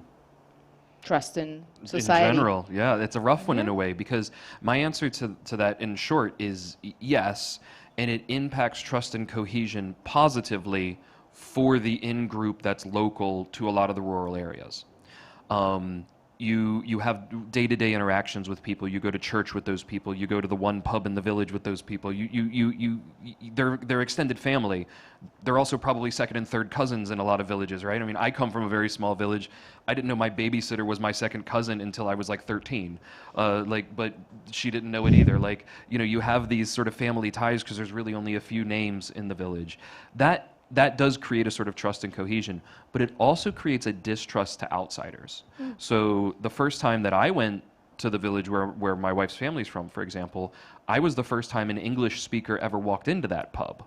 And to do it during a hockey game was, of course, you know, they were talking about it at church the next day. This becomes one of those things where they're kind of like, well, who is this guy? We don't know anything about him. We don't know where he comes from. He doesn't speak our language or anything like that. So that it impacts trust locally, but it also impacts trust sort of negatively in a more global sense. Towards the outgroup. In a way that, yeah, we just have to find mechanisms for mitigating that, because that's very natural, psychologically speaking. And it's something that all groups have to deal with, and there are better and worse ways of doing it. But rural communities are kind of pre-compact, cohesive units in a way that is impressive, and I think should be respected and leveraged to create larger scales of social cohesion. It just means you can't centralize it. You have to decentralize it. And I think a lot of people get scared of the idea of decentralization. Yeah. Do you agree, Jakub? You were... Yeah, just a quick note. Based on recent data, we have quite high trust in family or close friends in Slovakia. So this is pretty much what confirms what Justin just said. And yes, exactly. Then if you compare it, then you can see this huge difference between trust to to people that are more, let's say, in more distance to you. I mean, not in a physical way, but in different ways.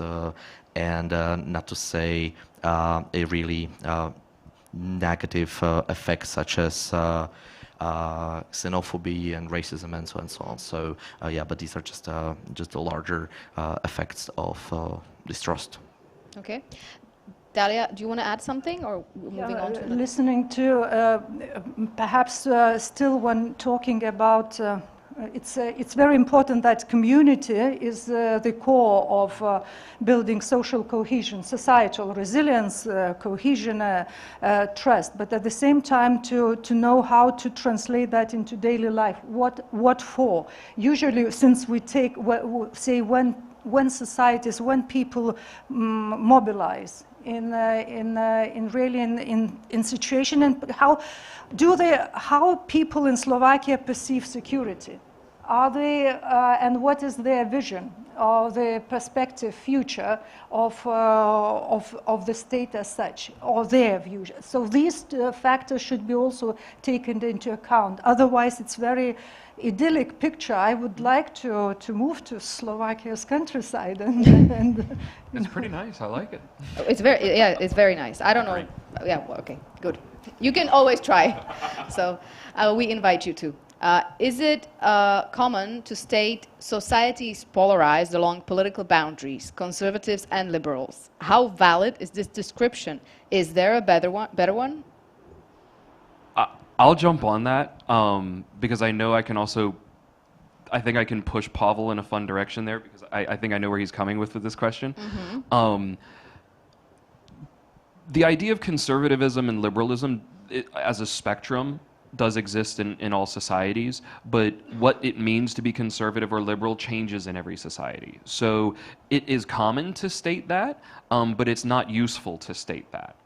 I think it's more useful to take a more multi-dimensional approach to this. So psychologists like Jonathan Haidt, for example, have done work on what are called moral foundations, and have found that cross-culturally there are 5, maybe 6, moral foundations that you can measure using survey measures, a psychologically validated survey measure called the Moral Foundations Questionnaire. DEC Institute, I know, has done some of this work in Slovakia and the Czech Republic. We've helped them do that with Culture Pulse. We've also done this in the United States, United Kingdom, and a lot of other places to measure how cohesive moral conceptions are. And what you find consistently is that liberals care a lot about harm and fairness. That's really the core, like that's what they're most worried about.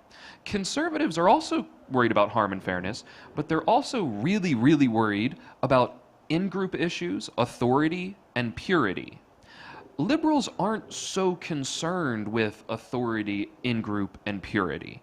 So it's not that it's really a spectrum, it's that there's a slight misalignment of values sometimes, and that can cause people to talk across one another. Now, I think that the whole nature of the idea of a political spectrum is probably a hangover of too many people being paid to analyze American politics, where it's locked in a two-party system, right? In a parliamentary system like throughout European nations, it's already multidimensional because it's not really dominated by two parties for the better part of multiple centuries.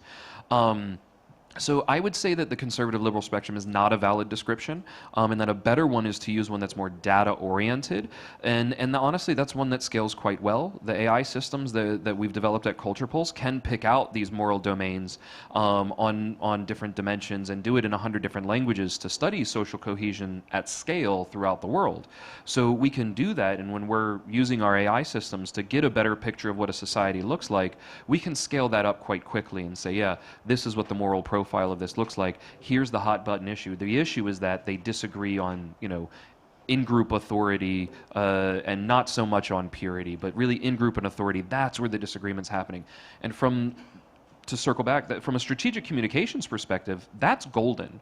To know that actually you can leave harm and fairness away. People agree more or less that that's important. They might disagree on who's being harmed, and that's a problem. But don't worry about in-group or authority if you know that you're really only preaching to one group when you really need to be talking to everyone as a whole, right? So strategically understanding that nature could be very useful in addition. So it's a simplification, more or less, saying liberalism and conservatives, liberals and conservatives. Yeah, it's a shorthand that's really only relevant locally. If you Okay. say, "Oh, I'm a liberal," it's like, what does that even mean? "Oh, I'm left wing." What does that mean? You know, if you look in the United States, for example, the left wing of the United States is like a conservative in the United Kingdom. Yeah. The right wing of the United States would be considered a fascist in the United Kingdom, and a liberal in the UK would basically just be considered some crazy communist in the United States. So those spectrums don't overlap. So I don't know that it's really valid to try and take it from America to the US to the UK to Slovakia to Singapore or anywhere else in the world. What real-world case studies can be used as successful stories of overcoming serious polarization within society? Do you have any in mind? It's a tough question.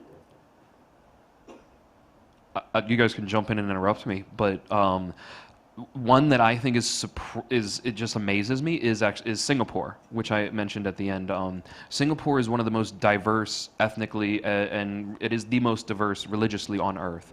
It's a small island nation state that has no natural resources really to speak of.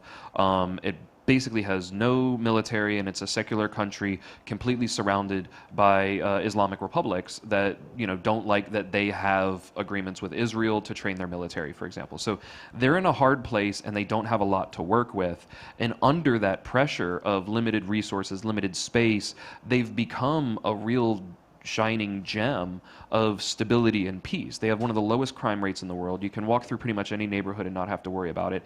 And there is this sense when you're there on the ground of people being like, no, I'm Singaporean. There's a thing about being Singaporean that they How get. did they manage it? What strategies did they employ? It was very hard fought. I mean, one of the things that I always suggest like 2 books to people. One of them is Summer Meditations. I always suggest that people read Havel's work on that, and I also suggest people look at the autobiography of Lee Kuan Yew. He was the person who really led them. They were kicked out of Malaysia. They weren't even asked. They were just basically told, you guys are going to leave. And Lee Kuan Yew, the legend is that he cried when that happened. That's part of the legend of Singapore. It's true, but also it is part of this legend of like, no, we came from this and we built this sort of gem for trading posts, and all people can come here, and we have this shared culture, this shared appreciation, this odd pidgin language where you're mixing Mandarin and English and Tamil, and everyone still kind of understands each other. Shared food, the love of food and outdoor eating. There's this kind of aspect of society that has really worked there despite the odds, I'd say. The other thing that worked there is humor.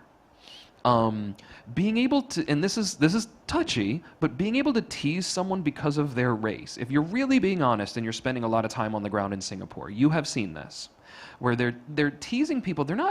It's not hate. They're not being angry with you. They're not ridiculing you or anything like that. They're joking with you because the racial tensions are high in Singapore, and you diffuse the tension with the joke. You do that because you're white, right? And a lot of times the controversial word is angmo, which is what they would call white people there, and so they would call me angmo all the time. And some people were like, oh, I don't think you can call him that. And when it was explained, I was like, no, I'm okay with it. Like, I get what this is doing. This serves a function. When I have an Indian friend and a Chinese friend, he's doing that because he's Indian. And then they kind of laugh about it. And in a way, they use the humor to diffuse the tension that is naturally in a heterogeneous society in a way that is healthy. And I mean, there's only really been 2 big incidents, I guess, of race riots in Singaporean history that people really note. So given the pressure cooker that is that society, I think that's actually quite an impressive feat. So you think that some of these aspects could be used here in for instance, in Slovakia or in Europe? Yeah, somebody mentioned earlier Zomri, right? It's if I'm not mistaken, that's like the most followed Slovak social media page. It's one of the most, for sure. Yeah, and it's nothing but just really gnarly humor about politics, and people like it. And I see people on both sides, or of the political spectrum that I said that doesn't exist. People on both sides of that, right, are talking about it. They're laughing about it. You can share it with your family. You have to laugh about it, and sometimes things get absurd, and they're so absurd you have to. I mean, the reason why I think the conservative wing of the Republican Party in the United States has so much staying power during and after Trump is their ability to laugh at themselves in a way that the Democrats cannot muster. All right. So their ability to not just be the joke, but take the joke and then dish it back out disarms the other side, because the Democrats, when the Democrats say something to a Republican that's offensive and the Republican laughs and goes, yeah, we're kind of idiots sometimes, and then they go, and then you remember that time you guys did that, and they get offended, it kills the conversation. It's no longer building cohesion. It's, oh, I attacked them and it didn't land, and then they came back at me and I've got nothing. Right? So we have to be able to laugh at each other. We can't take each other so seriously sometimes, right? You know, the rule of the bar, you don't talk about religion and politics. And if you stopped talking about religion and politics in Slovakia this week, the bars would be awfully silent. Yeah. And so maybe that's actually a good thing we should think about, right? Talk about your family, the weather, your jobs, what you like, you know, things that you actually enjoy. It's not that people enjoy politics. Most people seem very frustrated regardless of what they believe right now. So if we went back to maybe some of those ground rules, let's have jokes, let's have fun with each other, you know, have another beer, it might actually work out a lot better. Well, there's a question on trust. With explanation of trust as it was just given, do you find useful to try to measure and report on trust in polls, in government, in media, in institutions? Jakub, if you want to take this. Yes, I will. Well, what I'm observing in the past few years is that there's a much higher demand in polling, opinion polling from public institutions. I mean, that indicates to me that not only they trust this kind of additional information that they use for their work, but they learn how to use it, and they learn how to use it effectively. In the past few months, I actually found out about 2 public institutions that I never thought that they exist. There's so many public institutions that just come to you and want to do opinion polling. So I'm really glad that this is happening. And if I get a question right, I don't know who wrote it, whether we should measure trust in polls in that target groups, in government and media institutions. I mean, we could. I received that question a lot, whether different target groups trust polls. Well, I got it today already, and my answer usually is, well, I think they do until they want to do it and they pay for it, and they do, and there's really a significantly increased demand for that. All right, so I guess that's a good news. Slovakia has a problem with low cohesion. There's also something as too much cohesion, for instance, North Korea. Can we identify the optimal level? If so, how? Dalia, is there an optimal level of cohesion? Is there maybe an example of a country that would be optimal in your eyes? Thinking, there's no straightforward answer in the sense of social cohesion. There's no norms or some locale, some structure that you just tick and see. Everything is goes according to the situation. I remember talking to my Swedish colleague, and I said, okay, you have trust. You say trust, you say social cohesion, how comes? And he gave example that their social cohesion, Nordic trust and social cohesion, that goes together because it's about connectivity and how much you can trust another person, another community without, even if they are strangers to you, just on this ground. So there are much more factors involved, but for them it was 100 years ago, 1909. He even knows the date when Sweden started its conscription. And at that time, Sweden as a country, it's about history and memory, since they being neutral country, and they knew that nobody will really come to help them. They have to be self-sufficient in their well-being, in their security and defense. First of all, they started conscription. Conscription means a lot of supply chain things to function. Really, how to rehearse mentally, first of all, to rehearse how you can really defend your country.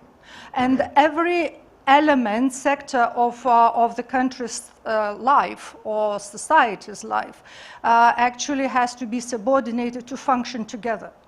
So you build cohesion because you interlinked, you rehearse on paper and in practice, and you test that as well as you build. Then it is tested by trust. So that takes time, and it means very situational. Not very, but it's situational. What question you are answering? But I think still the first thing is still we talk about societies and about our lifestyle. So it's about security, whether we can afford to live the life we want. And from that you start like backcasting what is needed for that, and then you have already, as I said, goal, and then you have engaging with the stratcom, strategic communication, reaching out to different target groups and translating that into the what should be done and how should be done. Then the data, our data, big data, not so big data, can really be very useful because it gives symptoms, gives certain diagnoses that you can act. But you have to be holistic. I never take data for granted. It's nothing to say 3 figure, that's all. Do you gentlemen agree? To the general question or the last comment? The about last the comment. data? Oh, I loved that, actually. Yeah. I mean, one of the things that a lot of people struggle with is the fact that there's so much data and so little that they can really do with it.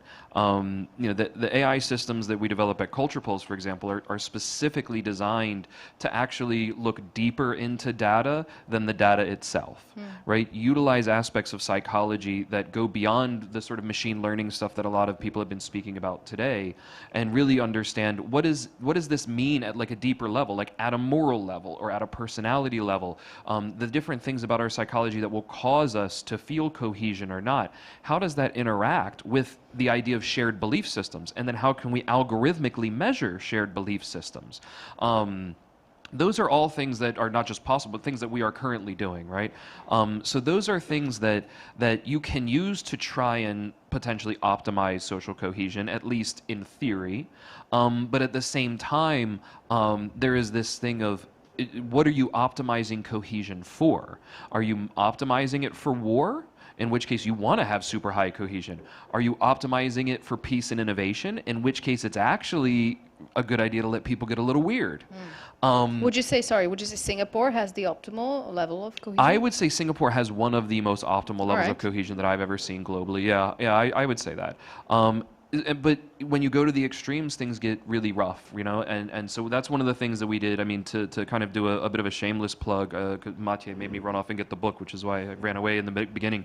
You know, we have been working on this, looking at this specifically in Slovakia. There's an English version of the book on cohesion in Slovakia coming out that, you know, there's a bunch of work from everyone from generals and military people, psychologists, sociologists, there's several of the people in the room here that have been part of it that look at, you know, these exact questions, but they're impossible to ask unless you're asking why. So you need to answer why, what are you optimizing for? Why do you want to optimize it?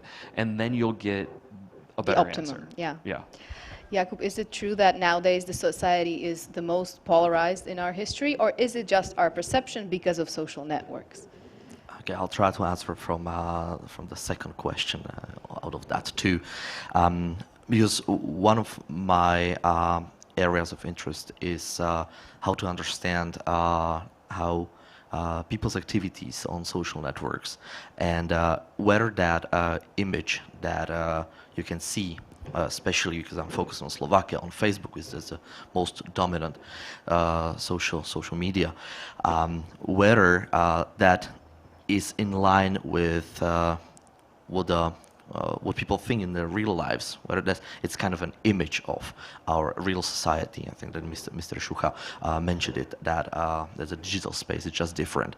And well, so far, I am sure, and we have a lot of data to support that it's biased a lot what you can see on the social media. So if I should answer that second question, my answer would be yes. What we see on Facebook in general is definitely very, very different from what the opinion, the public opinion is, and there are different reasons from that. I'll just maybe mention one of that. We've done a research on users' activity on Facebook in Slovakia, and there's a huge differences between people that are active on Facebook, meaning they are leaving any trace, they're commenting, they're creating content, they're creating status, they're sharing, so they're creating content that you can then see, and people that are just passive. And there are like really significant differences between people with different opinions, people with different political views, people with different education, and as you can imagine, people with lower education, for example, are roughly twice as active as people with higher education. So it's really biased a lot by who is creating content. So please don't be scared if you get into a feeling that what you're reading on social media and Facebook is a 100% reflection of what people think in Slovakia in general. Yeah. Yeah. We heard today in one of the earlier panels that a rule of thumb could be that everything you see on social media should be approached with skepticism. So I guess you sign off on that. I think, Justin, there's one question for you specifically regarding the national flag debate we had. So why did it become suspect for some groups in the modern society? And if it's also the case in Germany or other countries? It is also the case in a lot of other countries. I mean, you do see it in the United States in a way which also makes it so much more apparent when you see it in the United States, because we love our flag. We fly it everywhere. When my in-laws went to the US over the summer, they asked if it was a holiday, and I said, no, and they go, well, then why are all the flags? So like, it's even noticeable for other, you know, for foreigners that go to the US, like, you guys have a lot of flags around here, like, what's going on?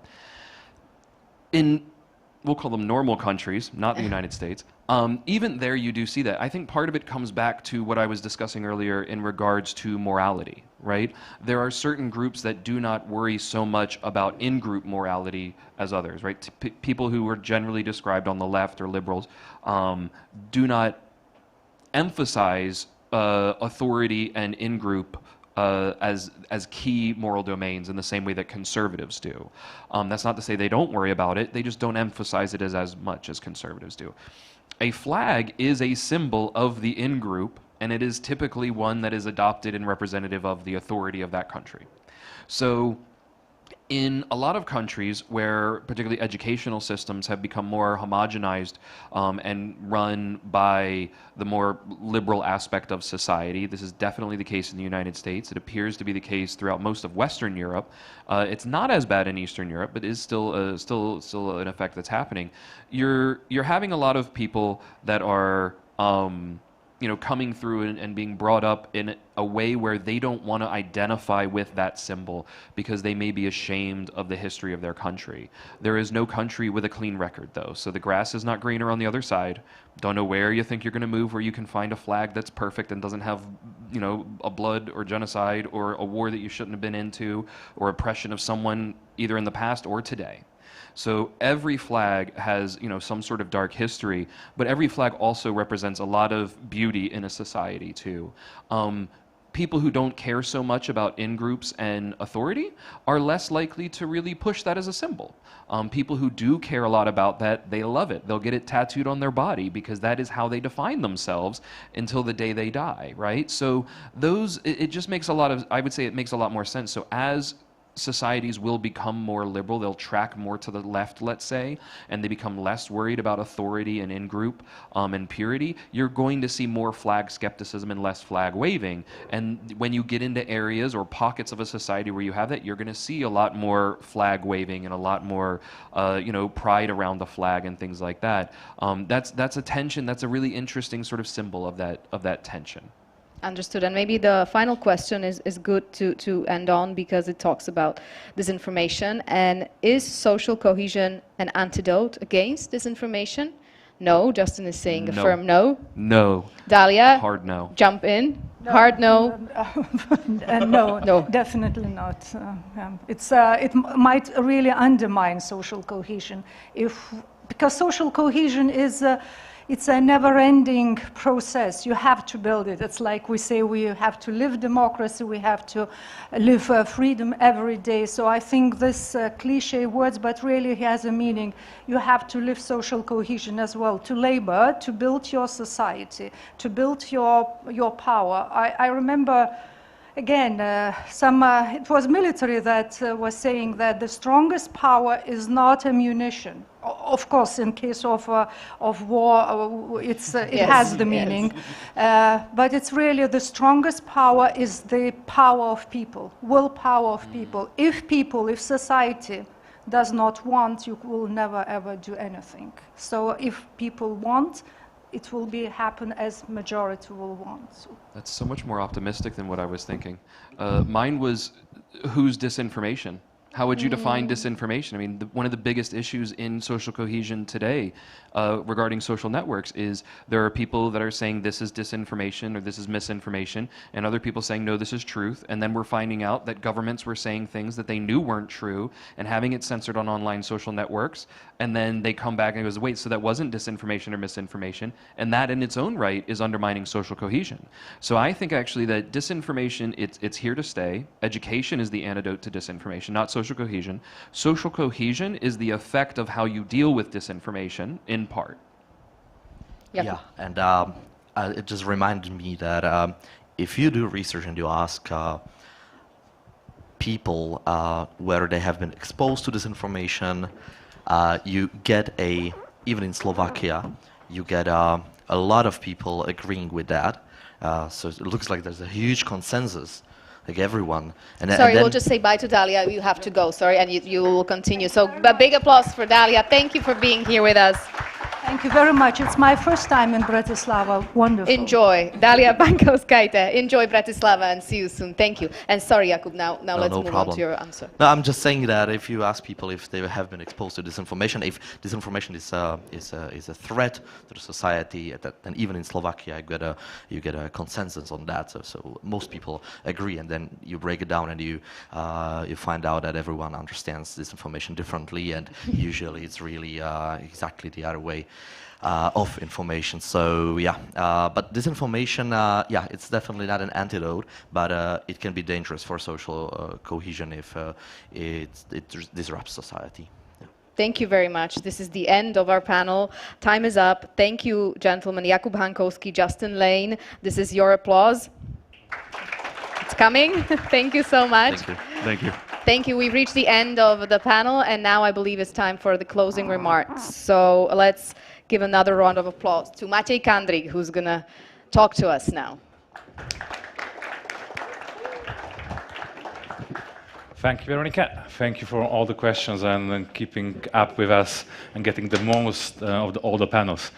Well, ladies and gentlemen, what a day. I have to say I learned so much today. And as I read somewhere some time ago, any day you learn something new is a really blessed day. So I feel today really blessed because as we started with a discussion on strategic communication, we explored these new dimensions which are not really that much discussed as issues or dealing with war trauma and mental health issues, which are not really in the package of topics when we usually speak about strategic communication. Then we move to the issue of social networks and regulations, which Corby knows is a huge topic, not only for us in Slovakia, but all around the world, and especially on European Union level, which we explore also in a bit. Then we move to other topics where I think there was something in each panel, each presentation, what brings new insight, new knowledge, new information, at least for me and I hope also for you as much as for all of us. I don't want to keep you too much in this room because we spent the whole day, and it's my great pleasure to thank our partners which make this organization of the specific conference possible. DT Institute, thank you very much. Our friends from European Commission in Slovakia representation, also European Ministry of Foreign and European Affairs, Konrad Adenauer Foundation, and of course our friends from Gerlata Technologies. This is already the third issue of this conference, and I have a deep belief that we will continue and prepare more and more years for you and come along in true sense of whole of society approach to disinformation and democracy, which is very dear for us all as we sit here. I don't have to mention that elections are just coming days, and how important are they. My only message would be, please go vote, of course, and say to your friends, to your family, to your closest circle to go vote. Also, as we heard from panel before on the importance of civic engagement and democracy, going cast a vote is the right, and we should use that right no matter for who or which party we especially want to vote. And that's basically all. We have still some time outside for informal networking and enjoying the rest of the day in good discussion as we did before. Thank you very much.